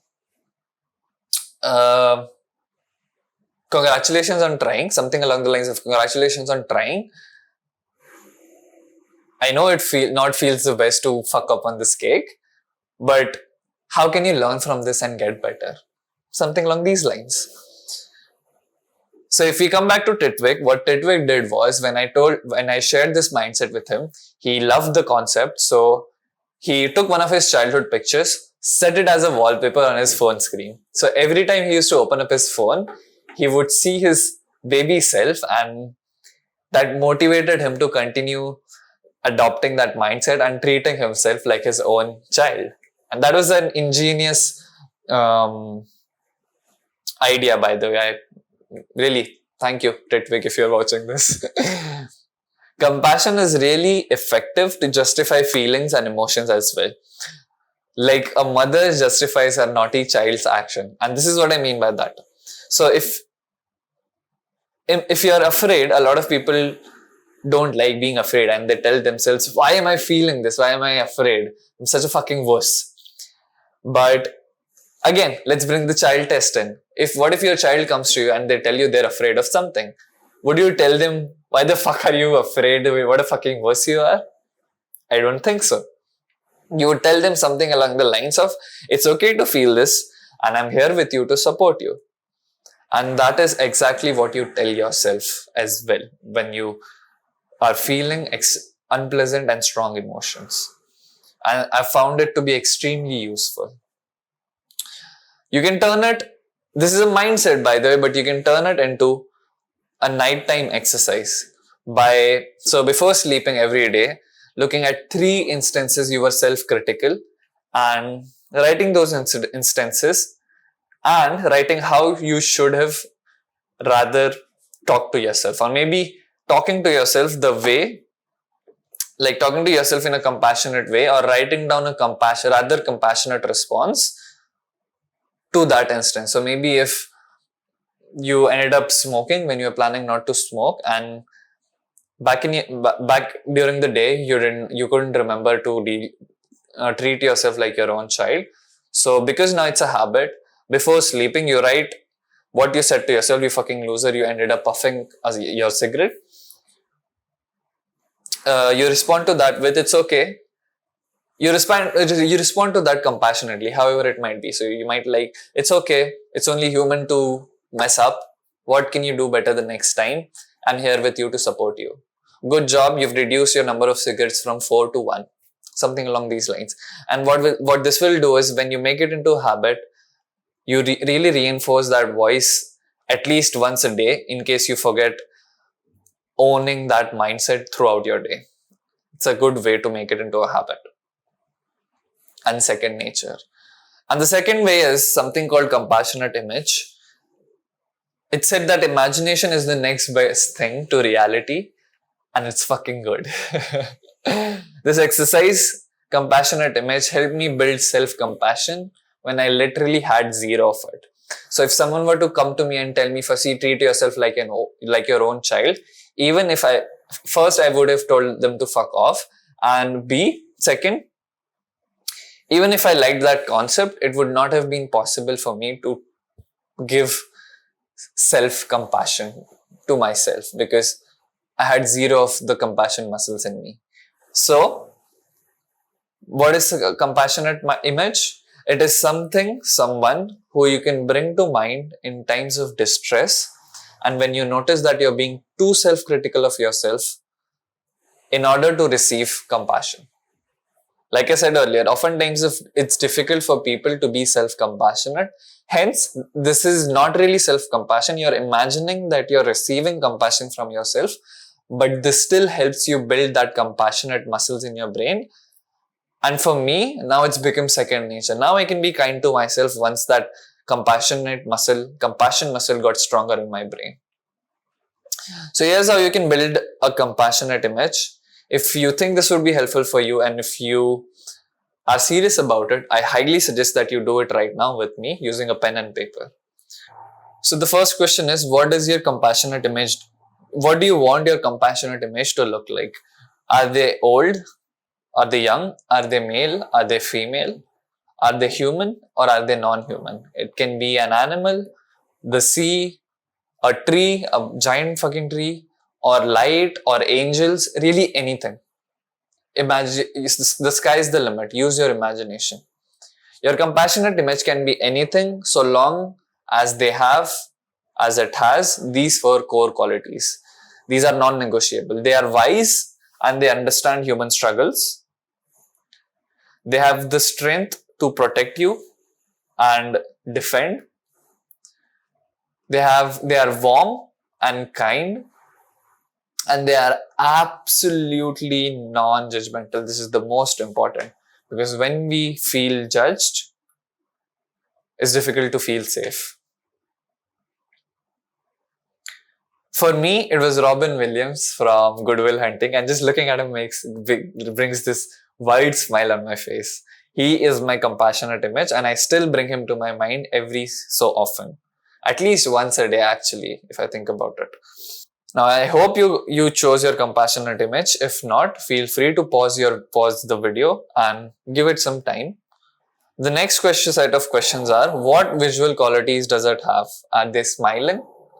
Go ahead and literally imagine what makes you feel the most warmth and kindness from that image before writing it. So imagine your compassionate image and get a sense of what makes you feel the most warmth and kindness from them. So a wide smile or just a tiny smile, a serious face, or like just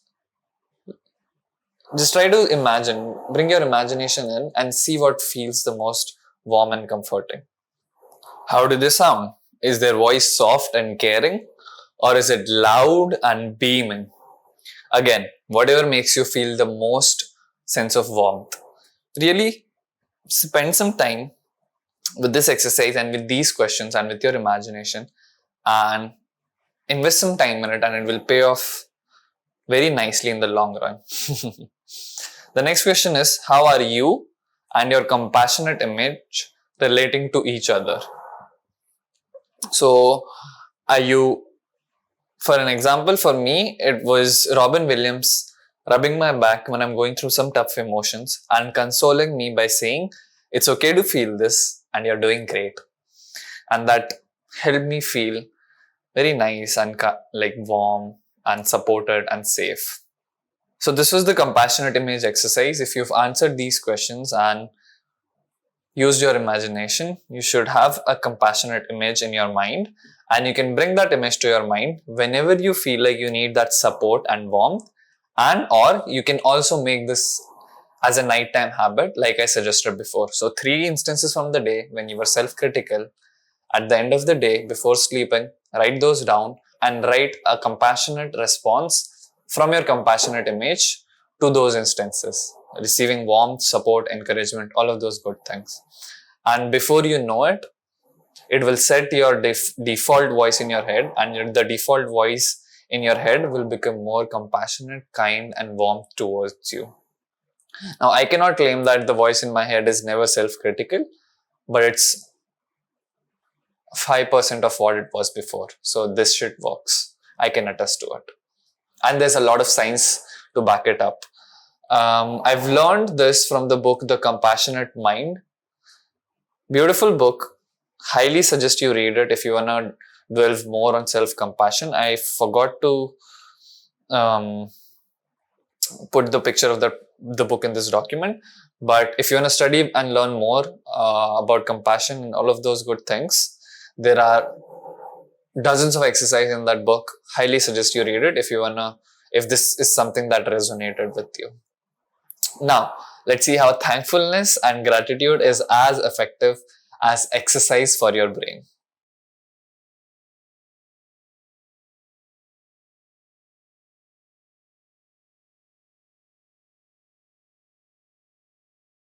Gratitude is one of the most underrated and misunderstood emotions. I dismissed it for the longest of time, but now it's become an integral part of my morning and evening routine. Morning and bedtime routine. So, in this chapter, I'm going to talk about how gratitude counters unpleasant emotions, why most people don't practice gratitude right, and what the best gratitude exercise is according to research. Let's start with defining gratitude. Gratitude is a feeling of wanting to give thanks or feeling of appreciation when you receive it. So it goes both ways. The feeling of wanting to give thanks and the nice feeling you get when someone expresses thanks to you or gratitude to you. Now, like I said, I used to think of gratitude as this weak ass feeling, as a way to suppress and avoid unpleasant emotion and circumstances. As if to say, like I can see my house is burning, but at least I'm grateful I can breathe. That is what I thought gratitude was. But I was mistaken. That is not what gratitude is about. And B, the science of gratitude completely blowed my mind. And as soon as I got to know about it, I was hooked on it. So let me explain this to you. There are two circuits in your brain. The first one is called pro-social circuit, and it does not have a lot to do with social aspects of your life, but it's just called pro-social. This circuit in your brain brings you closer to the beautiful things in your life. So other people, it brings you closer to yourself. Everything beautiful in your life. So the things that make you feel happy, pleasant emotions, it helps you develop better relationships with others and with yourself. So it's good to have this circuit and have this circuit really more active in your brain. The second circuit in your brain is the defense circuit. And this circuit makes you focus on the unpleasant things in your lives and move away from them.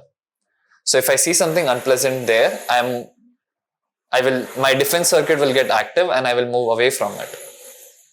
By default, the defense circuits in everyone's brain, in your brain, are stronger because our brains are wired to focus more on the harmful things for survival's sake.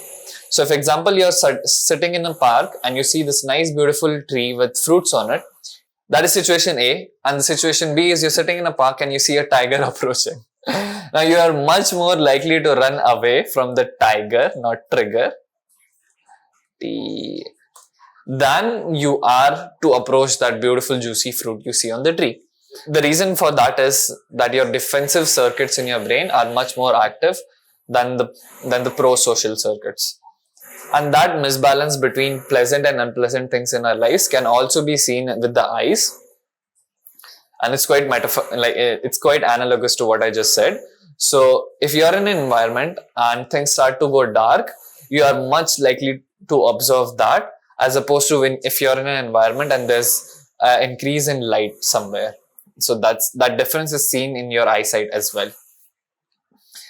And the relationship between these two circuits is like a seesaw. Let me draw it for you. So let's say this is a seesaw.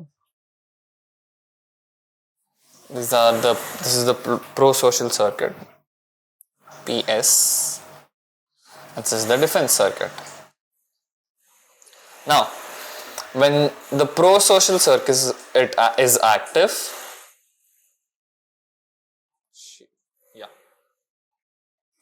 the defense circuit becomes less active, and that is the way it works. Oh, it should have been the other way.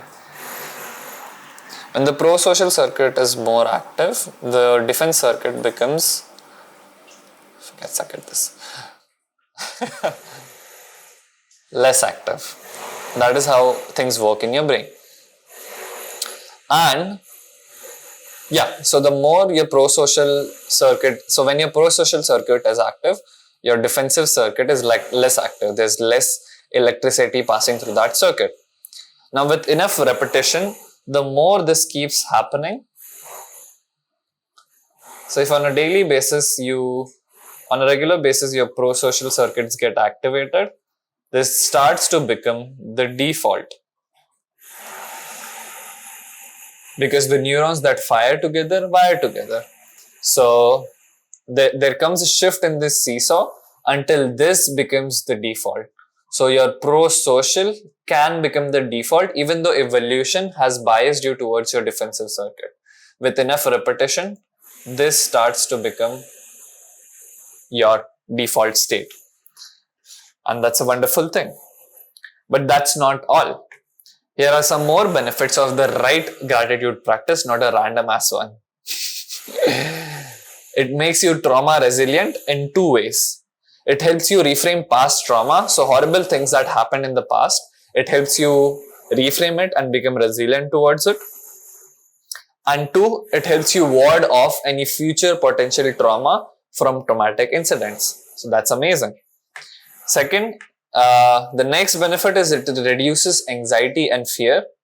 It makes you happy. This is an obvious one. It increases your motivation levels. So that's another added benefit.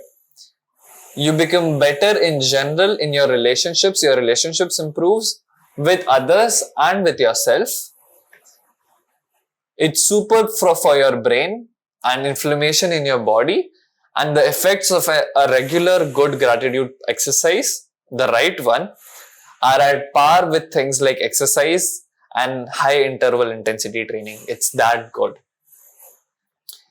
So, inspired by all of this, getting to know all of this, getting to know the benefits of gratitude, I was inspired. So, I started my first gratitude practice, which was answering these 3 questions daily before sleeping. And I loved this exercise so much that I do it till date. It's been a year, more than a year, I think so. I suggested this exercise to one of my clients, and she called this exercise questions that matter, and I shamelessly stole it. So the 3 questions are, what win did I collect today? So something that I'm proud of. What made me smile? Something that made me smile from the day. And the third question is one thing that I'm grateful for. Now, if you feel and your first instance is I can't collect these 3 things every day, lower your bar. Everyone can. If you woke up and brush your teeth, that could be a win. If you smile at a dumb joke, that could come under smile. And you could be you could be grateful for anything, like this laptop, this fucking amazing mic that I got from my friend. Anything actually. So, this exercise felt good to me. I loved it. I started doing it, made it into a habit. I felt good doing it because it forced me to look for the pleasant things, the positive things in the day, even in the objectively worst of days. So if I was going through a horrible day and my first instance was nothing made me smile, I'm grateful for shit, and I did not do anything that I'm proud of. But still, when I sat down to do this exercise, because it became a habit after a point, I was forced to think of some things. One thing that made me smile, a win, and something that I was grateful for. And when I did that, it felt good. It felt good every time I did that, because, like I said, I was forced to look, even in the subjectively worst of days, I was forced to look on the bright side of things. And I went to bed feeling awesome daily. I have this friend of mine, her name is Maitri, and I suggested this exercise to her as well. And what she got out of it was she started sleeping faster. Earlier, it used to take her 2 hours to go to bed and to go to sleep actually. She used to lie in her bed. But after starting to do this exercise, she started to sleep in like 15 minutes. So that was amazing for her.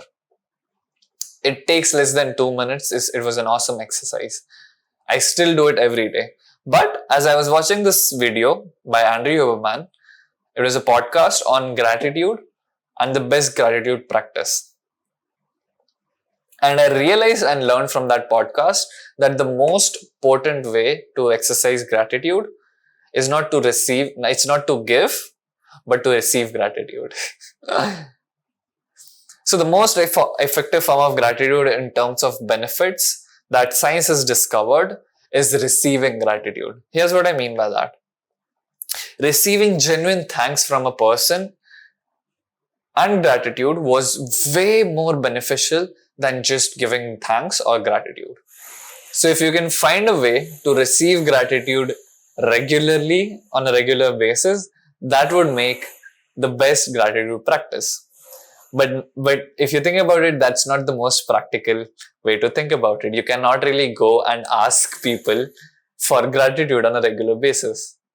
But there's a way around. You can still make it into a habit. You can make a story-based exercise. And here's what I mean by that. I want you to close your eyes for a minute for me and think of a time in your life when someone expressed genuine thanks to you.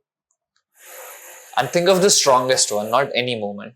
Think of the moment in which someone really gave you a heartfelt thanks and expressed gratitude. Really get into that moment as if you're living it right now. See what you saw, hear what you heard. Most importantly, feel how you felt in that moment when they expressed that genuine thanks, that genuine gratitude.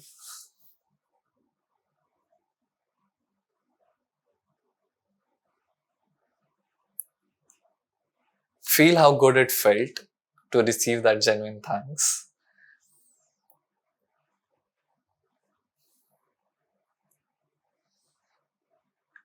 More likely than not, there are three elements to the situation you were in. The person you helped was in a pain, was in some kind of a trouble.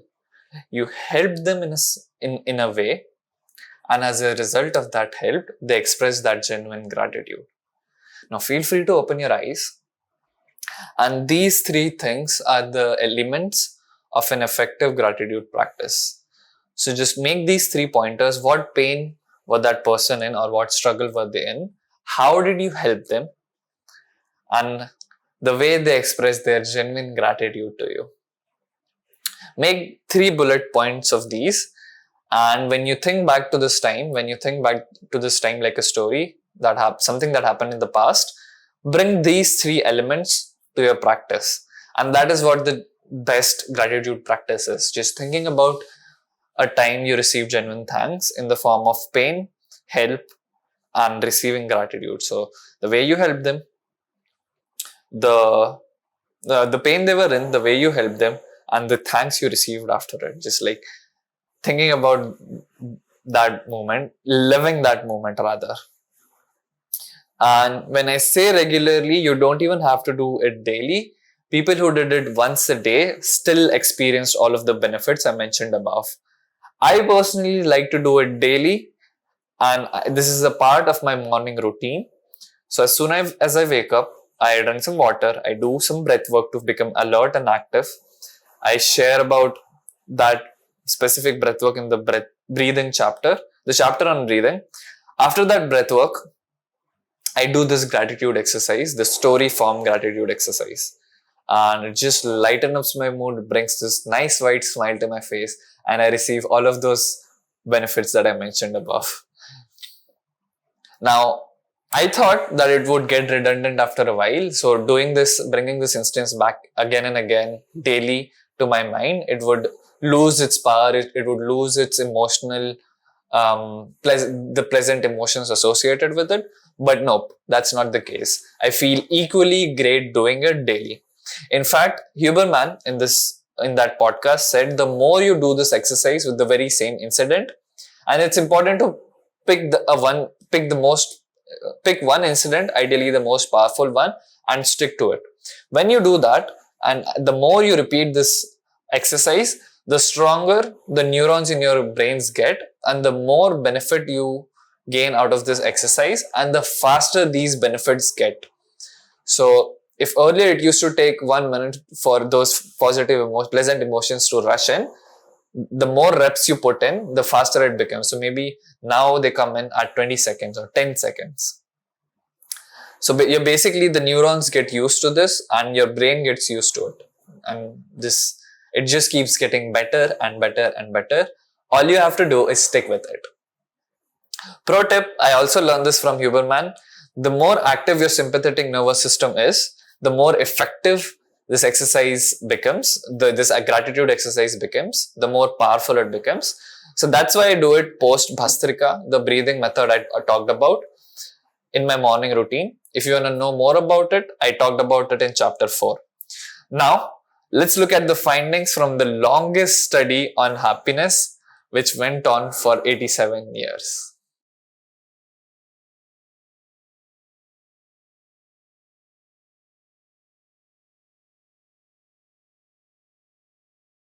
What makes people happy? What makes you happy? Is it money? Is it sex?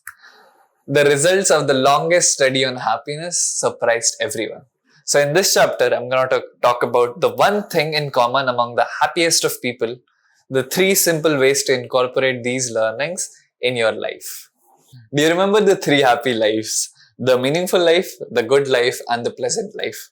We're going to touch upon them again in this chapter. The research was formed into a book, was made into a book which came out recently, I think so in the last year. It's called The Good Life. I haven't read it, I cannot vouch for it, but people say it's good. So if you want to look more into it, into this concept, check it out.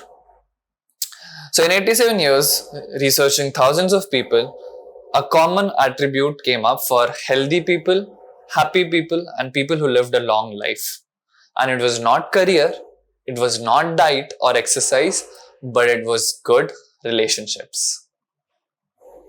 People who were more connected to family, to friends, and to community were happier and physically healthier than people who were less well connected.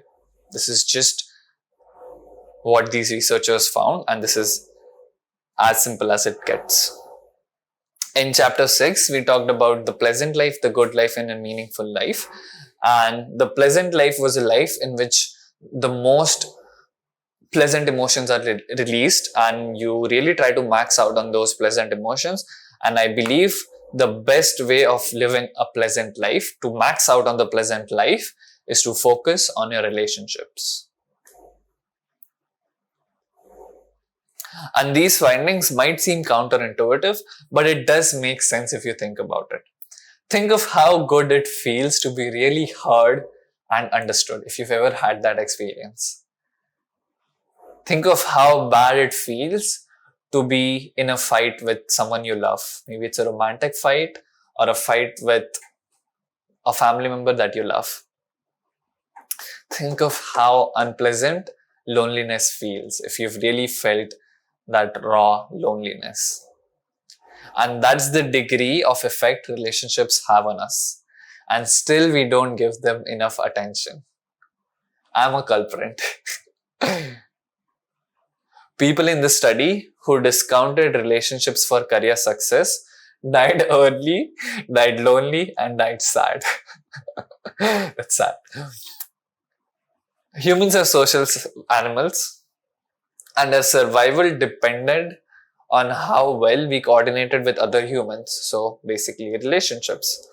Our species thrived on this coordination, and that's why our brains rewarded and still reward social behavior so highly by releasing good chemicals and emotions and in your body. That is the major reason why social media is so addictive, along with dopamine. But we covered that. It exploits our need for human connection, and video game developers have realized this. So they are including more and more social and community elements as much as possible to make the game more as addictive as possible. Now, this is my opinion. Anything away from the self, from yourself, from you, from your thoughts, emotions, from this boundary, I consider to be distraction. And if you are going to distract yourself, pick the best distraction, which are other people. I have this group of friends. They are my childhood friends. I love them. They're amazing. They're fun. They are the happiest motherfuckers I know. They meet at a very specific place every night and they goof around, have fun, roast each other. They just have a blast. But whenever I meet them individually. So like I went meet one person at a time and I asked them some questions. I discovered that this is my assessment, I might be wrong, that they are not really fulfilled with where their lives are going. But if someone were to look at them, they're the happiest motherfuckers someone has ever seen. It's just like laughing, having a blast, enjoying life. And they are someone who have maxed out on a pleasant life, and people can learn from them. I can learn from them. Now, relationships continue to act as distraction unless you involve in some way the other two happy lives, which were the good, which is the good life and the meaningful life. And here's how you can do that.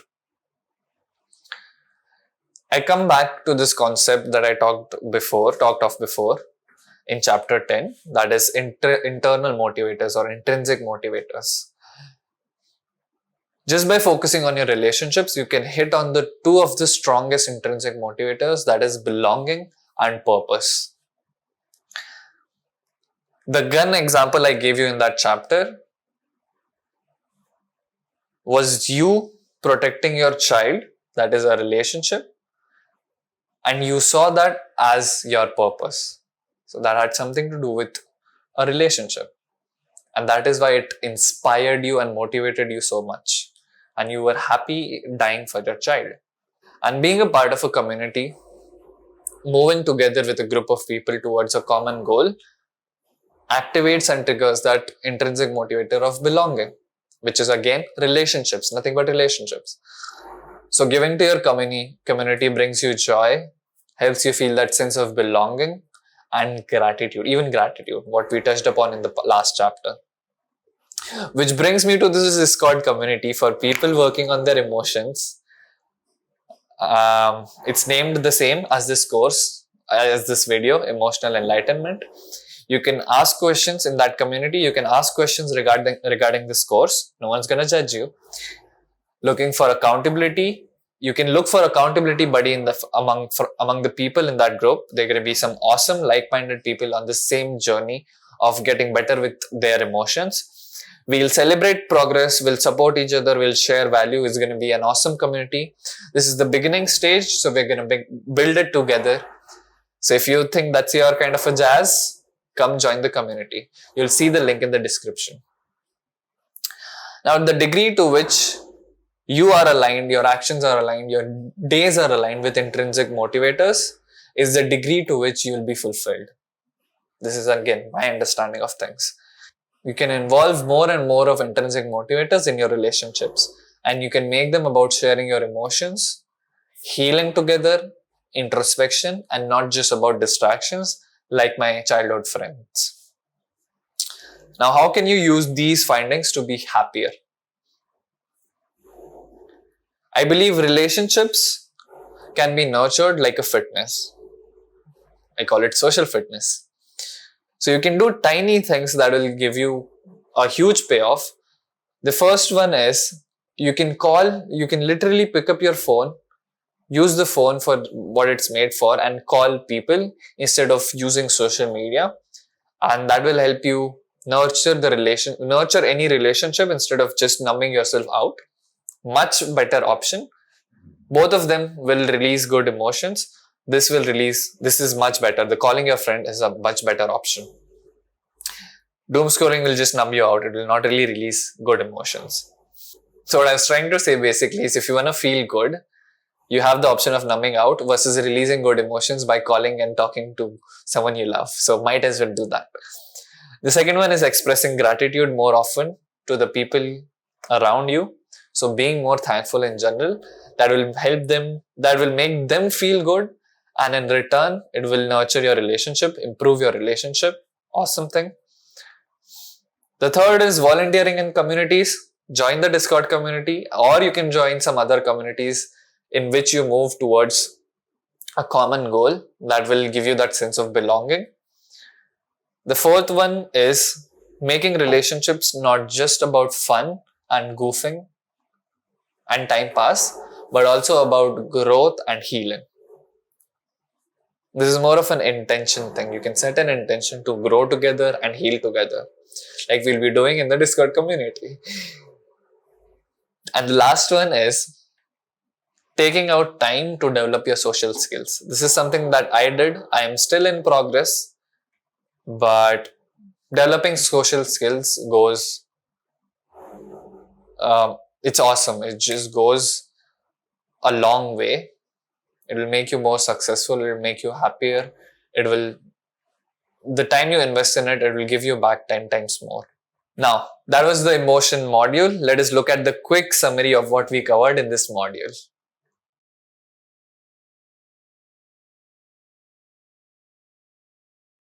In chapter 11, which were the fundamentals, I talked about the three emotional systems of drive, contentment, and threat.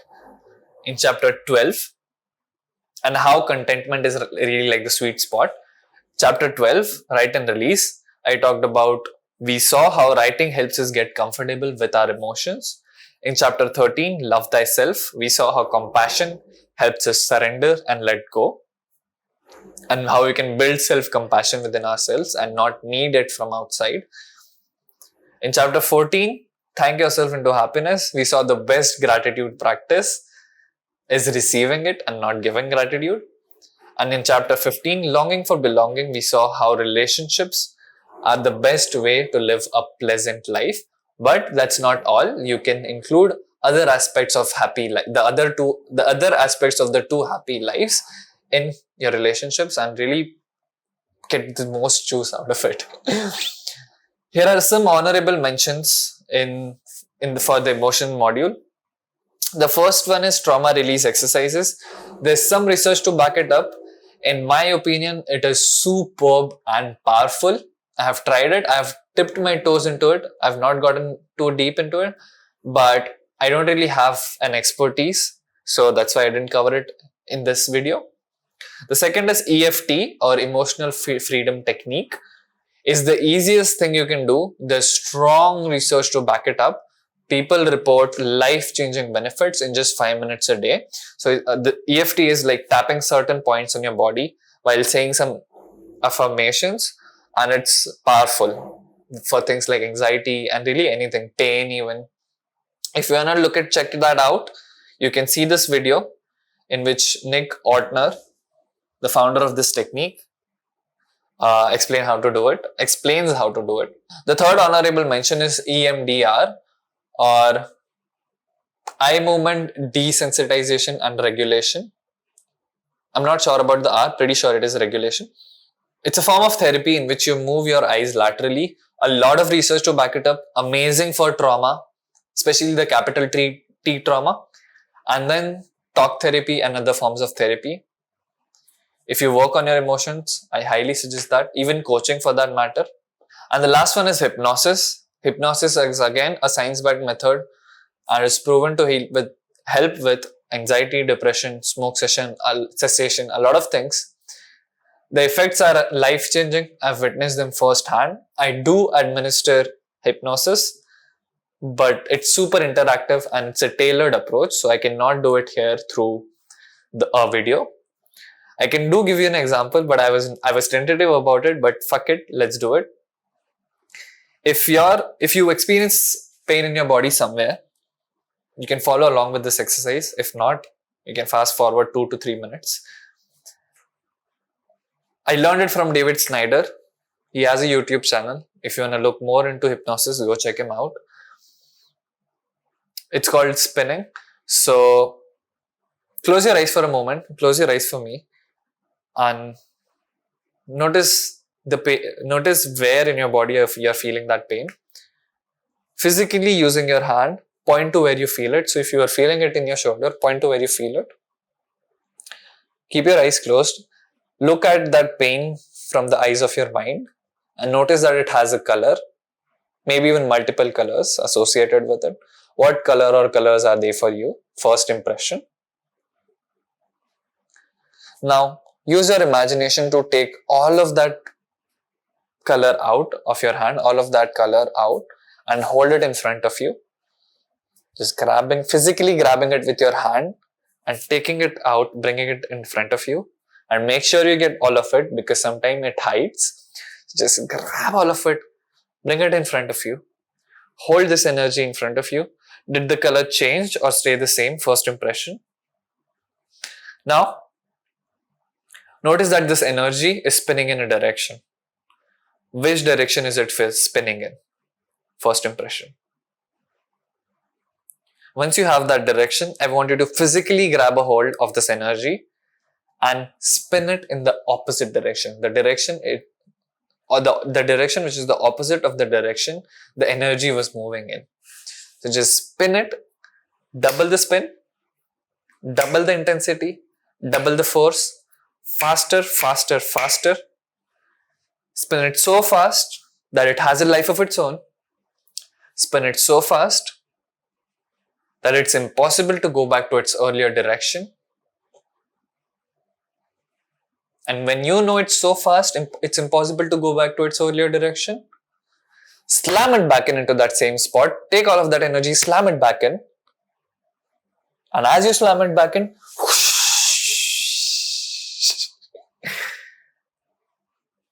notice the changes. Let the new software install itself. Let the old software install itself.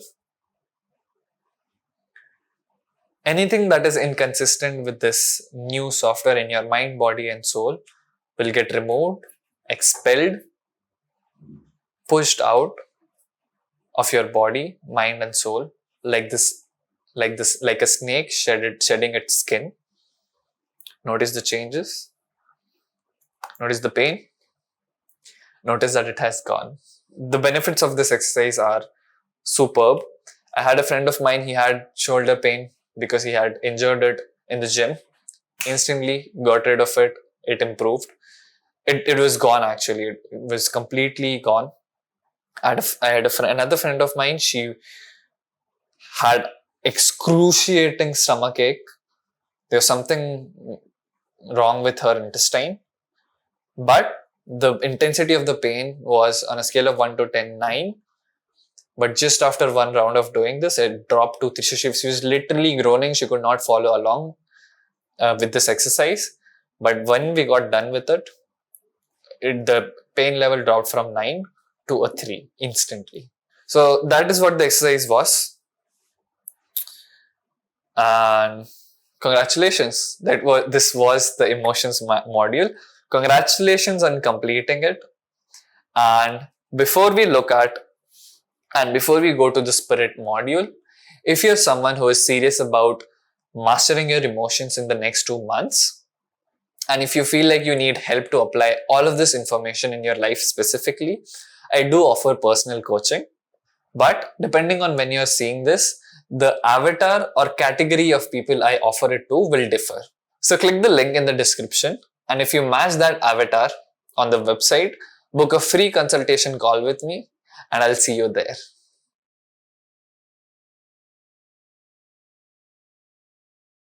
Now we enter the module of the spirit.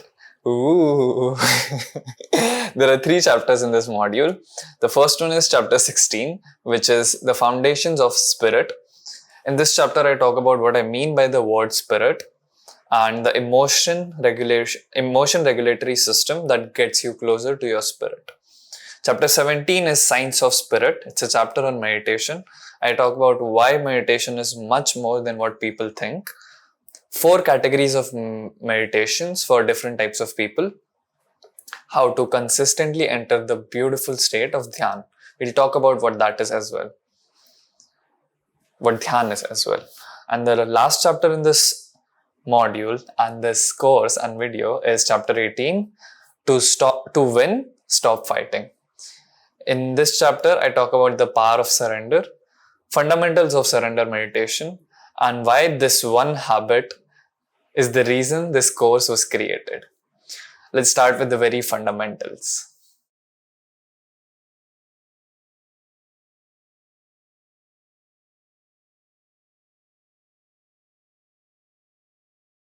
Different people mean different things when they say the word spirit.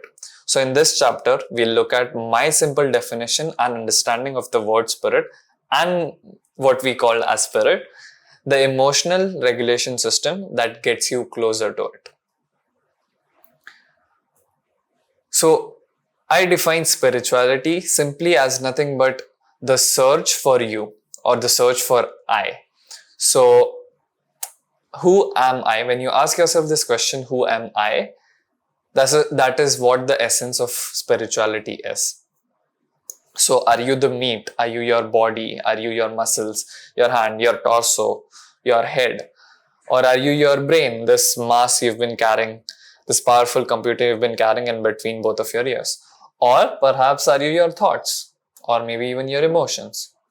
So who is it that you refer as I when you use that first person I in your sentences? And this is the question that people have wondered since ages, since the dawn of humankind and society. So let me show you 3 pictures so that you can realize who you are, hopefully. The first picture is this. Let me full screen it. The first picture is this. Are these 2 beautiful, lovely puppies in the garden just having the time of their lives? This is the first picture. The second picture is this tree with sunset happening in the background, or perhaps sunrise. I don't know. Looks like a sunset. Now, and this is the third picture. This beautiful bird sitting beside these flowers. Now, as you look at all 3 of these pictures one by one, I want to ask you a question. Did you change with each picture? So you saw 3 different pictures. Did you change as did the core of you change as you are seeing each of this picture? And the answer is no. You remain the same despite the content changing. So you were the one who was looking at the content. So 3 different pictures, you remained constant, but the content changed. So first you saw the puppies, then you saw the tree, and then you saw the bird. But you, the I in you remained the same, basically, is what I'm trying to show. Now, let's go a little deeper. If I take away your arm, if I chop off your arm and put someone else's arm on your shoulder through surgery, don't think about the pain now, but if I do that to you, I've changed the content of your arm, but do you still remain the same? Or do you change when your arm changes? Think about it. Similarly, different parts of your body, even your brain, can be removed and replaced. And imagine if those parts are removed and replaced, would you still remain the same? And these are all different contents. So your hand, maybe your lungs, maybe some parts of your brain, they're taken away. The content is changed, but you still remain the same. There's a famous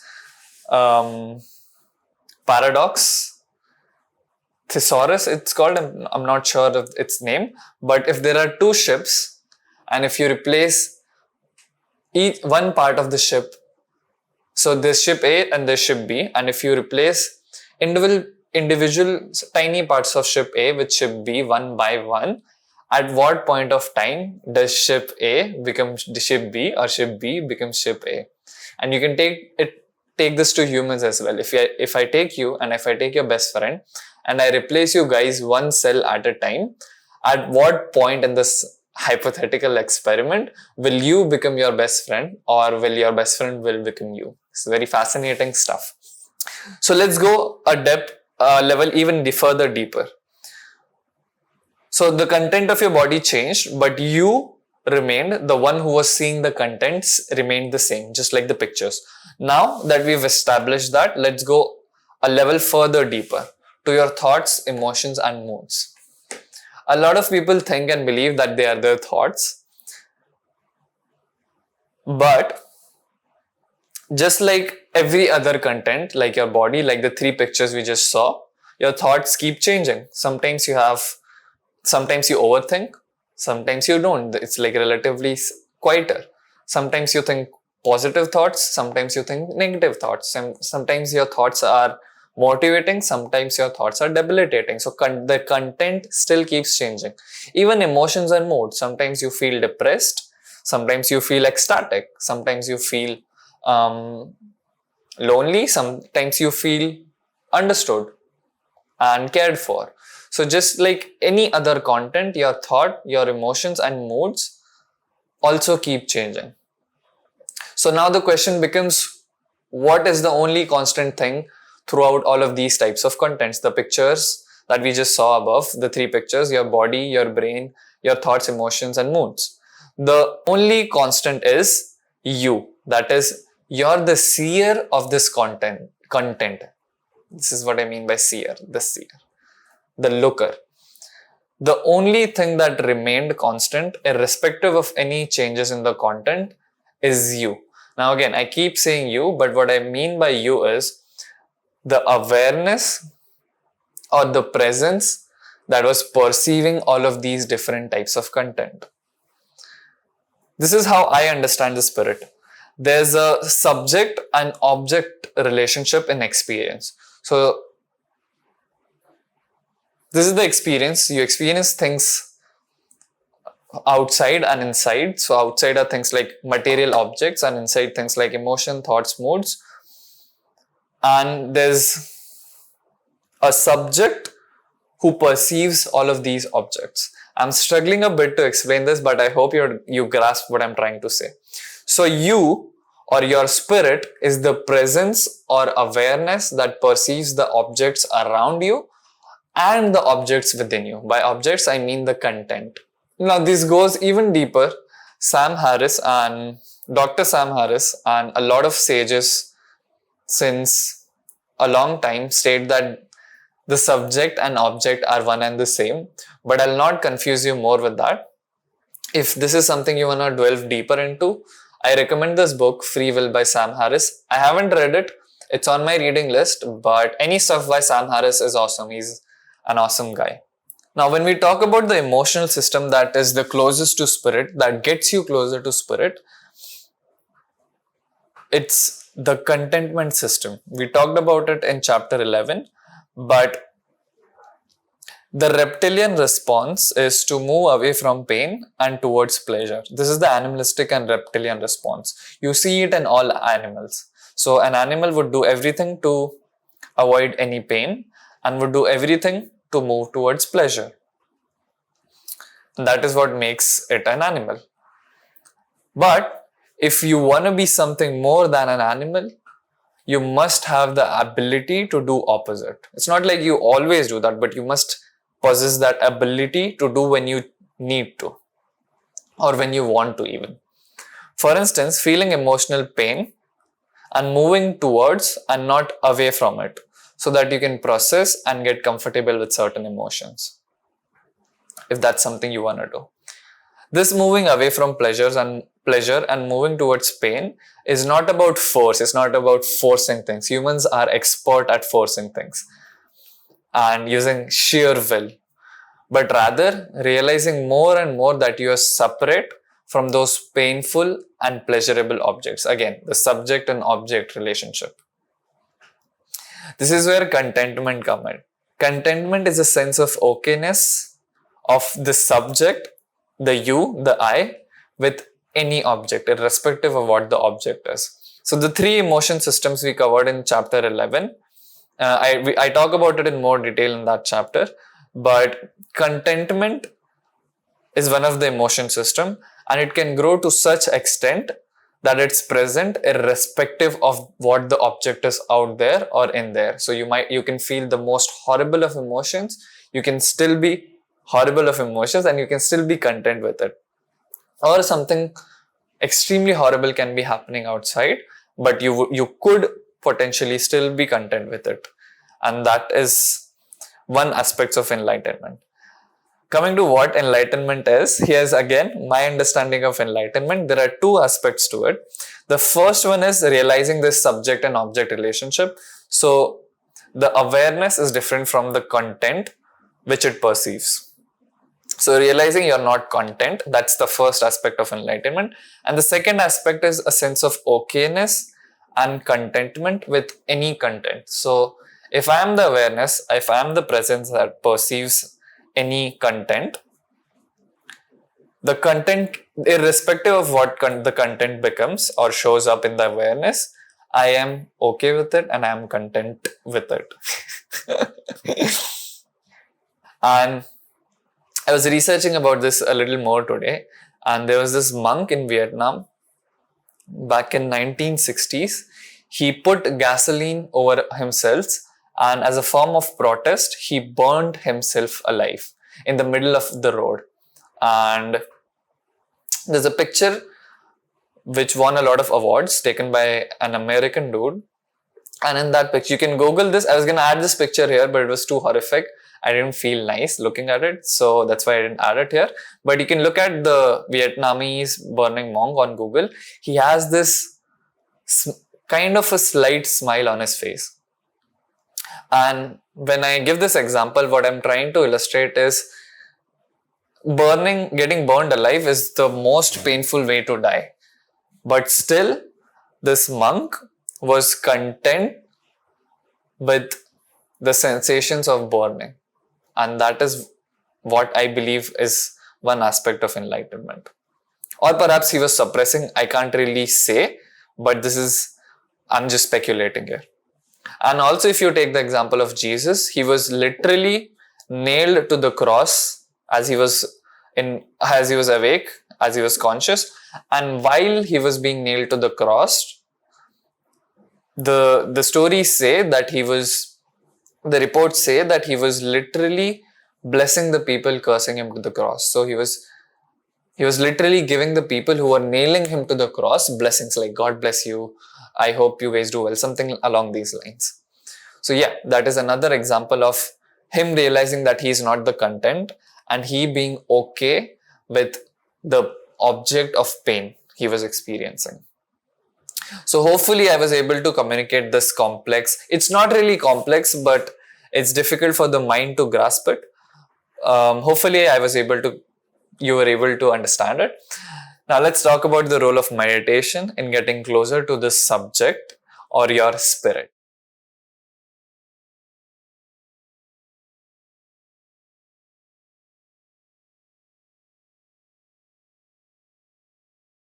Meditating daily for the past 6 years, I've realized that meditation is much more than what people think it is. So in this chapter, I'm going to talk about the true meaning and purpose of meditation, 4 different categories of meditations for different category and types of people.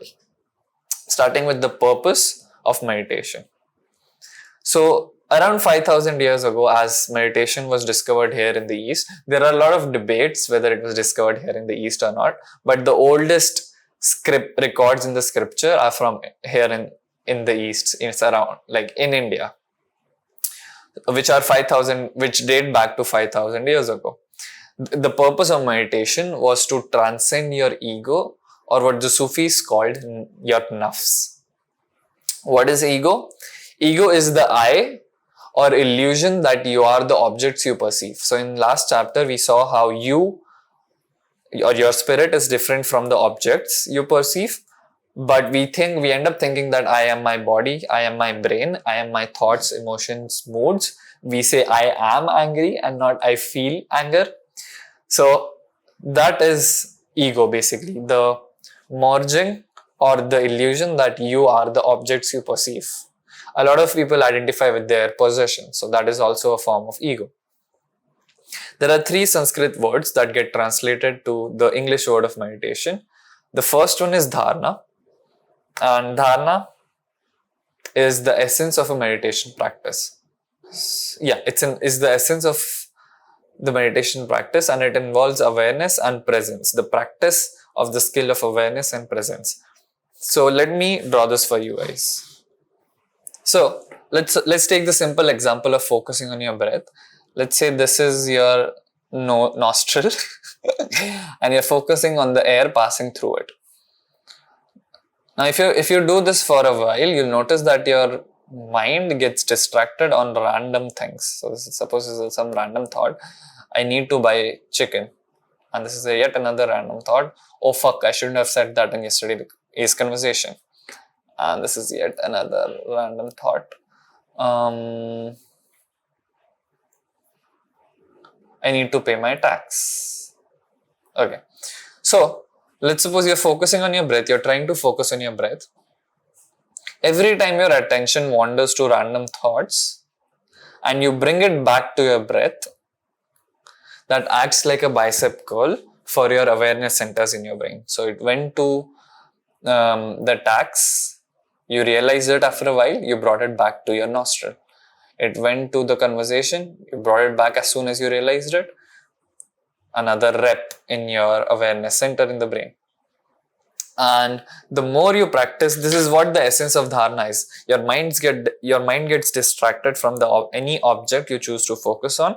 You bring it back. It gets distracted. You bring it back. It gets distracted. You bring it back. And it will happen. It's a natural process. It's not that we have to stop your mind from wandering, but as soon as you realize it, you bring it back to the task at hand or where your intention is.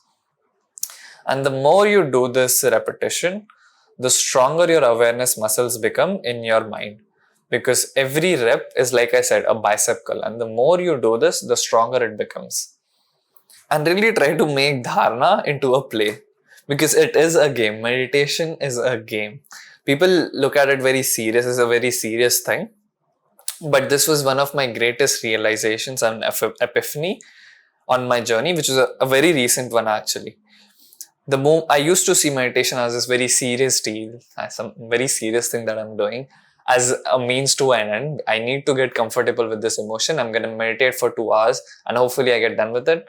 But as soon as I stopped looking at meditation in that perspective and I started to see it as a game, as play, it just everything switched. So I really encourage you to start, if you do a meditation practice or if you're starting, just look at it as play. So every time your mind wanders, you notice it and you bring it back, and maybe you challenge yourself, let's see how long I can stay with my breath this time, and then again it wanders and then you again bring it back, and maybe you challenge yourself again. So just really make it into a game. It's really fun and you get more benefits when you see it as a game. So yeah, the second word is dhyan, and the second word which gets Sanskrit word which gets translated to meditation is dhyan.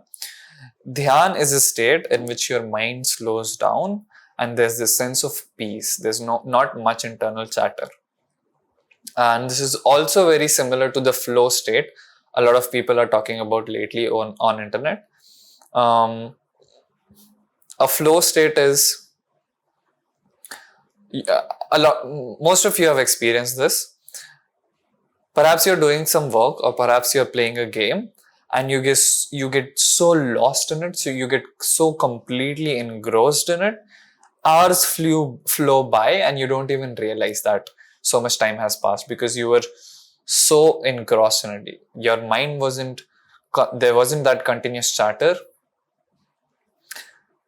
Time moved faster. That is the best I can describe the flow state. So time moves faster. And the trick or the way to enter the dhyan state is by repeating dharana. So dharana is a verb. You can do dharana, dharna. But dhyan is not a verb. You cannot really do dhyan. Dhyan is a state of consciousness. It's very similar to the state of sleep. So if you take the example of sleeping, if I were to ask you to go to sleep right now, can you do that? I mean, maybe you're saying, yeah, I can go, I can do that, but what the best you can do is you can lie down, you can close your eyes, you can put the AC on the right temperature, you can put your blanket on, get comfortable. But those are the things that you do, and after that, the state of sleep comes in, which is a state of consciousness. Similarly, dharana is something that you can do, and the state of dhyan just comes. You cannot make it come. So you bring your awareness back to your breath every time it wanders. Then after a while, it's almost like your mind surrenders and it's like, okay, I'm just going to stay here. And yeah, there's like this sense of peace and calmness that takes over you. The third word is samadhi, and samadhi translates to temporary enlightenment. It's a state, again, samadhi is also a state. It's a state in which you are not there.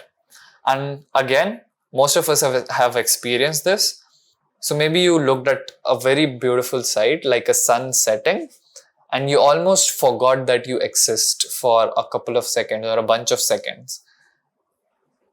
And it's not that you forgot you exist, but in that instance, the you or the ego was not present because you were so engrossed in absorbing that beautiful sunset.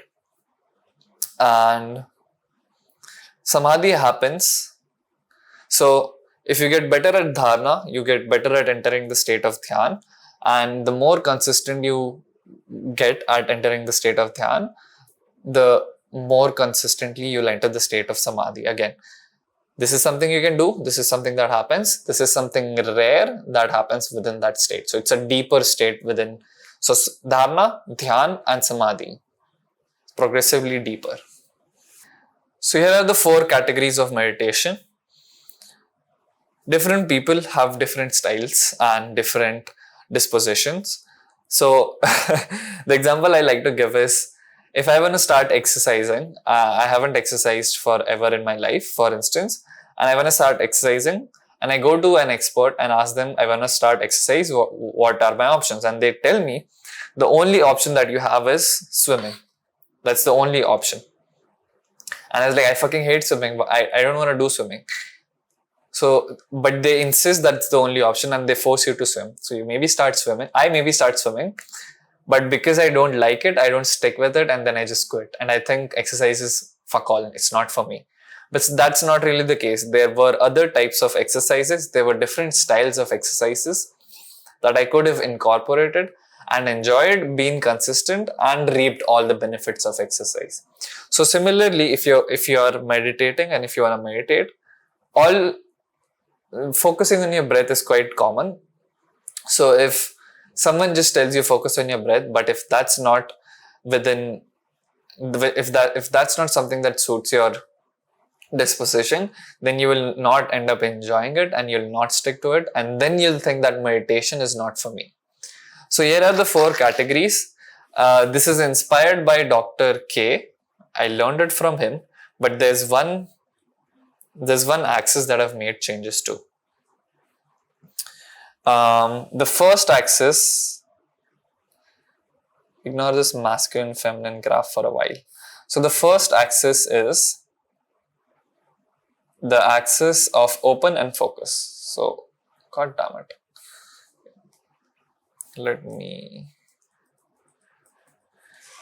So the first axis is the axis of open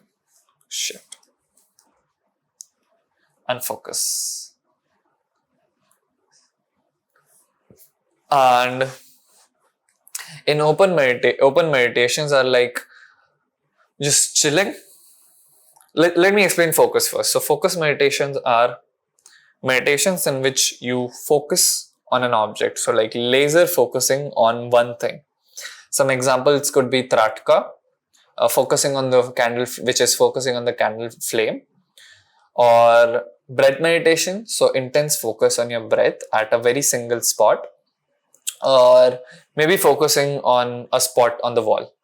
That falls under the focus on the focus side of the axis. The opposite of that is open meditation. So if this is focus meditation, open meditations are like just chilling and observing things. So if we take the example of breath meditation again, if I were to just chill out and notice how my breathing is, the entire process, instead of just this one spot.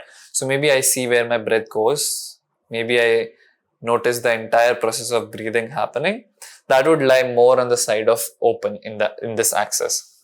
So that's the distinction. That was one axis. And the second axis is the axis of masculine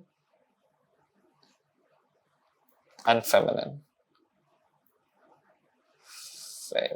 Fucking hell, this is difficult.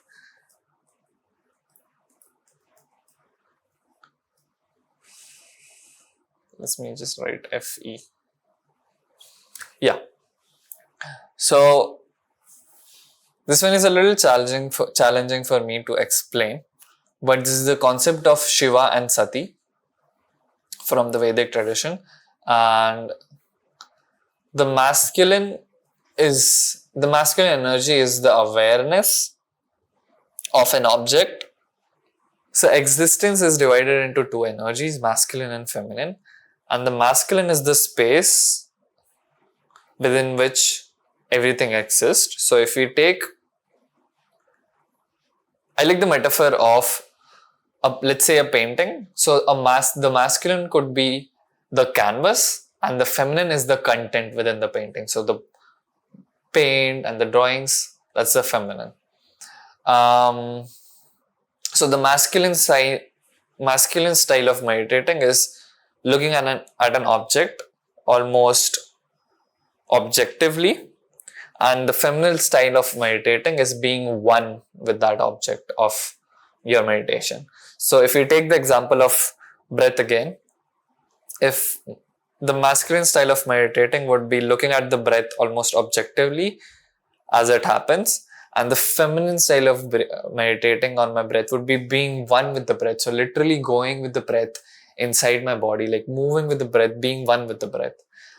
I hope I'm able to explain this, but you'll understand it better in a moment. So you like the focus type meditations more if you're someone who just likes order in the universe, who does not like chaos, who just has the vibe of tell me what to do and I'll get it done. You would lie on this focus axis of things. Oh, let me bring the pen back. You lie on the focus axis of things if that's you. Versus if you're more chill, if you like to just lay back, observe things as they happen, you would lie more on the open end of things. So, yeah. Now, if you're someone who is more masculine in their essence, so if you're more goal oriented, you're more structured, not structured, but you're like more goal oriented, you have those masculine characteristics. I have this graph in case you want to refer it. This will make things easier. So if you are more masculine, you would thrive with a masculine shoot. If you're more masculine, you'll thrive with the masculine style meditation in which you're objectively looking at the object of meditation. Versus if you're more feminine, you're more present in your body, you're more flamboyant, you would thrive with the feminine style of meditating, which is being one with the object. Now, masculine does not mean men. Feminine does not mean female, girls. We are both like every human is a combination of masculine and feminine energy. The question is in what ratio are these energies present? So in this graph, you can see some of the characteristics of masculine and feminine. You can check it out. It will help you clarify things. Now, an effortless practice is one. For you is one is the quadrant in which is your ideal quadrant. So if you're someone who is feminine and you're someone who likes to observe things, you would probably lie somewhere over here. Struggling today. You would probably lie somewhere over here. But if you are someone who is masculine and if you like order in the universe, you would lie here. And this is me. Although I have a very strong feminine essence to me, my masculine is stronger, is what I've realized. And I like order in the universe. I like to know what to do and I just get done with it. So that is me. So yeah, just take some time, think about it, stay with this for a while and try to figure out which quadrant would you lie in. And experiment with it. Experiment with your meditation. Experiment in your meditation with that playfulness again. And I cannot emphasize on playfulness again. It's the key factor in enjoying the process and sticking with it and being successful at any skill, playfulness. I am also getting a hang of it. It's a new concept for me, but it's powerful. I can attest to it. So really try to play with it. and find your ideal quadrant. These generalizations should help you, the ones I just said. But still, I would highly suggest you sit and experiment and come up with your ideal quadrant. And when you do that, you realize your meditations are so much more fun and so much more effortless. You actually start looking forward to your meditation sessions. Now, what's your ideal meditation? It depends on two things. The first one is your disposition, which we just talked about. Which one of these four quadrants would you lie in? And the second is your goal. Your goal with meditation. What's your goal? What do you want to achieve out of it? So, I had a friend of mine. He wanted to build muscle. He went to the gym, and the trainer made him do cardio for at least 1 week, and he was frustrated. And it made me chuckle because his goal was one thing, and the trainer made him do something else, which was not congruent to that goal. And things are very similar with meditation as well. If your goal is to improve your focus, you'd probably not be happy doing compassion meditation or love and kindness meditation. You'd probably not get the results. You'll be happy, but not get the results you're after. If your goal is to be happier, and if you focus on the flame of a candle, that would not make you happier. So there are different types of meditation: love and kindness, compassion, transcendental, chakra meditation, chanting, tratka, dozens and dozens of them. I cannot possibly cover it all here. But because the purview of this course is emotion, I'm going to share the meditation that is, I believe, the most helpful to process your emotions. It was for me, at least. Now that you understand the science of meditation, let's look at the one habit which is the reason I am here today making this video and course.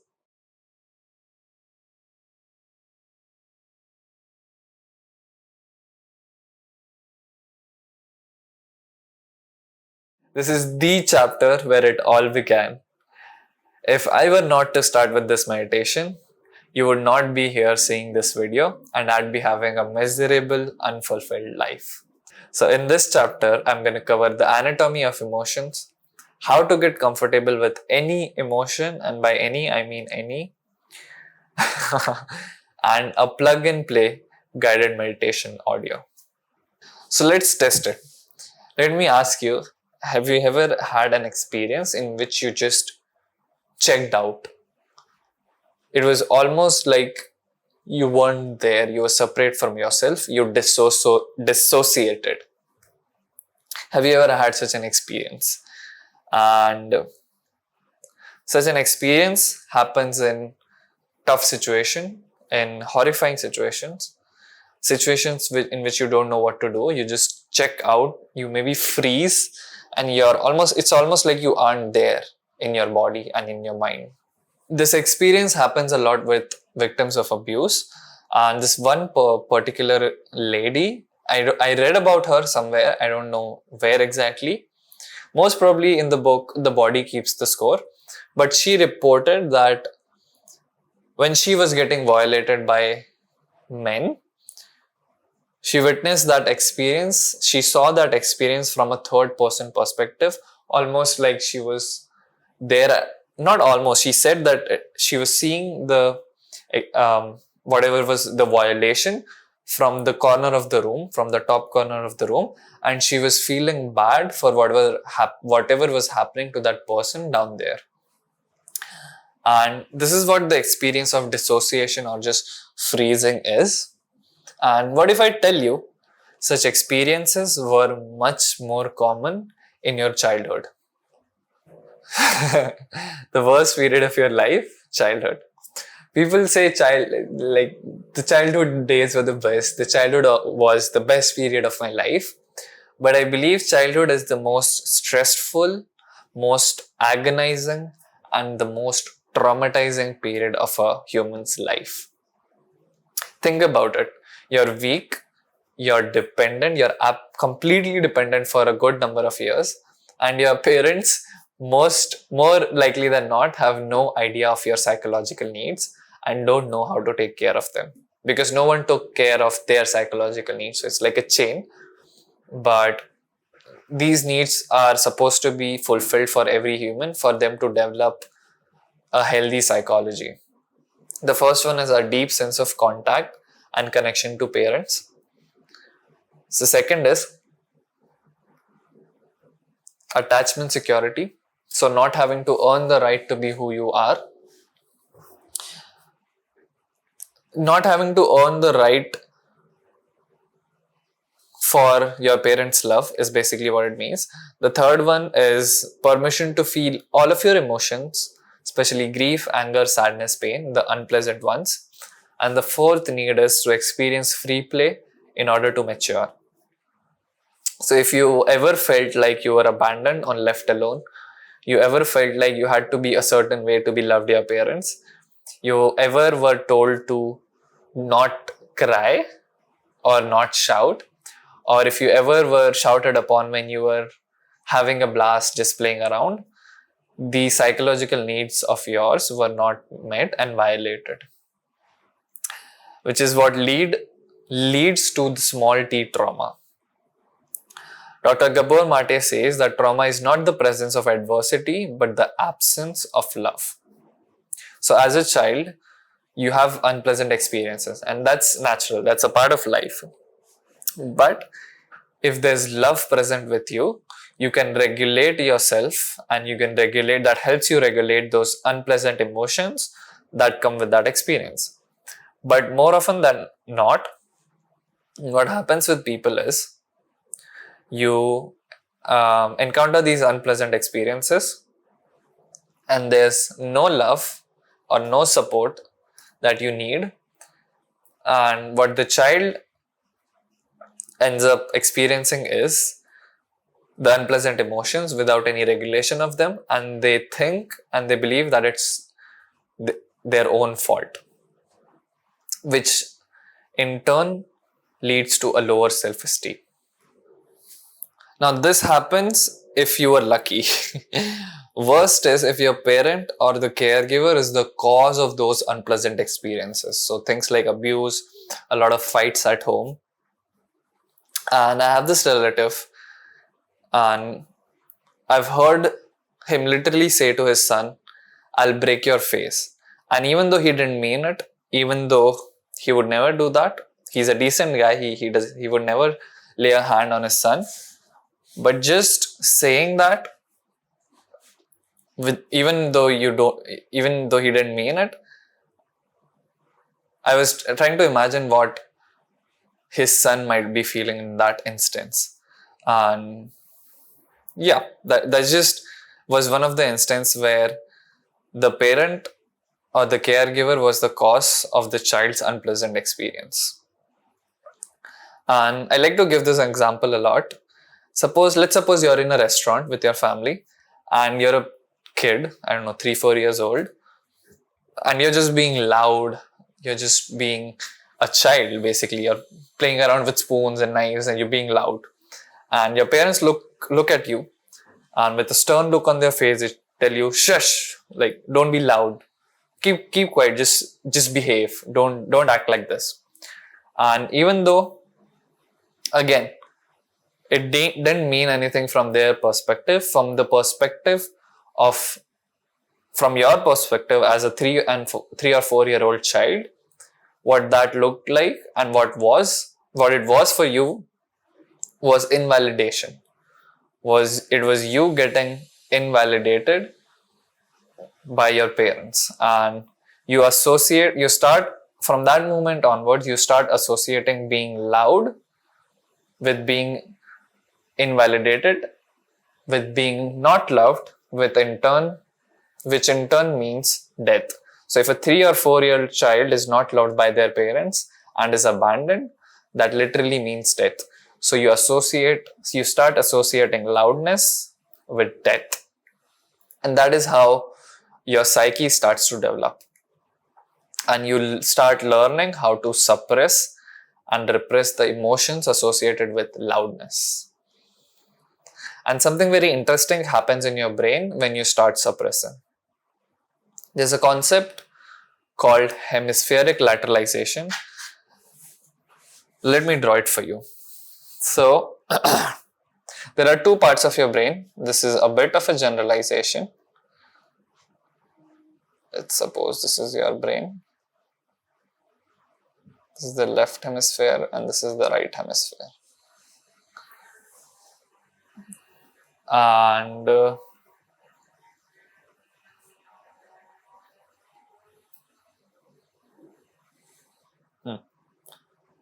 this is your left hemisphere. This is your right hemisphere. And this is a generalization, but your left hemisphere is your analytical brain and governs your language. Your right hemisphere deals with your emotions and creativity. There's a link between those two hemispheres, and this link is called corpus callosum. This is what it's called. And what happens is when you get this feeling, when you suppress a feeling, and when it becomes a regular thing, when this pattern keeps repeating, what happens is your brain goes, okay, so these emotions aren't helping me survive, so I'll just stop feeling them. And this link between your left and right brain starts to break. It starts to break, and that process is called hemispheric lateralization. So if you're an adult and you have the ability to rationalize your emotions, so let's suppose you go through a breakup, you can always say she was toxic anyways. That was you rationalizing your emotions. So the emotion was in your right brain, and the rationalization that your ex was toxic was from the left brain. But the analytical brain of a child is weak. They often can't rationalize their emotions in this way. So when they experience strong emotions and they don't have that support, what their brain does is it checks out of emotion through hemispheric lateralization. So it might start with suppression, so deliberately, consciously pushing down the emotion. It can, with enough repetition, it can become numbness. So from suppression, it goes to repression out of your conscious mind. So because you're doing it so frequently, your mind just goes, okay, I know how to be more efficient. I'll just repress it and go numb. And the most extreme version of it is dissociation, which was the state we talked about in the beginning of this chapter. Now, this is how I like to define trauma. Trauma is just being shaped by your circumstances. It's not something evil or bad that happens to you. It is something happened to you as you were growing up, and you molded your psyche accordingly for survival. So it's natural and it's even healthy is what I believe. So the reason you started suppressing the emotions of loudness was because it was a threat to your survival. And potentially, if you didn't mold your psyche accordingly and suppress those emotions of loudness, you could have potentially died. So your brain literally saved you by developing this trauma. And this is how your personality is formed throughout your years. And the way I like to define personality is, it's a construct that we make in order to feel the least pain or trauma. And if you think about it, it will make sense. That is why your personality changes depending on different context. There's a certain way you act, there's a certain way you behave in your office.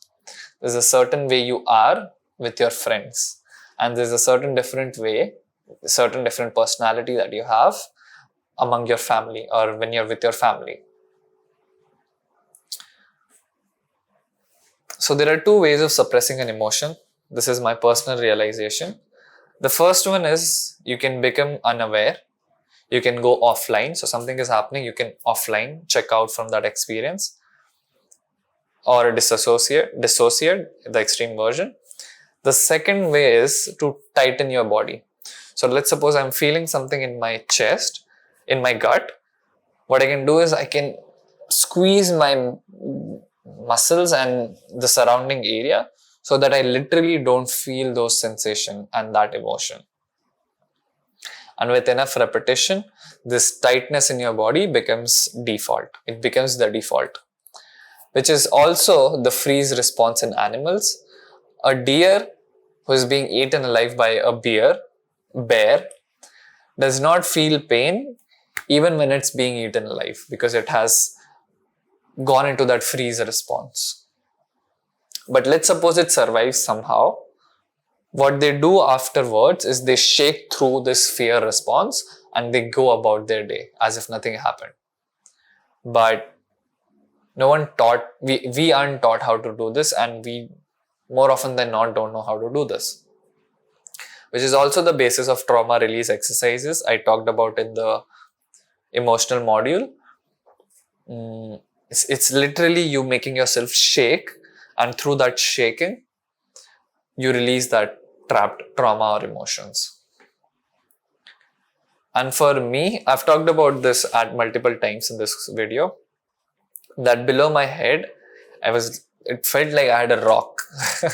I couldn't feel emotions. It was literally as if I were dead below my head. I was only living my life up here. I didn't know what emotions are, how they felt in my body at all. But my life was changed by surrender. So let's understand what a surrender is. Imagine that you're in a war, you're losing, and you're exhausting yourself, exhausting your resources, because the war has been going on since years. And you can never win this war. If it were the case that as soon as you stop fighting, you'll win and make friends with the opponent and use their resources forever, do you think it would be a wise decision to surrender and stop fighting? Only a stupid would continue fighting in this situation.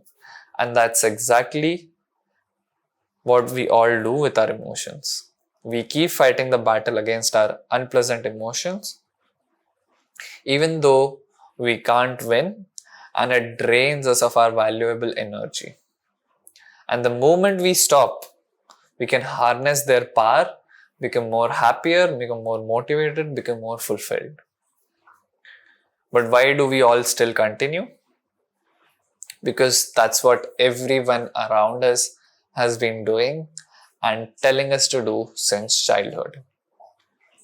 Don't feel the negative emotions. That's the underlying premise behind everything everyone does, if you think about it. And also, surrender seems weak to the ego. But in truth, in reality, it's the most powerful thing a human can experience. A human cannot do surrender. They can experience surrender, but they can have the intention and willingness to. It's almost like you're telling God or the universe, just have your way with me. I'm yours. Just have your way. And some of you might have felt that eagerness when I said have your way. That's your ego. And that is also, I believe, what the meaning behind surrendering to the will of God is. And what's the will of God? It's whatever is happening in this present moment. So let us now look at the surrender meditation. It is the permanent way, it's the best way that I've personally discovered to change your emotional blueprint completely. My throat hurts, that is why I'm a little more hushed today. Once an emotion is processed, you're done with it. It doesn't bother you. It's like weight off your shoulders. You don't have to be paranoid about it coming up in the future, because it's Because if it does, you're comfortable or okay feeling it. That's a very nuanced thing. It's not like it's not that you have this assurance that this feeling would never come, but rather this assurance that you are okay and you're comfortable whenever this feeling comes. You're okay feeling it. So an example could be, a lot of people fear the emotion of fear itself, so they're afraid of anxiety. So yeah, I'm afraid that I would experience social anxiety. So a fear of fear versus being okay with fear. So I know I would be afraid when I have this conversation with my parents, but I am okay with that fear because that's natural. More often than not, when I get comfortable with an emotion, I realize it as an after fact. So let's suppose I am working with the fear of being ridiculed, and I'm meditating, I'm working on it, I'm feeling it, getting comfortable with it. And let's suppose I got done with it. After it, I go about and live my days, live my life. And what happens is, earlier when I would have been paranoid of getting ridiculed and I would have used little tactics to not get ridiculed, now I'm just okay, I'm fine with it. I just roll. If someone's tried to make fun with it, I will perhaps just roll with them and maybe make fun of myself as well along with them. And something like this happens, and after this happens, it just feels very natural to me. And after it happens, I think back to that moment and I go, So before processing this emotion, my response to this ridiculing would have been so much more different and so much more defensive. And now I was just okay with it and I just flowed with it. It's almost like you have a lot of coal in front of you and you're shoveling that coal behind you. And you keep doing that consistently, and you don't realize how much coal you've shoved behind you until you take a look back and you see how big that pile is. Now let me share how exactly I do it. The goal of this meditation is to get comfortable. I cannot say this enough times. I heard this a lot of times and I still didn't let it land, but I'll repeat it a couple of more times. The goal of this meditation, and the goal in general in life actually, is not to get rid of unpleasant emotions, it's to get comfortable feeling them. It's not to change those unpleasant emotions in any way, it's to change your perspective towards them and be okay experiencing those feelings and emotions. And the premise underneath this meditation technique is that your mind, body, and emotions move towards healing if that healing is not obstructed. So if you remove that obstruction, your mind, body, and your emotions will always move towards equilibrium or a healthy state. I strongly believe in this. So let's understand what feelings are. The root of emotions, the root of the things that we call as emotion, are sensations in our body. So your thoughts, like you can see here, that your thoughts are influenced by your emotions, and let me zoom out. And your emotions are literally the sensations in your body. And this is also backed by science. You can see here how different emotions are felt in different parts of your body in different intensity. What is a sensation? Sensation is a certain way your body moves. So if you pinch yourself, if I pinch you on your hand, there's a certain sensation that you get because your body moved in a certain way. And if you get comfortable with your body moving in a certain way, or the associated sensation of an emotion, you get comfortable with that specific emotion. So when I'm angry, I feel the sensations in my chest is contraction. If I get comfortable with that contraction, eventually I'll get comfortable with that emotion of anger. So I'll get comfortable feeling angry. Now there are three main problems that obstruct us getting comfortable with our sensations. And that brings me back to the XYZ example I gave in the 11th chapter, was it? 7th chapter. So you have 6 children. Let me quickly give that example again. ABC, XYZ. And ABC are well behaved, well mannered. XYZ are mischievous, notorious, not well mannered. So what you do is you start ignoring XYZ, you give all your love and attention to ABC, and they become more wild. XYZ become more wild. So what you end up doing is you lock them up in a dark room in your house, and you just give them bare minimum food and water to survive. But that doesn't calm them down. They just start becoming more wild, animalistic creatures. But you just keep ignoring them more and more with every passing day. So what we want to do is, what we are aiming to do with this meditation and this mindset is, open that door, bring XYZ back in our lives, and get comfortable with them. We'll get comfortable with their mischief. And because we've been suppressing them for, I don't know how many years you've been living for. So for me, 22.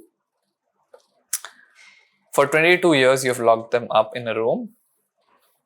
They are gonna have, they are gonna have their complaints. They are gonna be much more wilder to deal with. So the first issue is that comes to befriending XYZ again, your children that you had disowned, is that you've thrown them so deep inside in that dark room, you don't know how to reach to them if you wanted to. They, like, every so often they will create chaos in your house, but if you were to choose consciously to go and approach them, you don't know which part of that dark room they are in. The second part is you don't want to, because you still judge them. So because you see XYZ as horrible children, chaotic children, problematic children, you don't want to deal with them. You judge them. And the third reason is that they are unpleasant. Those emotions are unpleasant to feel. Those children XYZ are unpleasant to be around. They were unpleasant to begin with, but now it's just like 100 folds more unpleasant. I hope you're following this metaphor.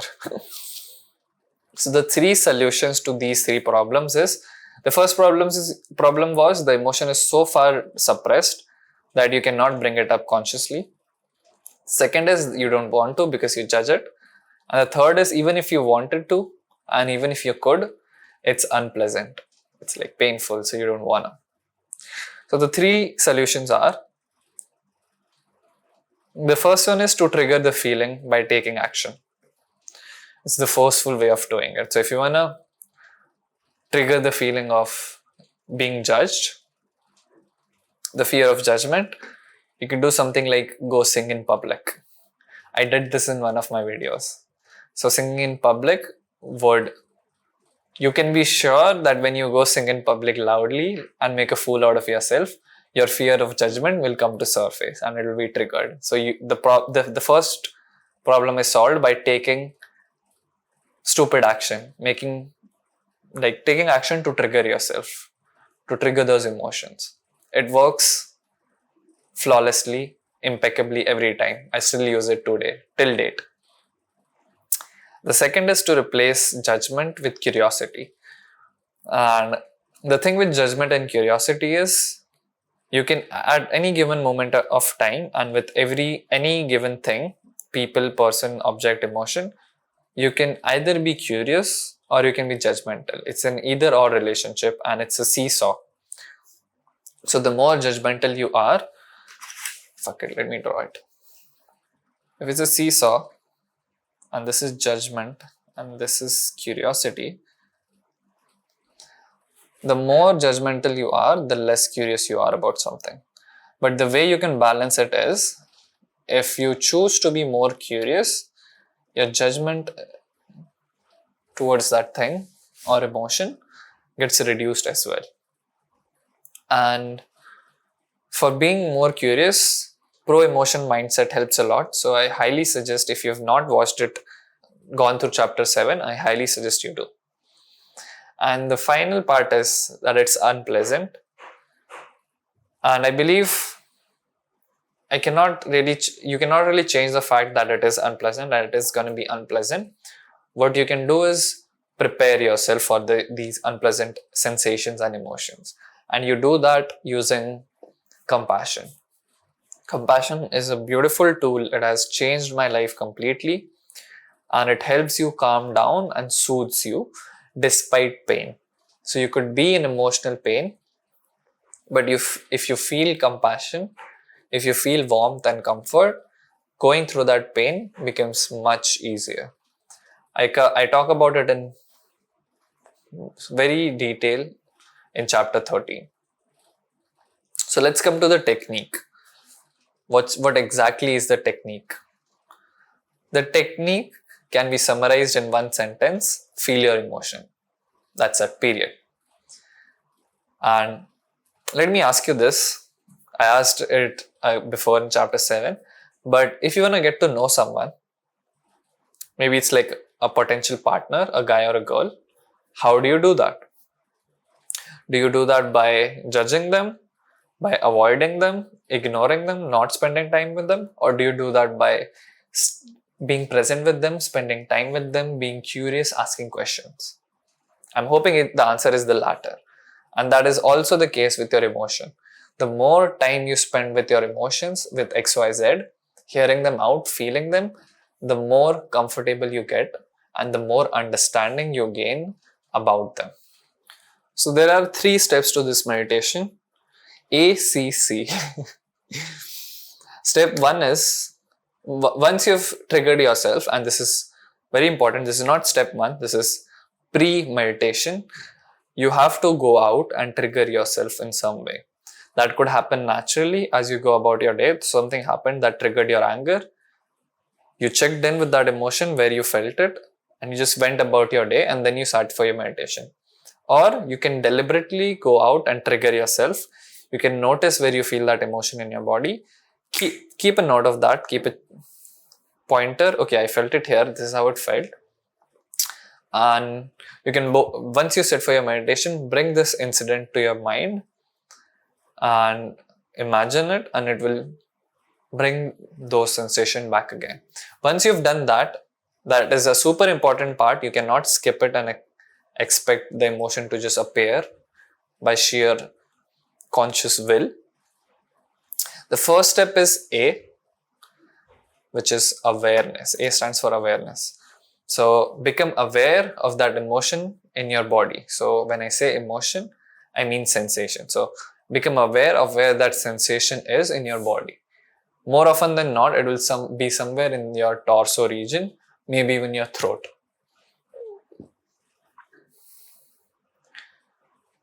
So of the sensation you want to get comfortable of, and you pick specific sensation by thinking back to the specific times that trigger that emotion. And this is the dharana practice I talked about in the last chapter. Dharana, so you become aware.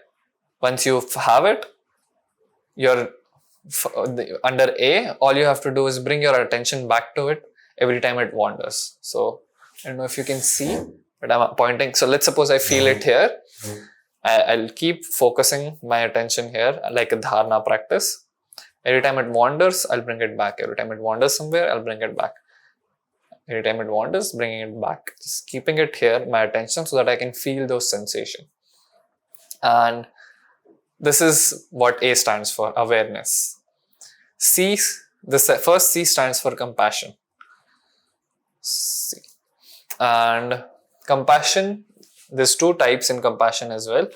Compassion towards yourself for feeling these emotions. A lot of times we beat ourselves up for feeling a certain way. So if I'm afraid and I'm a man, I'll tell myself, you're a fucking wuss, weak ass motherfucker for being afraid. So the first part of compassion is towards yourself for feeling whatever emotion, and something along the lines of it's okay to feel this. And the second part of compassion is towards the feeling. You look at the feelings as evil, bad, you judge them.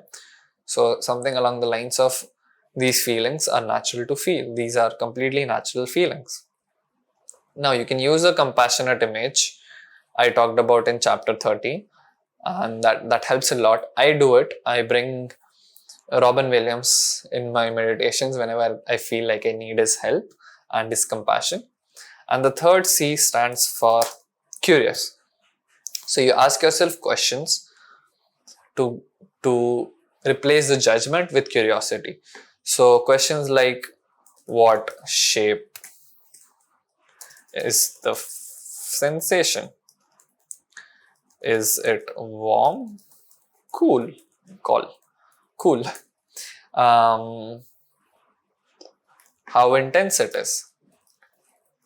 And like, just asking yourself questions so that you get more and more engrossed in that sensation, and you, instead of judging it, now you're being curious about it. Okay, what's it like? How does it feel? How is it moving? So you just stay with that sensation and you stay curious, and that helps you overcome that judgment problem.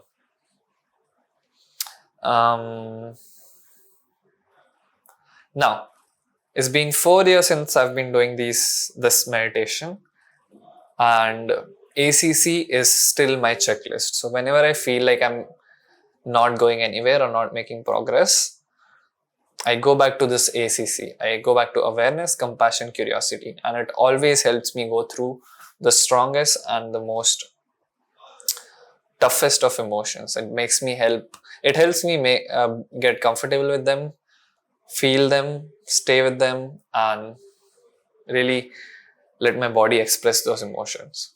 So it's powerful. It will help you at the beginning stage. It will help you at the latter stages. Now, I talked about an audio meditation with this at the beginning of this chapter. You will find it in the description. But before doing the meditation, it's a must that you watch this chapter and chapter 7, which was the pro emotion mindset. That will really prime you for and towards the meditations using that audio. And I believe not overcomplicating things and just starting with the intention of getting comfortable with your emotions triumphs everything. If you just start and not really overthink about it, just start with this intention, you will make progress irrespective, especially if you start with that audio meditation. And be playful. I talked about it multiple times in the last chapter as well. Be playful with the meditation. Be playful with your emotions. Although it feels like you're doing some serious work, and you are doing some a serious amount of work, but it's not serious by any means. It's just the more fun you make it, the more playful you make it, the better your results will be.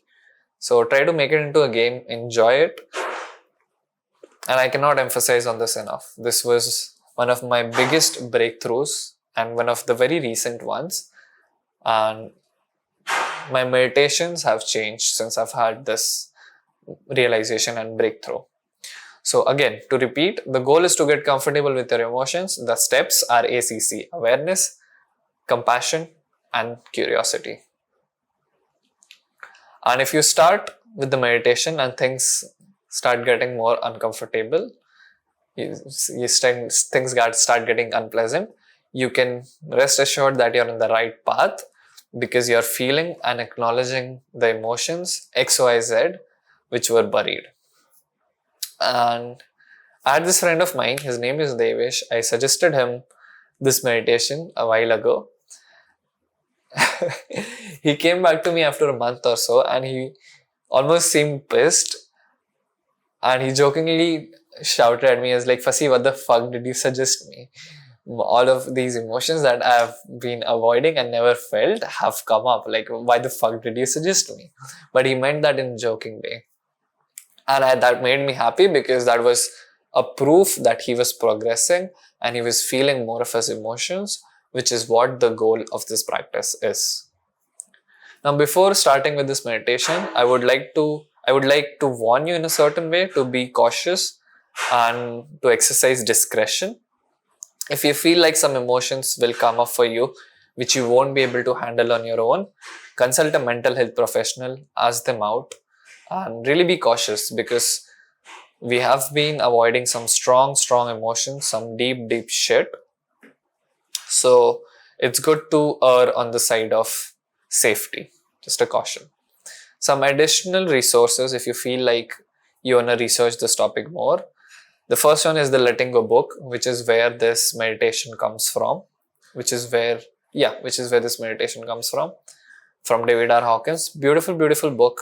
It does not go much in detail about the how to of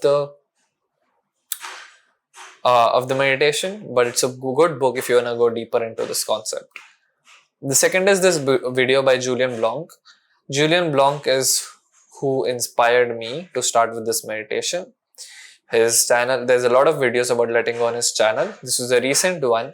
This is a good one. You can start with it. There's a nice cute animation as well. You can watch other videos on his channel on letting go meditation. He's quite an expert on it. And the third one is this Reddit post, which is a superb guide. It's a must read actually. I highly suggest you read it. In fact, if you wanna know more about the meditation, you can leave the book and read this post and this would suffice, because the guy has made it so simple, explained it so well that yeah, it's a must read. Just check this post out. I'll link this post in the description. Now, before we summarize the spirit module, if you have any questions regarding this technique and if you want me to answer them, join the Discord community and I'll be answering all of your questions there. You can find the link down in the description.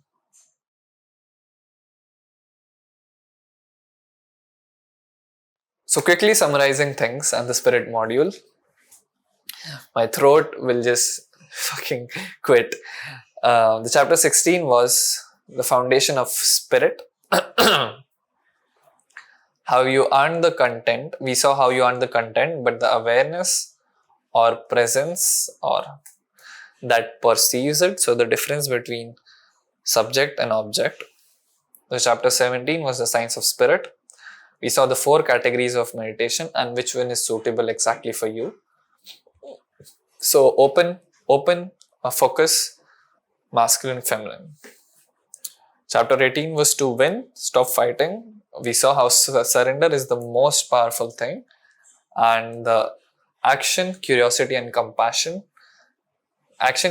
compassion steps to process any emotion using the surrender meditation. Some honorable mention for the spirit module, contemplation.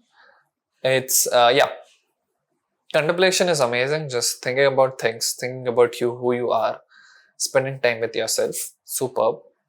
There's not much I can talk about it, so there wasn't a point making it into a chapter. Second is boredom. There's a chapter on boredom. It is chapter 8, I believe. No, chapter 9. So check that out. Boredom is amazing as well. I believe it gets you closer to yourself or the spirit. The third one is Qigong. Qigong, it's spelled as Qi and Gong, but I like to spell it as Qigong, Chi, because it's pronounced as Qigong. It's a Chinese traditional practice. It's a lot of hand movements and standing meditations and feeling the flow inside of you. It's a spiritual practice. You can look into that as well. It's a good practice. I don't have any experience. I dipped my toes into it a little bit, but it's an effective practice. I can say that. And then finally, yoga. Yoga is amazing if you wanna get closer to yourself. Yoga is a lifestyle actually, not just doing some postures, but even if you do those postures, it will get you inside of your body. It will get you more closer to yourself and your emotions. So this was the spirit module and we approached the end of this entire course. Congratulations on making it to the end if you didn't skip. Also, I had a lot of fun. I had a blast actually recording this course. It was a long one. It's not a usual video on this channel. And I learned a lot as well. while I was researching for this video. So that was nice. And if you're someone who's serious about mastering your emotions in the next 2 months, and if you feel like you could use help to apply all of these things, all of these concepts, all of these habits specifically in your life, I do offer personal coaching. But depending on when you're seeing this, the avatar or category of people I offer it to will differ. So click the link in the description, and if you match the avatar on the website, book a free consultation call with me, and I'll see you there. And if you're the 0.1% of people who made it to the end, let me know down in the comments. I'd be happy to know who you guys are. And I hope you guys learned something from this course, and I hope this was valuable to you. Thank you so much for watching. It's been a journey.